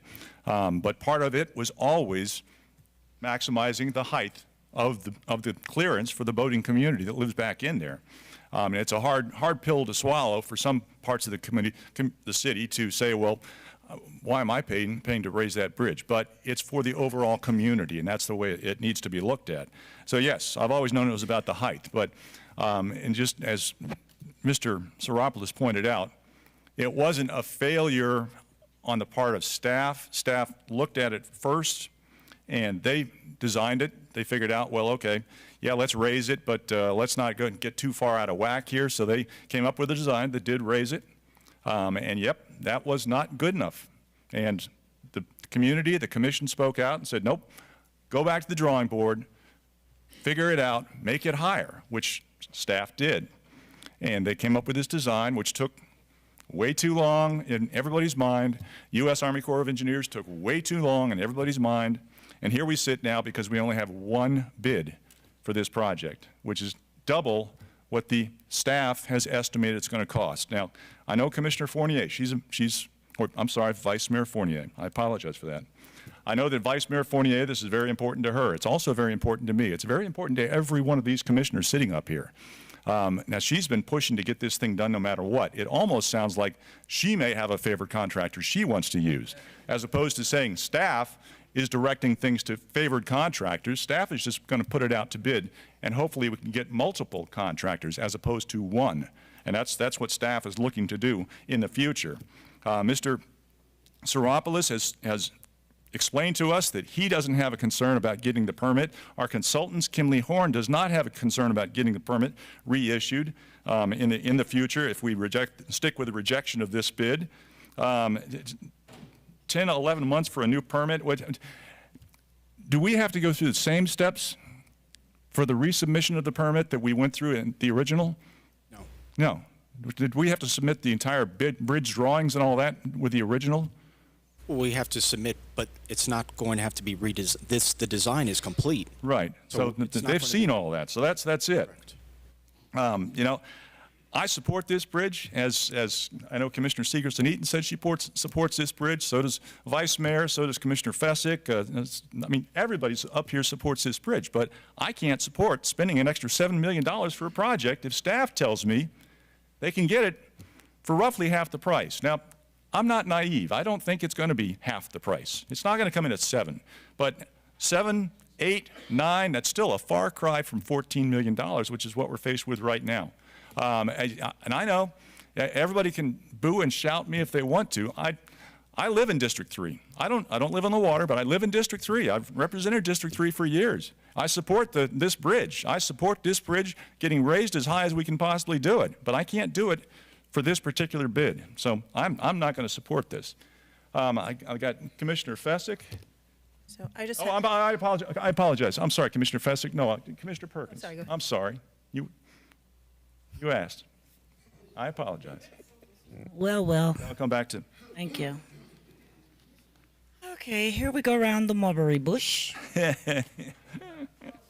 So we're at this point because a letter was written by the city attorney and placed into all of our. Wait a minute. Y'all like my new shit? My glasses? I can't see. Can't see. Look nice. Yeah, I was trying to be cool. You are cool. So, letters were placed in our mailboxes at City Hall. And I was told when the vice mayor received this letter regarding this bridge, she was very upset, which I felt it could have been handled differently because it's her district. Perhaps the city attorney could have called her in the office. The city manager could have called her in. There should have been some kind of communication, and there wasn't. So what we're doing here is beating up on another commissioner, 3 against 3 again, for some reason. We've got to stop because everything we're discussing right now should have been handled probably in Greg Harrison's office or staff's office. But here we are again, showing the separation on the dais because there's no communication on those 4 floors over there at City Hall. So, Vice Mayor, did you know that John was going to give this presentation? Yes. You knew he was going to give the presentation. So when it comes to our districts, everybody sitting up here fight for their districts, and some sitting up here get what they want for their districts. I know we passed I think the GO bond, was it in 2018? The GO bond? Okay, that was one of the bonds I didn't vote for, but it passed. And in my district, I have what you call a ultimate sports park, which was funded by the GO bond. That was, 7 years ago, and it's still sitting there. Shovel haven't even been in the ground. So we all have our issues sitting up here on the dais. Some of those, I know for the Charlotte Burry, just a few weeks ago, we voted on $1 million for the Burry Center. I don't even know who utilizes it, but we found $1 million, and everybody's watching because they're saying, they really don't act like they can work together for this city on this dais. But certain people on this dais get certain things in their districts that others have to fight for. I'm sure you won't see Commissioner Smith down there fighting for something she wants in her district because eventually she's going to get it. So that's the difference that we have up here. But Vice Mayor, I would like for you to tell me what is it you want and how do you think we should fix this? I want to get this project done with. How do you? I want you to go into a little detail as to how you want to get it done. We have one bid. I think we should probably, as a commission, have a resolution to approve that contract where we'd be able to look at it, get the best and final, and ask the city to figure out how to finance that, whether some of it's financed through, maybe there's some fund balance available, the same way they find money for everything else, and then get this bridge done, and we can look back in a year and have both of these projects behind us. Okay, Greg Harrison, can you make that happen? Can you work with the vice mayor based on what she just said? Can you repeat what you just said so he can hear it again? I heard what she said. Okay, so and can you we would work with her? We would surely try, but what the request is at this point, right now, where we're sitting, is the additional $7 million to pay for this contract would wipe us out of fund balance. Okay. All right, let me just say this, and I'll be done with this. Of course, I support what any and everybody wants in their project because everybody's sitting up here, they're listening to the residents based on what they want, and we try to push it through. The number of years I've been sitting on this dais, I have seen this city so wasteful when it comes to money. It's unreal. I mean, there were certain people just given a blank check and they can just write whatever. And I'm like, you guys, we shouldn't be doing that. It's going to catch up with us. Well, it's here. So now we're trying to cut back and save when we should have been doing that 10, 11, 12 years ago. So now we're fearful of, you said 7 million? Mr. City Manager, you said 7 million? Yes, the bid on the project was 14 million. Mm-hmm. And the realistic price for the bridge is 7. Okay, so how do we resolve that? Make the vice mayor and her residents happy. Don just went into great detail on how it could be resolved. We wait approximately a year and rebid it and get a reasonable price for the bridge. So what if you don't get a reasonable price? Where are we at that point? We'll just have to deal with that when the time comes. Let's deal with it now. There is no crystal ball. So there is no crystal ball for any of this. So let's do it.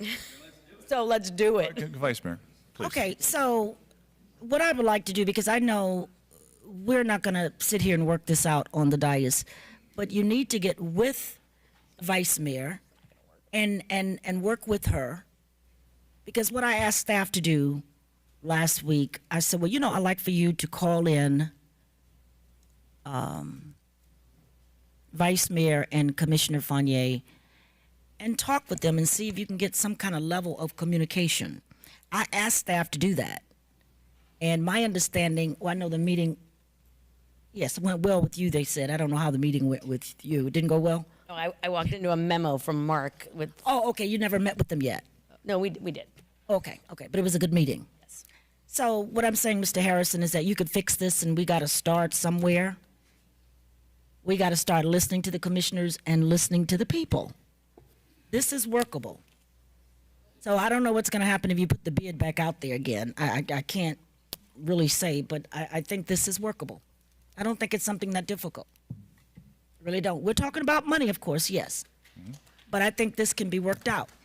We're making it difficult, but it can be worked out. Very good. Thank you. Very good. Commissioner Fessick. Thank you. So I just heard 7 million would wipe us out of our fund balance. And Vice Mayor, I don't know if you had put this to be the resolution on the November 13th agenda, but since I heard time is of the essence, I would, if it's not that way, I would recommend we amend your motion to do that so that we move forward at a clip, given that we're not having an end of November meeting. The other two questions are related to, again, this fund balance and to concur with Commissioner Perkins.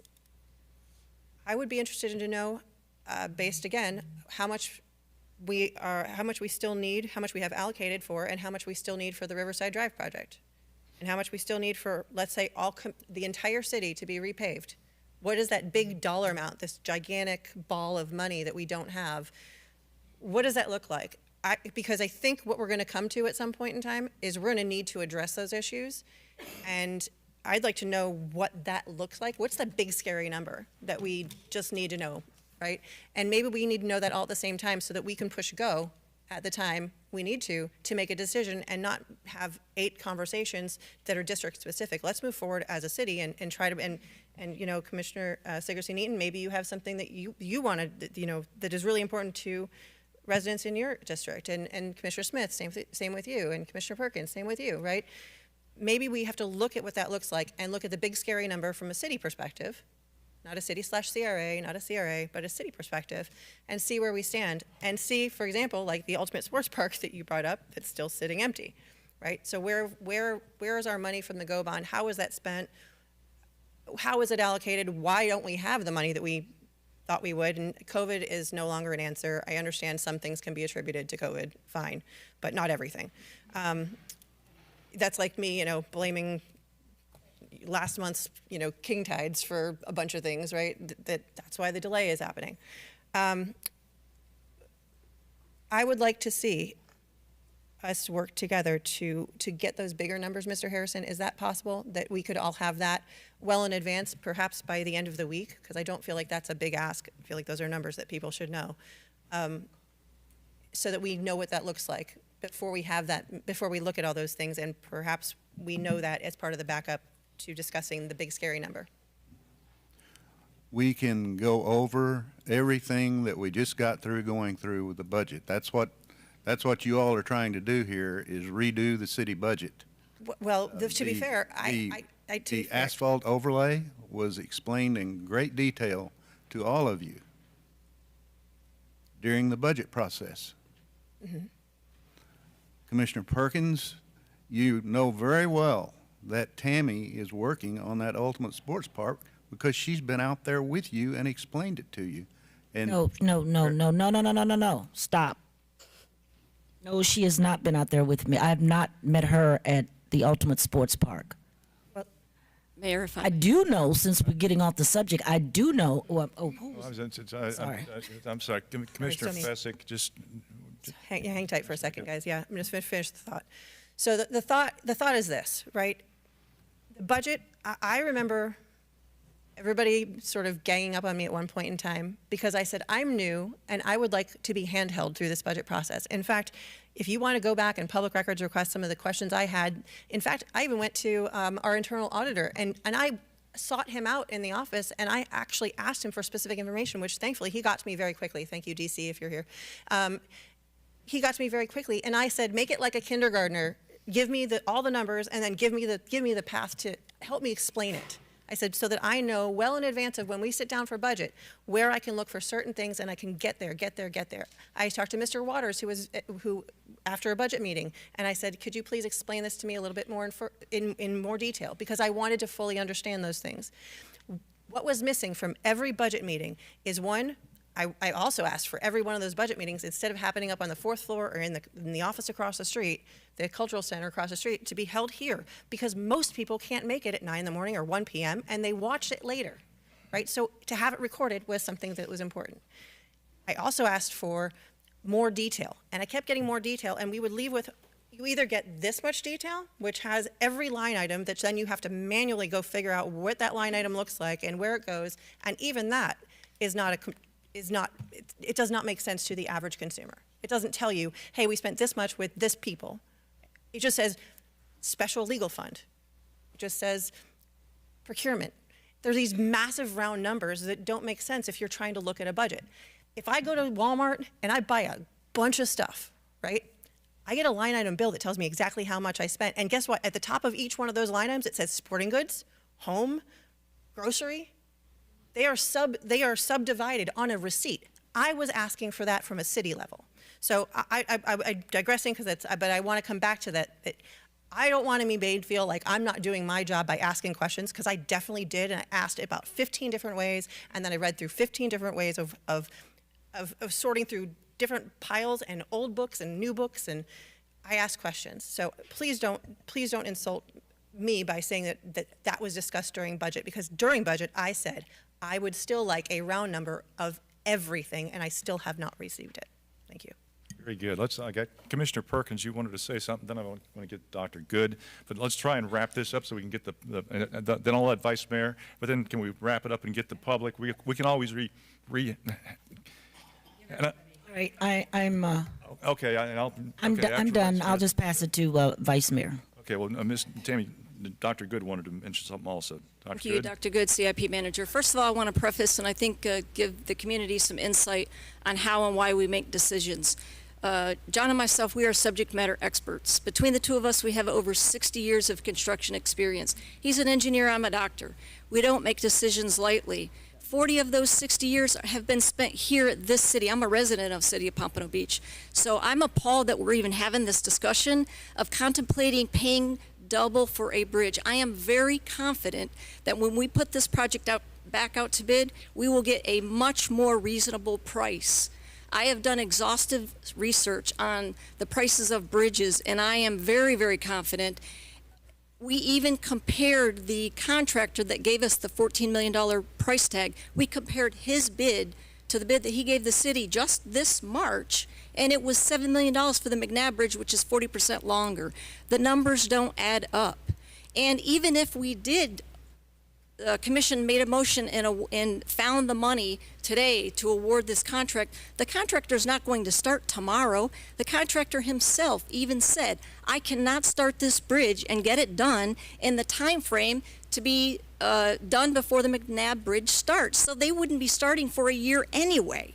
So here we are under contract, that $14 million balloons to 15 or 16 because they're going to tell us everything's escalated.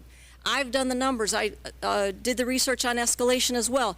2022, when we brought the bridge before commission, when we designed it in kind within the budget that we had at that time, which is why it only yielded a 6-inch clearance, the prices, inflation had rose about 20%. Since then, it's gone down much more, a lot less. I would say probably about 3.5% to 4% per year, year over year since then. So from 2022 to 25, we've seen about a 20% increase in construction costs. 22 was an anomaly. We're not going to see that again for a while, I'm sure.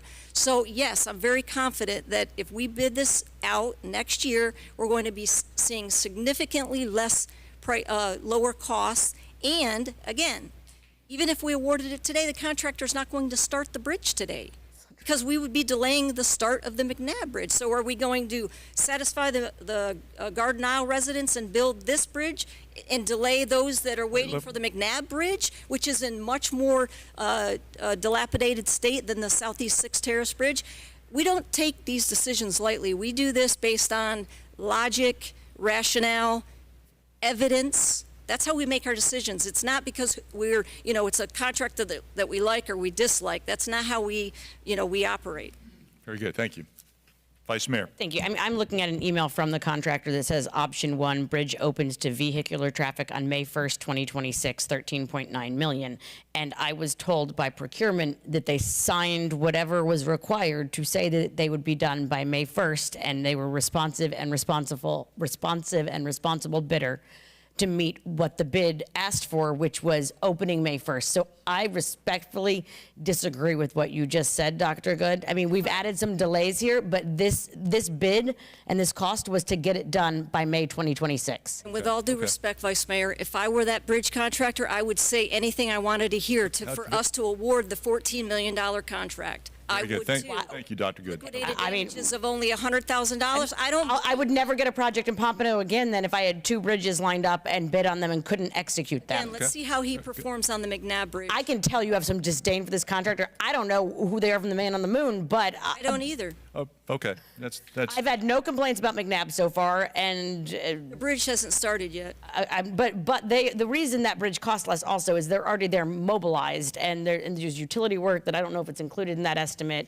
And like I said from the beginning here, we are paying to get this done quicker, which I think when you go rebid it, we're going to need to give a compressed timeline anyway, because I don't think this bridge can be down as long as the Fifth Avenue Bridge was. And it won't be. I've done the research on the pricing. We're going to get a good price, and we're going to probably get it done in around 10 months. That's realistic. Things happen. It's construction. Okay.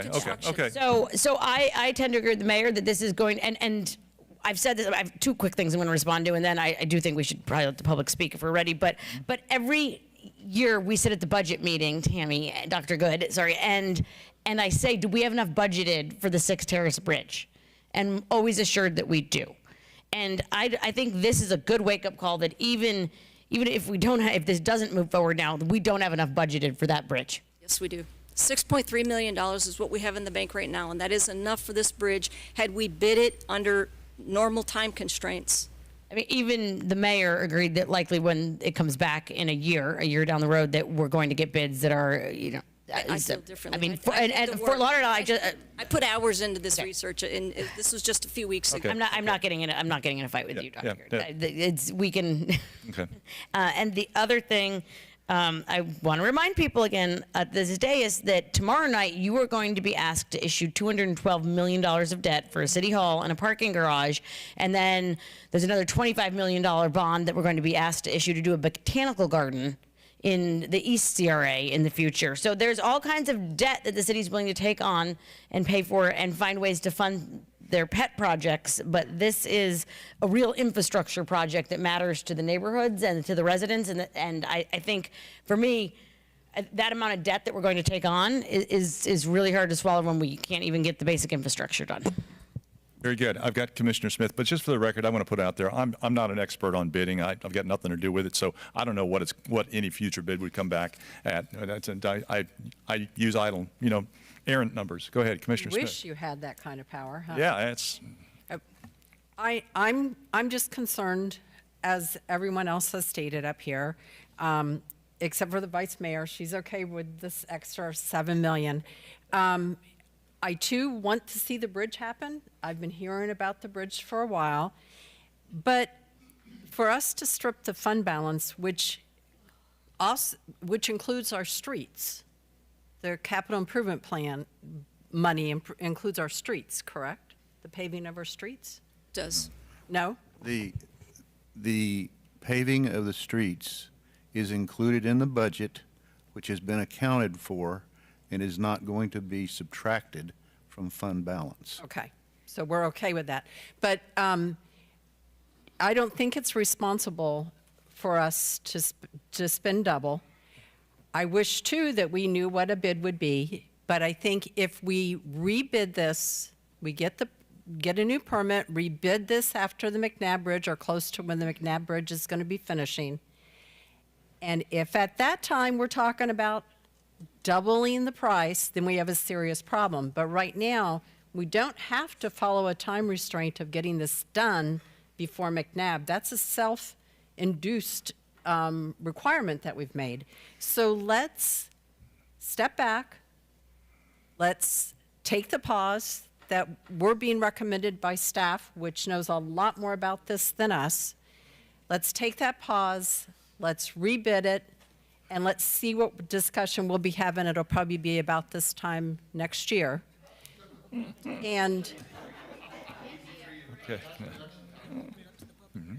so my recommendation is not to support the $14 million.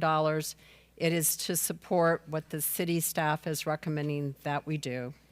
And that's all the comments. Very good. Let's go ahead and open it up to the public. Everybody's been sitting quietly. Well, pretty quiet. So anybody who wants to speak on this matter, come on forward. Just please give your name and address for the record. Limit your comments to 3 minutes.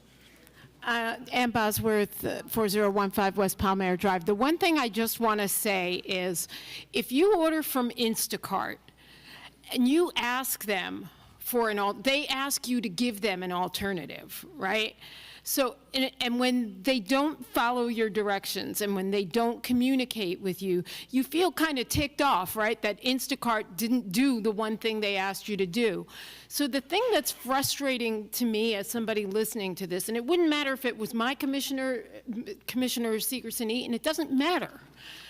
The respectful thing to do is when you're dealing with somebody's district, with a room full of people that depend on her to fight for the thing they were promised. Mr. City Manager, please make the phone call. Just call her. This is not hard. We just pick up the phone and we say, this is happening, this is why. Do you need to talk about this more? You don't stick a memo in, you don't wait 2 days. And no disrespect to either of you. I couldn't do your job. I am an MA, I am not a PhD. But when I hear city staffers getting angry back to commission members who are trying to satisfy all these people, I know what your job is, and I'm sure you're doing it Ms. well. Cosby, thank you, Speaker. But you have to, you gotta be respectful to the people who are trying to do their job. And all you have to do is talk back and forth to each other. You don't go around. We keep seeing that, you know, he likes something, and so he calls you and tells you how you can get around it. Stop doing that. Just talk to each other. Very good. Next speaker? Anybody? Just name and address for the record, please. My name is Paul Peterson. Thank you guys. Thank you for your time. Appreciate the information you've shared today. So I've got a couple questions and concern as a resident. So one, we've been talking about this bridge for a long time. I've heard about this bridge way before we moved in here, and I've got residents that have lived here for 40 years and have said this bridge has been in discussion for 40 years. So it's my concern that we're going to be sitting here 40 years later, well, I'll be in the grave by then, talking about this bridge. And there is no warm and fuzzy that has been given here today that lets me know that this bridge is going to be executed in the near future. I heard hope. We hope the price is going to go down. We hope that if there's an issue that we'll be able to fund it. We hope we're going to have budget for it. And, you know, as Mr. Harrison said, what are we going to do if it's above budget next year? Oh, well, we'll talk about it then. What does that tell me? We're kicking the can. Kicking the can, kicking the can, kicking the can. I've been watching the website, the city website. I check it religiously every month to see if there's any progress on the bridge. And I've seen updates here and there, you know, and it's been updated that we were going to raise it to 10 inches. That came into a shuffle. It got discussed. Engineering did a good job, raised it 27 inches. Everyone's extremely happy about that. We look at the bidding process online. Okay, bid's going to go out on this date. All the residents think, great, we're moving forward. We have progress. Let's see forward progress. Bid's going to be awarded. Bid's closing this date. Great, we have progress. And then just to hear now, something concerning to me, a couple things concerning to me, is, well, okay, if the bid was awarded now, we're not going to be able to finish the project. We knew that when we got the bid and we had a closing date on the bid then. I mean, I do bids. I'm an engineer. I run an engineering company. Marine engineering, a little different than the, you know, civil and that kind of stuff. So that was one concern I saw. Second, this is contractual writing, but liquidated damages of $100K on a $14 million project? I've never seen that in my life. I mean, I've bid on projects for government entities, countries, but, you know, and I've never seen anyone say, we want a, you know, $100K on $14 million. Typically it's 10%, 5% minimum, and 5% is typically negotiated. So that's a concern for me. So these are just some of the concerns I see as a citizen watching this. And I see a disjointment, you know, of our city leaders, which is also concerning to me as a resident, which I hope we can work on the communication, and come together as a group and find out how to get projects done. So those are my concerns. And I just want to hear from the council, how do we know this is going to be done in a year? If we say, okay, it's going to be done next year, this is our plan, we're going to allow $15 million just to, you know, in the chance that we're over budget. And I know we also said, oh, we haven't had any major price increases. Was there just a 50% tariff on steel? I don't know, I've got to pay a 50% tariff on steel, the stuff I bring in. I've got to fight for my products that I bring in that are engineered steel products. You know, it's there. Thank you, sir. I appreciate I wrote down your question there. Thank you. Go ahead. Next speaker.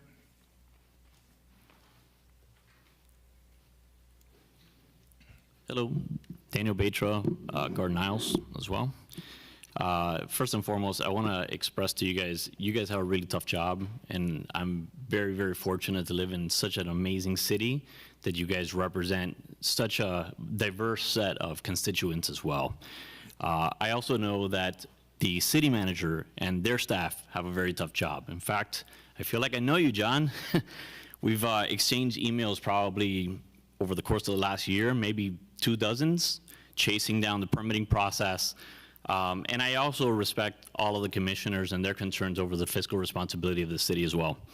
I do want to state, though, for those of you that are on the fence with regards to disapproving of us moving forward, what we have seen here is pure speculation. We've seen speculation on the permitting process and how easy that could be resubmitted, right? John, we've seen emails back and forth where we've seen one agency tag the next agency to the other. This person's on vacation, this person's been reassigned. It's pure speculation as to whether or not this would be an easy process. Nonetheless, some of the challenges that the closure of the organizations of the federal government might also result in the process, as we've already concurred with these federal agencies that they work on these permits in the order in which they are received. We have that in writing.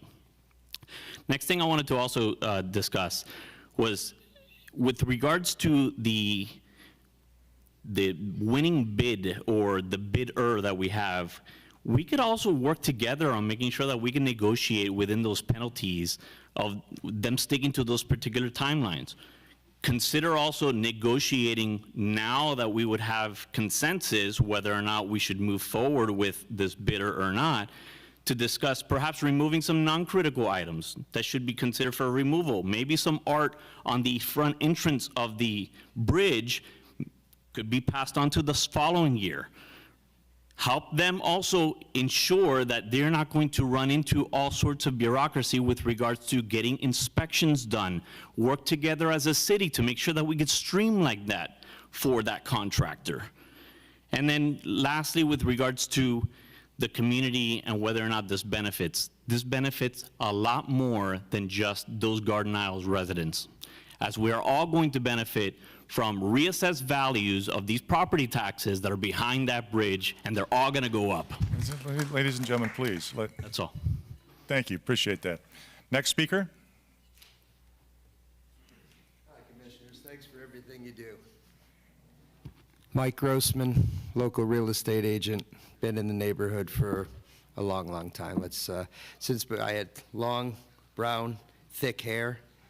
None of this gray hair, so it's been a while. But some of the names here have been around longer than me, and I appreciate all your services and the service you provide and the hard work you provide. When this discussion began, it was a little uncertain when it began. I heard 10 years, 14 years. When I got a real estate license 24 years ago, this bridge was a discussion. Now back then, and I'm not sure if people remember, it was solely about higher boats or higher bridges, larger boats can get bigger dollars. It was just about those properties being penalized. I live in Snug Harbor. I'm a one fixed bridge house. But the Garden Isles on the other side of the bridge, they were worried about values.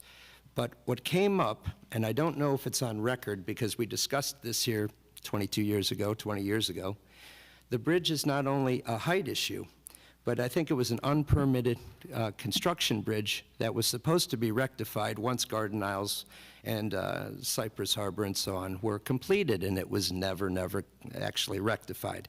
Then it also came up that cars bouncing over the bridge opposing each other had sideswiping incidents because it was an unsafe, bouncy bridge.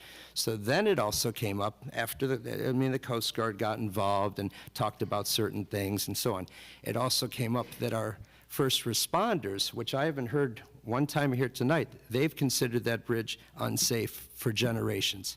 As their ambulances are bouncing over, cars are coming this way. Of course, there's the little sticks to divide it, but there are people, elderly people, that still live in the neighborhood that are trying to come in and out every day, and they're having problems negotiating over the bridge themselves. So I have not heard tonight about how unsafe the bridge still is. And believe me, if I've missed something and that's been fixed, I apologize and I'd love to hear it. But it's not just the height of the bridge, it's the fact it's been unsafe since I've heard about the bridge. So I think we kind of maybe need to bring that into focus as well as the importance of addressing the bridge. And of course, if you're going to try to make the bridge safer, you might as well just do the whole shebang in one shot and just get it done. And that's my opinion. I just want to let you know, and I hope it means something. Thanks for your time. Thank you, Thanks sir. for all your Appreciate effort. it. Appreciate it. Thank you. Next speaker. Anybody? Don't be shy. Just name and address for the record. Address. Matt Capiello, 160 Southeast 3rd Street, Garden Isles. And I'll echo, I'm not going to go on because this has belabored for a long time, but I'll echo what Danny said, and thank you all for your service. I know it's a somewhat of a thankless job. I know you get paid, but not probably nearly what it's worth. I wouldn't do it, other than for the service aspect of it. So thank each and every one of you for your service work. I just want to add a couple things. I think Commissioner Fournier had mentioned a lot of the same points I have, so I'm not going to belabor them. But one thing about the definition of a flawed bridge, we could choose a different adjective. It doesn't have to be a flawed bridge, but I mean, common sense would say if you're going to do a once in a 60-year lifetime, for me, renovation to a bridge, why not make it where it actually accommodates the higher rising sea levels, the larger vessels that are attracted by the higher dollar amount of the community now. And I think Danny mentioned it's going to elevate the property values. It'll create more revenue for the city because you're going to have people that want to move in, that have deeper water access, have more resources. They're going to knock more homes down, build bigger homes, improve the neighborhood. Some of these homes are in bad shape to begin with. You will invite more resourced people to do some of these projects. And we've been promised something, or at least been discussing this bridge for, I've been a resident for 12 years. We've been talking about it forever.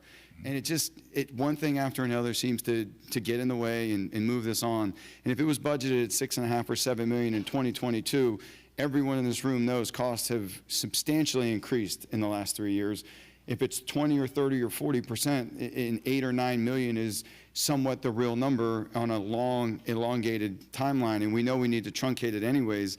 We're probably not that far off. And if the contractor acknowledged that we use a truncated timeline, next year we're going to have another $1.5 million in expense. Why would we solidify that and not move forward and try to get this done? We've all been promised it. I think it's due. The expenses aren't going to go down. Things aren't going to change. Thank you, everyone, for putting your service work in. And I'm not sure if this is going to vote. I don't know how this works, but the last thing I'll say is I personally leveraged a relationship from the Army Corps of Engineers, not a contractor. There's thousands of Army Corps engineer contractors. There's a very small group of actual Army Corps of Engineers.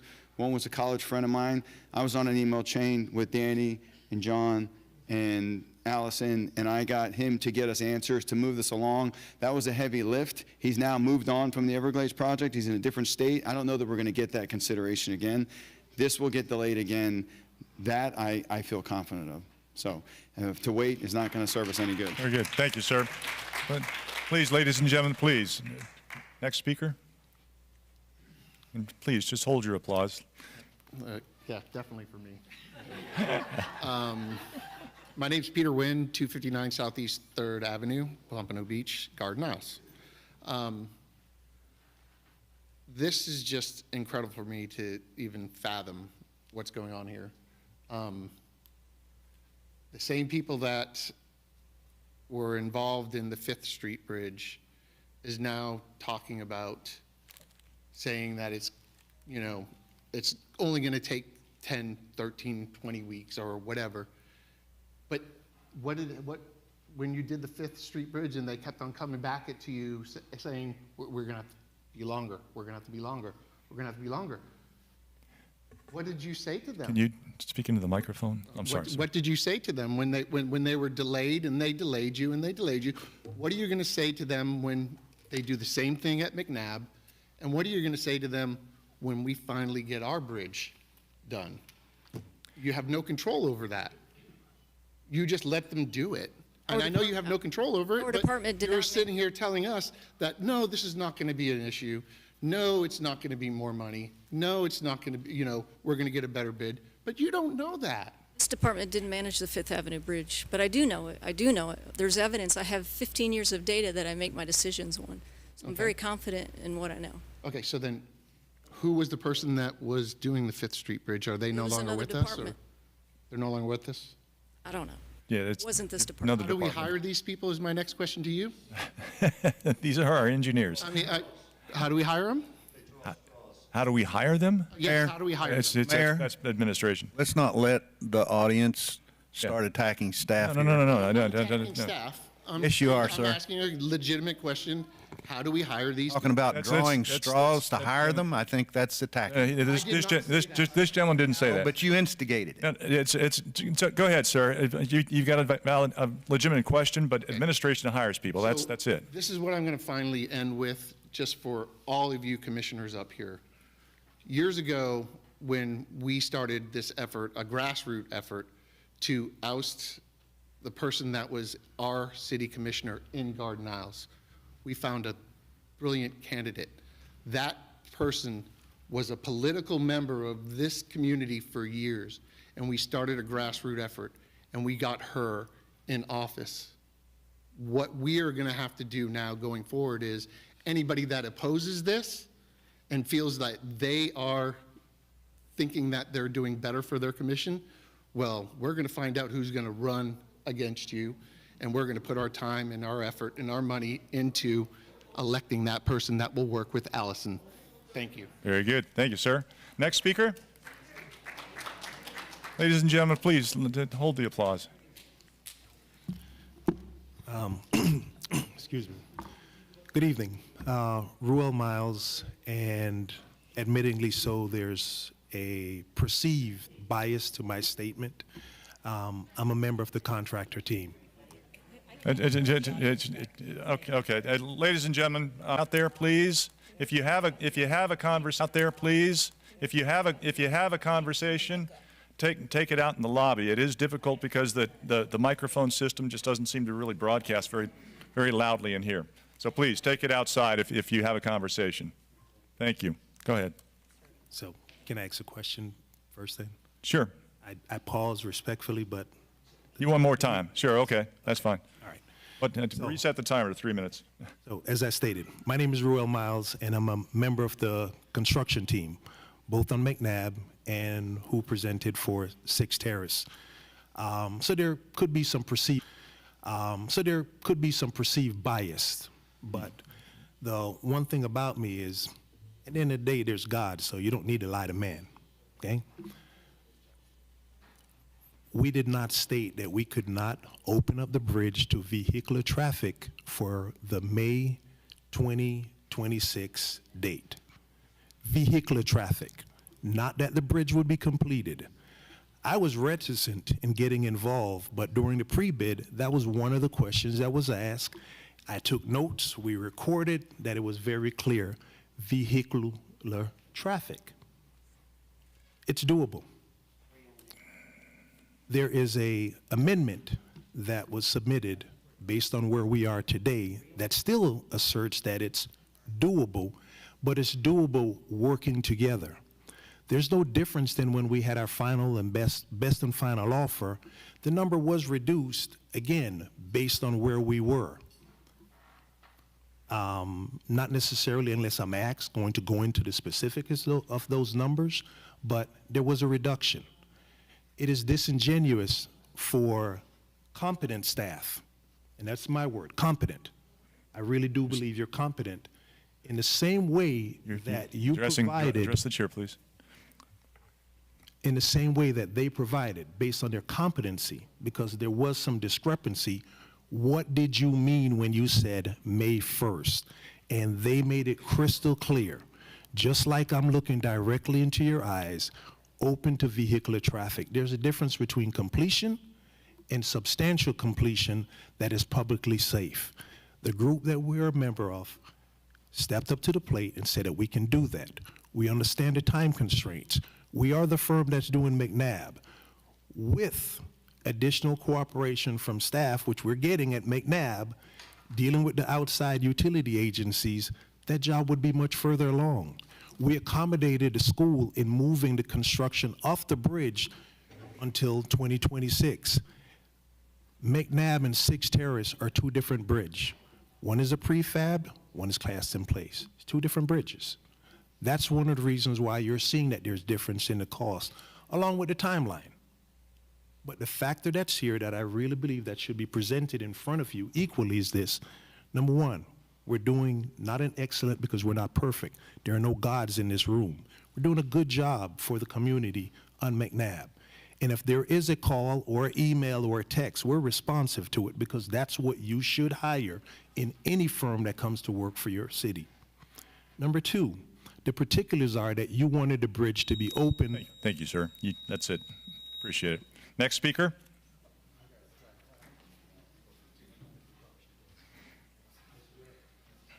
Hi, I'm Bruce Warzoa. Live on 6th Terrace, 3 houses down from the bridge. So of course, having the bridge done, it was a concern for me because my property's right there. And yeah, it's gonna be a mess for a little while. But there's some things that I question and I really hope that you take a look at. I've been involved in several constructions of automobile dealerships. I'm a fixed operations director, so I supervise it for the owners of the dealership that build car dealerships. And I work at one now, complex. And I can tell you that I have never, ever seen the cost reduction on a project, never, because everything goes up. I understand the time constraints and everything else.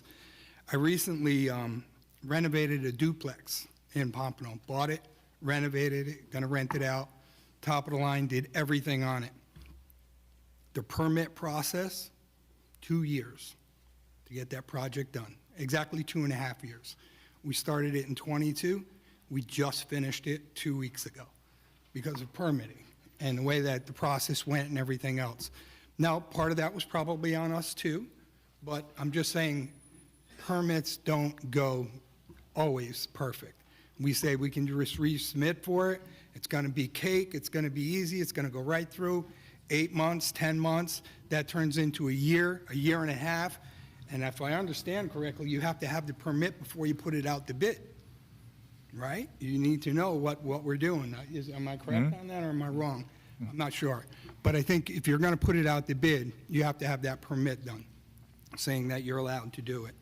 So that would be a concern for me as well. The other thing, someone mentioned that, it's gonna satisfy 300 homeowners. I can tell you, I live right over the bridge, 3 houses over. There are people from other communities that love to bike, walk, come through our community, and we welcome them. They walk their dogs, they ride their bikes, they're great people. We have great relationships with a lot of those people that live just on the other side of the bridge, across Atlantic. They come over to that community to ride their bikes and walk their dogs. It is a safety issue. That bridge has been neglected. I'm not saying the structure is unsafe, but the layout of the bridge right now is unsafe.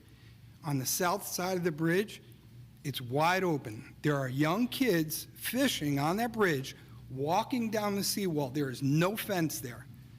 Now I look at the other bridges and they all have fences. So we got young kids walking on that. We had a young child drown in our canal a few years ago, right behind our house. I don't want to see that happen again. Thank you, sir. Things to consider.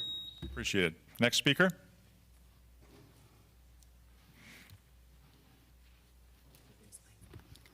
Hello, my name is Lauren DePaci. You wouldn't know by talking to me that I'm a long-term resident of Garden Isles. We came to Garden Isles in 1997, so we've been there a long time. And since I remember, a lot of what we've talked about in our neighborhood is about the bridge. We had Mayor Fisher come in. We voted for him because he promised us the bridge. We had Commissioner Hardin, you were there at some point. We voted for you for the bridge. Also, Tom McMahon, he talked about the bridge. So all these people were talking about getting this bridge done since I could remember. We have a lot of good people that live in Garden Isles, hardworking people, and I think that some of our residents really are concerned about this, and we feel we deserve it at this point. A lot of people were confused about the Go Pompano. I think a lot of people thought that the bridge was part of that. And I think they voted for a lot of that because of that reason. Maybe there was a little miscommunication there. We are concerned about the safety of the bridge. We've seen accidents, over that bridge over the years. Yes, we all want the bridge hard. We want to have a boat traffic and that stuff too. I think it's time for the commission to take into consideration of the people in Garden Isles. We have a lot of great people that live there, and we'd appreciate if you would all consider getting that done and then moving on to the other things that have been talked about afterwards. This has been on the table for a very long time, and I think if we wait, I think the costs are going to go up, and I think it's going to take much longer, and I hope to want to be around to see, you know, this to come to fruition for the people of Garden Isles. So I appreciate your consideration in moving forward and getting this done. Thank you. Thank you very much. Appreciate it. Next speaker. Please come forward. Good evening. Cheryl Rising, 520 Southeast 10th Avenue in Pompano. Just to be clear, I live on the east side of the bridge. I've lived here since 1990, and I'm here to give you a time reference of when this discussion first started. My husband and I were very active, and so are my parents who live on the water. I don't live on the water. Garden Isles does deserve the bridge. I agree with everybody. We don't agree to pay more than we should, and we should do our due diligence and make sure that we get some additional bids. It would be irresponsible for anyone to pay the $14 million and not look into it and delay it a little bit longer with a commitment to the community that we're going to build it. So let me fill in the timeline for you. My dates are a little bit off. I moved in 1990. I was pregnant in 1996 with my son. So somewhere in between, let's just say 1993, the commission was debating fixing the bridge. The selling point for the people on the west was it was unsafe. The selling point on the east, let's not spend the money, is it was proven that that wasn't the case. And that what it was is people were interested in their property values increasing for those who lived on the west side. So had there been more people aware of what was being discussed tonight, this room would have filled up with people that live on the east side that would probably be debating what some of us are regarding the cost. Because back then, again, people were interested on the west side getting their property values increased. It was proven that everything about it being unsafe wasn't true. The Pelican newspaper came out and wanted to interview me and take a picture on the bridge. I met with them and I said, absolutely not. I don't want to be part of that. I spoke up at the commission meeting because it was the right thing to do. Now, here we are, 2025. I understand long-term infrastructure needs. That should be addressed. Improve the clearance, absolutely. It will improve property values, and I think that's a win for Garden Isles. But let's do it the right way. Let's be responsible about it. Thank you. Thank you. Next speaker. Heather Gilchrist, 1341 Southeast 9th Avenue. I too live just east of Garden Isles. You know, I posted on my Facebook and Instagram stories yesterday some delusionally positive memes that said, what if it all works out? And may you all have the week, a week that turns out better than you anticipated. And Mayor Hardin, I noticed you like to use a rhetorical strategy of setting up straw man arguments. And basically, you asked several questions that boiled down to, what if it all works out? Couldn't we just reapply? Couldn't it just go fast? Sure, those things could happen. I like to engage in that on my social media, but that is not a responsible way to govern or manage. In management and governance, responsible management and governance, you hope for the best, but you plan for the worst. And right now we are in times where I think the worst tends to turn out even worse than we could possibly imagine.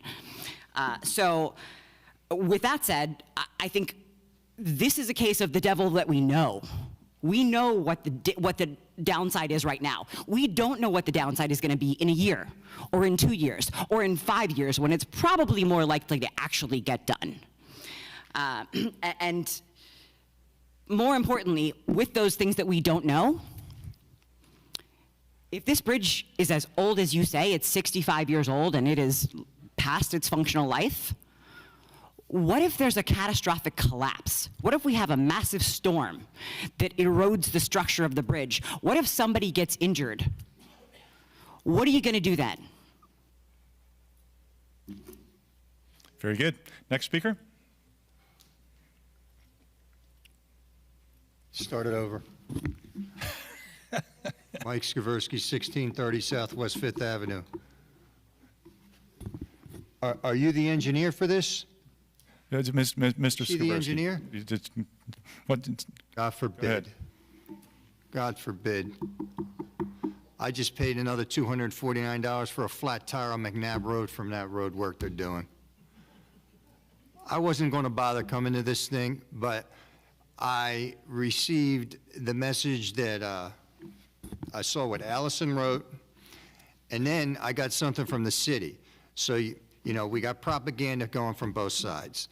About all I'm going to say is, I know for a fact, I don't know what she's done in the last year, I could care less, but I know for a fact that for the first 2 years, when she got elected, and other places to try to get something done on it. So she has been working on it, okay?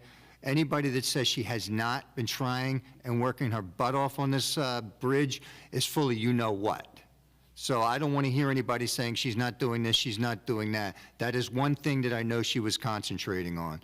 And in finale, why don't you all work together, get this thing done, we get some more contractors to bid on this thing. This price seems ridiculous, beyond ridiculous.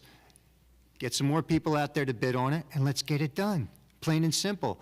I don't feel like reading what I wrote on Nextdoor 5 or 6 years ago. I lied. I said the project wouldn't get done till 2024. People thought I was nuts, okay? I try to tell people the truth, and then when I ran for office, I told people the truth. They thought I was absolutely crazy that you're going to get rid of lanes on Dixie and Atlantic. They thought I was nuts, just making stuff up. Now they know the facts. Get some more contractors and get it done. Very good. Thank you, sir. Further input from the public. Please come forward.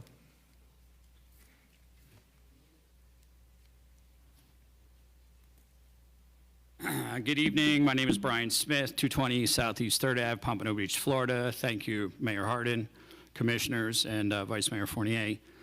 So we're talking about dangerous bridge, right? There's a yellow flashing light at the bottom of it for any of you that live in the neighborhood. So this isn't a vanity project. This is genuinely a project that is dangerous and has been deemed out of its useful life and needs to be replaced. I don't know what the final cost or the spend was on the Fifth Avenue Bridge, or Fifth Avenue Bridge. I think it was budgeted at close to $3 million. Does anybody know what the final project was? Lot less than 14. A lot less than 14. What was it? 3.2 million. 3.2 million was the final spend. So I don't know what the comparison is in terms of the length of the bridge, the structure of the bridge, the size of the bridge, but I know that construction costs since pre-COVID till now have nearly doubled. And I've listened to the expert up here tonight say that the bridge was going to cost $7 million, which I have a feeling that we'll all be laughing at, you know, if and when it comes to that in the future. The fact that we think a construction cost is going to be reduced in a year is patently outrageous. I've been in construction and commercial real estate for 26 years, and I too have never seen a price go down. I do agree that the time restraints are an impact. However, contracts customarily contain liquidated damages, and we've heard about them tonight, and I think the convention center right now, the Broward County Convention Center with Balfour Beatty, is in $25,000 to $65,000 a day in liquidated damages. So if the contractor agrees to perform under the terms of the agreement and we don't properly negotiate what the liquidated damages clause is, then we're going to be penalized as the taxpayers in this community. The contractor has definitely factored in the time restraints in the $14 million, the $13.9 million. Our job and your job sitting before us is to negotiate a contract where the liquidated damages clause is such that we benefit from the fact that if he exceeds the time restraints that are allocated in the contract, that we have heavy punitive damages, that we recover those dollars because he's already factored them into it. I think it's no secret to anybody in this room that we're all going to walk out of here after 4 hours, and we're going to have a split vote, 3-3. I think it's time that this dais comes together and works for the people sitting before you and stops with this little back and forth and really truly performs and works for the members of this community. Thank you. Very good. Thank you, sir. Thank you, ladies and gentlemen. Please refrain from applause. Any further public input? Going once, twice. Public input closed. Commission discussion. Commissioner Fessick. Just one thing.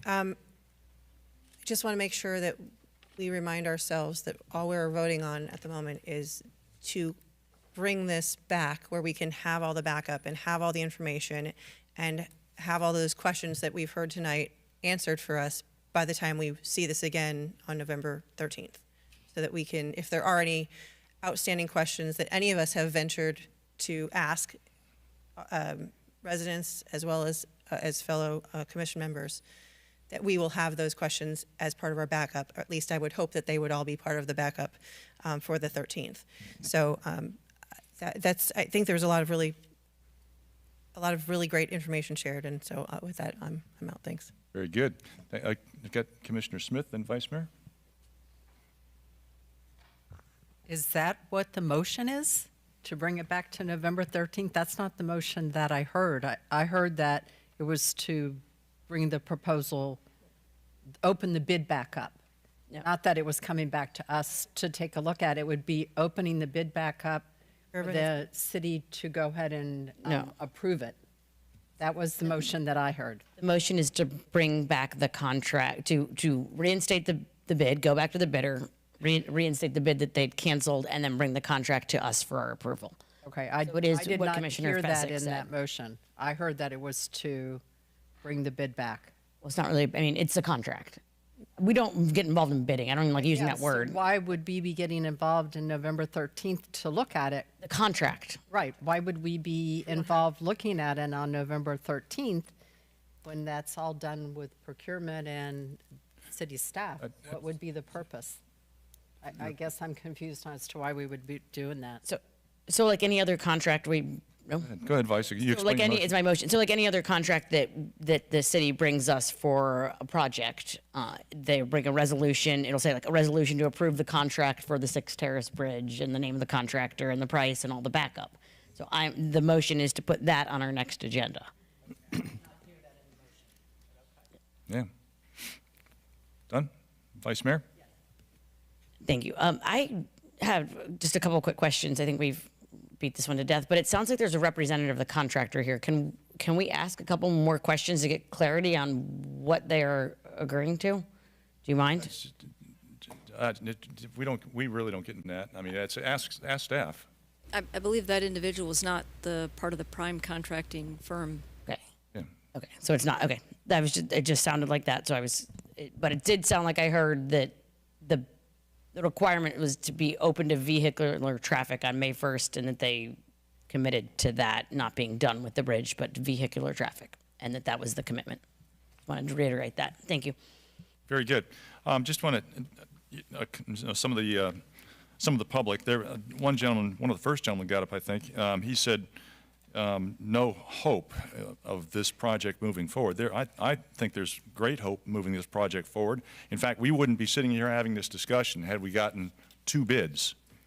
Even if 2 bids had come in at $14 million and $13.9 million, that would have been 2 bids. I think at that point in time, the city manager probably would have worked with each individual commissioner and explained the situation and said, okay, we need to find some money. What do you think about, can we put this project off? Can we do this? Can we do that? And he would have worked it out. The problem why we're here today is because we got 1 bid, which is so much out of whack from our professional staff estimates. That's really it. Otherwise, we would be moving forward with this thing right now.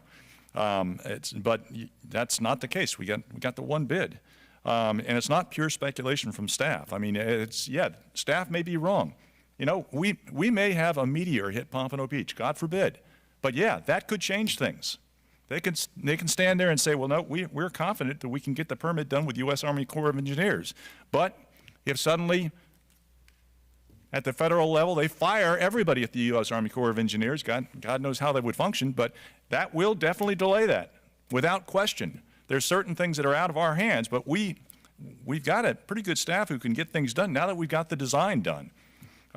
Construction bridge only, one gentleman brought that up. I think it was, I can't remember the gentleman's name, but that's been a long-standing, rumor out there. But if you look at the design of the end of the street there, if that was a construction bridge, they would have left more room for a cul-de-sac. There's no room for a cul-de-sac. If you took that bridge out, you can't, there's no turnaround. So I know people like to repeat that kind of stuff.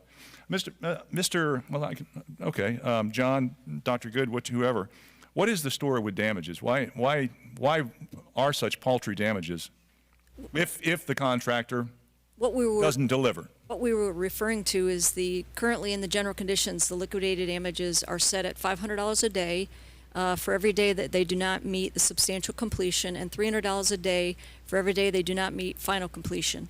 So we were totaling what we thought the schedule should take, and if you total up all of those days behind schedule, it may equate to $90,000, $100,000, which is nothing in comparison to the overall price tag. They would assume those damages, and that liability is the point we were trying to make. Got it. So in other words, the damages are insignificant based upon the amount of the bid. And is correct, and I think Mr. Berman can expand on how we establish our liquidated damages. And well, I'm sure. Yeah, that's really my question, because one gentleman, he stood up here and he was talking about $85,000 for the convention center and stuff like that. How is this established? Why can't we charge $85,000 a day? Who wants to answer that? Well, I wasn't part of the initial bid, but normally the liquidated damages are determined on the base of the price that is estimated. Here, the price that has come out is not even close to the liquidated damages. And also it's based on the damages that we assume, the financial damage we assume for every day that the project is not completed. So for a bridge, I mean, it's not like we're generating revenue. I mean, yes, there is some hardship, but there's no revenue that's lost, if you will. And you still don't have a bridge. Correct. So it doesn't cure the problem. It penalizes them.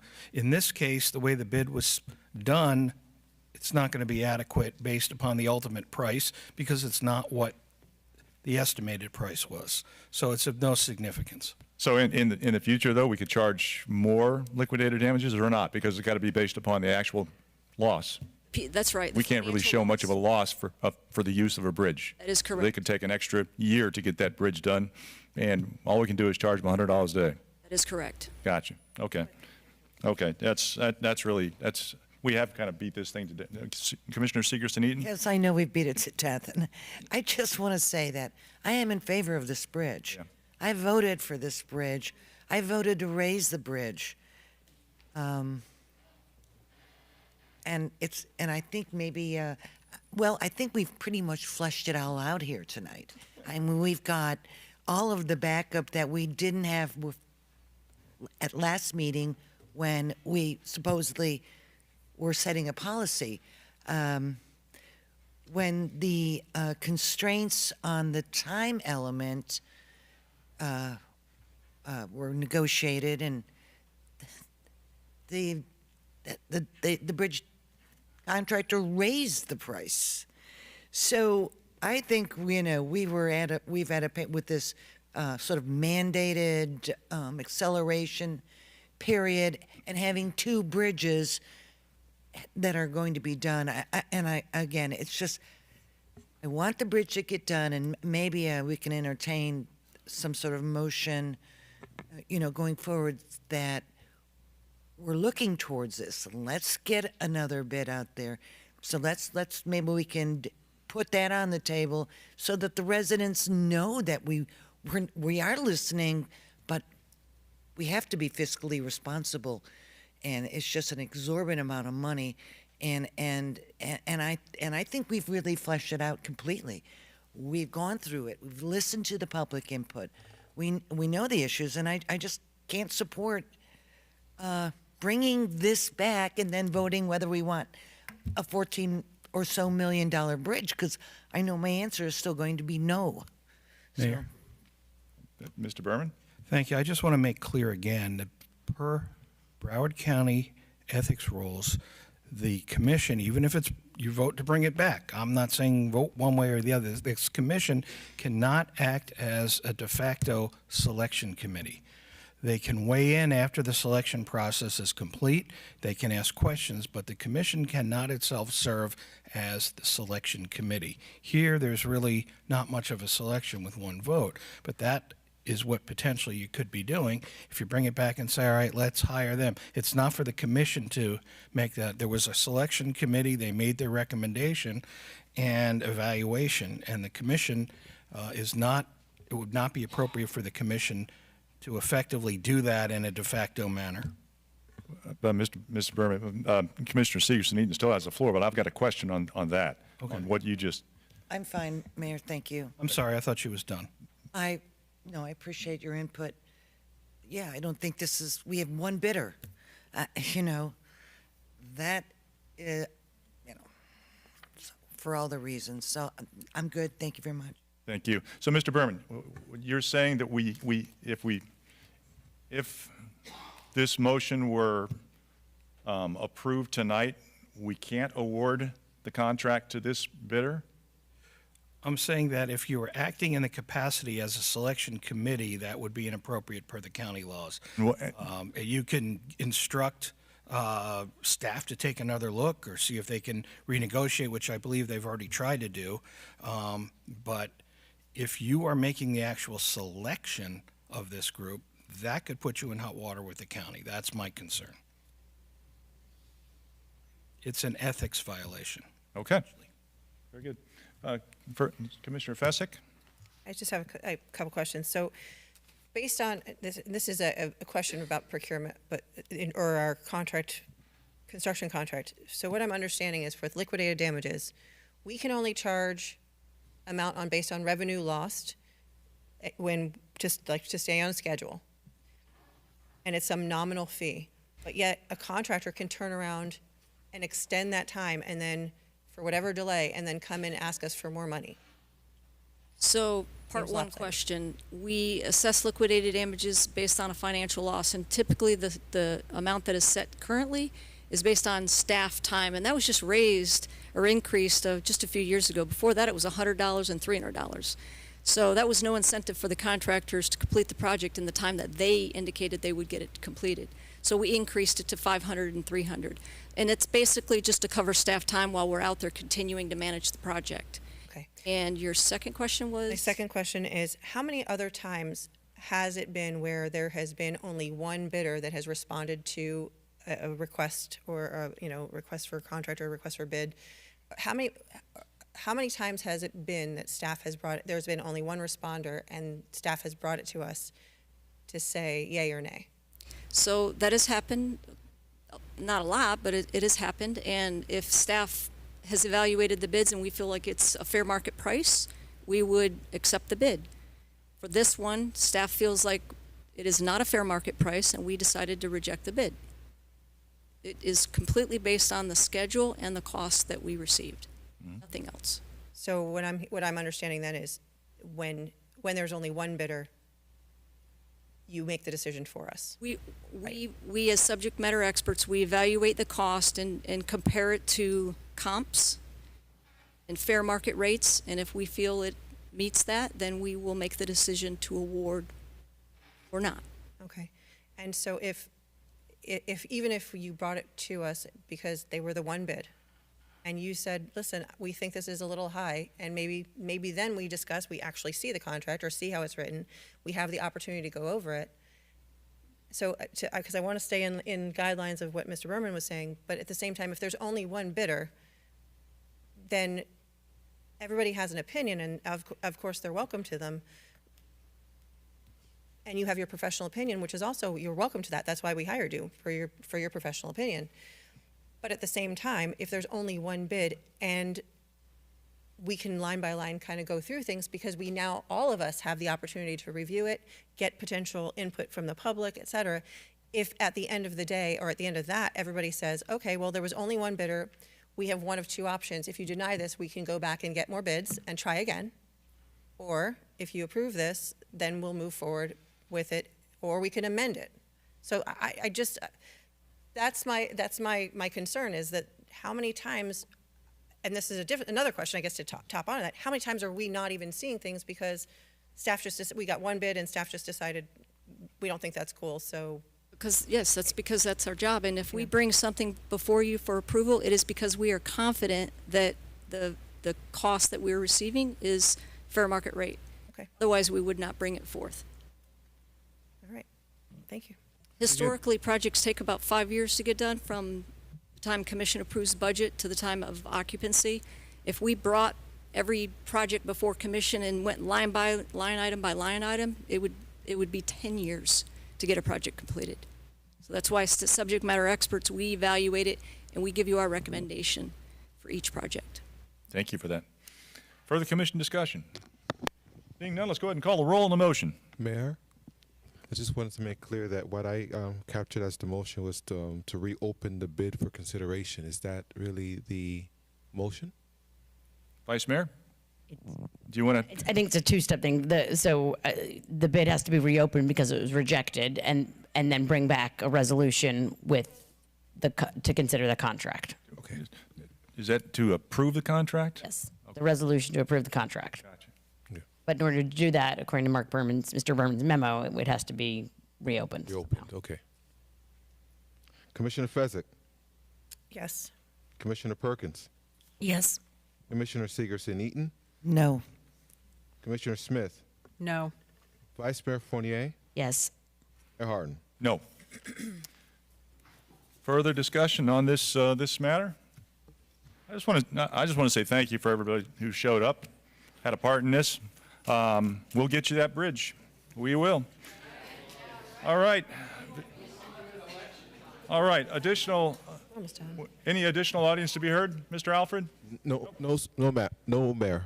Very good. Our next scheduled meetings, October 29th, 2025 at 6 p.m., a joint city/CRA special meeting. November 13th, 2025 at 1 p.m., regular city commission meeting, followed by December 9th, 2025 at 1 p.m., regular city commission meeting. Takes us up to reports. Mr. Harrison. No report, sir. Very good. Mr. Berman. No report at this time. Okay. Mr. Alfred. No report. All right. Takes us up to city commission. Commissioner Fezzik. Thank you. Just two things. Mr. Berman, I wanted to remind you to please bring back the BSO safety and procurement, or safety and decorum protocol resolution. I know that you'll be out for the next meeting, but if at all possible, to have it. I believe BSO has done an initial evaluation. I think that evaluation is being reevaluated to prioritize, or some things being done with it. But it is in the works. It's in process. Thank you. And then what I've been told. Then for Mr. Harrison, so at our September 9th meeting, we also voted unanimously to approve a motion that we would be notified in advance of any city or CRA property purchases, sales, leases, or demolitions. And I just wanted to make sure that we're still going to get that report on a monthly basis. Yes. Thank you. And and then the other thing is I've heard a few people say it here tonight too. And in 2025, I know it's been something I've brought up before, and so I'd like to have it brought up again, potentially at one of our next meetings, related to the streaming of our meetings. So we stream our commission meetings, we stream our CRA meetings, we stream the special joint meetings, we stream our planning and zoning meetings. There's a lot of these meetings that impact how we move forward in a city. And we do a lot of these meetings also. Development Services does a lot of meetings via Zoom. There's some other boards that meet via Zoom, or there's some other boards that meet here. And in the spirit of trying to move forward with accountability and sort of modernize how we serve our residents, there was a resolution back in 2016. It's 2016-140, and it was talking about the city's remote participation and digital transparency policy. And I would just like to see more of those meetings be broadcast, and so that if people choose to not be able to attend at 10 a.m. or at 1 p.m., that they have the opportunity to go back to YouTube or to go back to Granicus and to see those meetings. So development services is a very important, it's very important to know what's happening or what stage things are in the development of our city, and I've been lobbying for that one to be televised before I was even elected. And I think it's true for many other things within our city. It's important for people to be able to see the process and see where things are that are important to them without having to send an email or wait to hear back. So I would like to move that as part of it, to make an amendment to that resolution to fit today's world and bring us into today's modern Zoom / I guess modern technology-based world we live in. So that's just that. That's just an ask, Mr. Harrison, and Mr. Berman. And then the last thing I have is just it's related to the Nancy Canal. It's time that District 1 residents get a better explanation of what's been going on regarding the north and south portion of the Nancy Canal. It's been over 25 years, and this particular neighborhood, despite many emails, FOIA requests, meetings, and at this point, a whole heck of a lot of frustration, they have no answers really from the city, and they've done lots of research on their own, and they've asked these questions. So I would just like one piece of information sent to me to kind of help these people move forward, and I would really like to have this information and request it respectfully by November 5th. The only thing I'm asking for is proof of title from north to south of the land under the Nancy Canal, not the warranty deed that shows the east to west portion of the Nancy Canal. And I would just ask that you please copy the residents that were involved in the email and the meeting and include all those relevant files. If anybody wants to offer an apology for having them spend so many back and forth, so much of their time, that's up to you, but with just a simple answer by the 5th is the only thing that I'm requesting. And then everybody, I'll see you tomorrow at 6 p.m. Thank you very much. Very good. Commissioner Perkins. Thank you. What is the Nancy Canal? It's a canal that runs just behind a commercial property, so that is on the west side of Federal Highway, and then in the Cypress Lakes neighborhood. So it's Behind a Cardi. yeah. So it goes behind a Cardi, but then it also makes a reverse L shape, and goes back by the like Walmart, the neighborhood center, Walmart. Oh, okay. Yeah. Go back up. Okay, I know what you're talking about now. Okay, thank you, Mayor. I just want to thank everybody for showing up at my meeting last night at the Senior Activity Center. We had a resource meeting, which Leonard Robinson was there from the Housing Authority. Cassandra Rett was there talking to us about the homelessness and the community court. And also BSO was present to give us an update on the open carry of firearms, which was Captain Stallings. He did a great job. Also, I mentioned the same thing you all had Patricia talking about, the I&B Medical Association. They are having a free barbecue on Friday, October 31st from 11 o'clock to 2 o'clock. That's on Dixie Highway and Northwest 12th Street in Pompano. So that's the I&B, which is a new medical center in my District 4 on Dixie Highway. And lastly, I ended my meeting last night letting everybody know about I was approached by City Legal Department regarding the Westview Cemetery Board, who is interested in conveying the cemetery land to the city of Pompano Beach. And it's a as-is consideration. So because of that, I wanted to have a meeting on Thursday at 6 p.m. at the E. Pat Larkin Center to give the community a chance to give their input or voice their opinion on the transfer or the donating the land to the city of Pompano Beach. So I wanted that to be done fairly because I didn't want any more surprises when it comes to the cemetery regarding the community. So the meeting is about whether or not the community, how the community feels about Westview Cemetery Board donating their land to the city of Pompano Beach. Again, that is that will be Thursday, October 30th, 6 o'clock at the E. Pat Larkin Center. So, Kervin, if you would kindly advertise it in case some of the other commissioners want to attend, they will have that opportunity to attend. And lastly, don't forget Saturday, November 1st. That's our time change at 2 p.m. So I think we've got to fall back with the clock. Am I right? Fall back. So don't forget the time change on November 1st, 2 p.m. Fall back. 2 a.m. 2 a.m. What did I say? What did I say? 2 p.m. It's at night, but. 2. Very good. Commissioner Segerson-Eaton.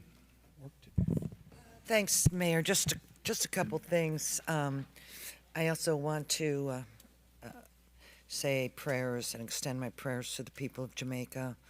I also, today is National First Responders Day.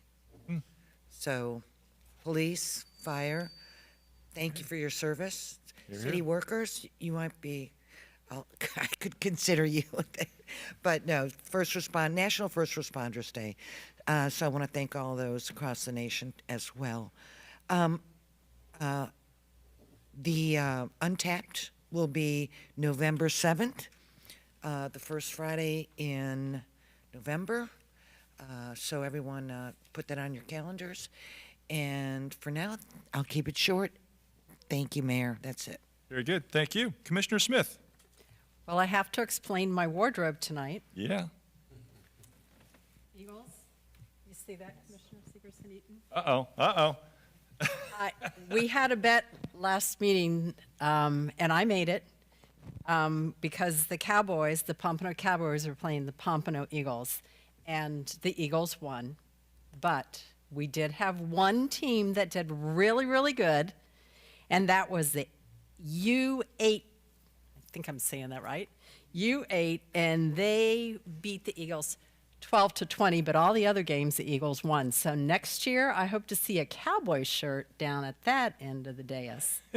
So that's why I have the wardrobe on, and thank you, Scott, for lending me the jersey. It was really nice tonight to walk into jazz in the chamber. I can see that going forward in our new chamber across the street, to have functions like that where the community's there listening to jazz. So I loved it. It was very peaceful. It was a great way to walk in. October 23rd, the city did a clean street in Collier City and Esquire Lake. They started at 8 a.m. and they completed it at 4 p.m. And it was 10 staff, 1 code compliance, 1 BSO officer, 3 clam trucks, and 3 litter trucks that picked up 23.96 tons of trash.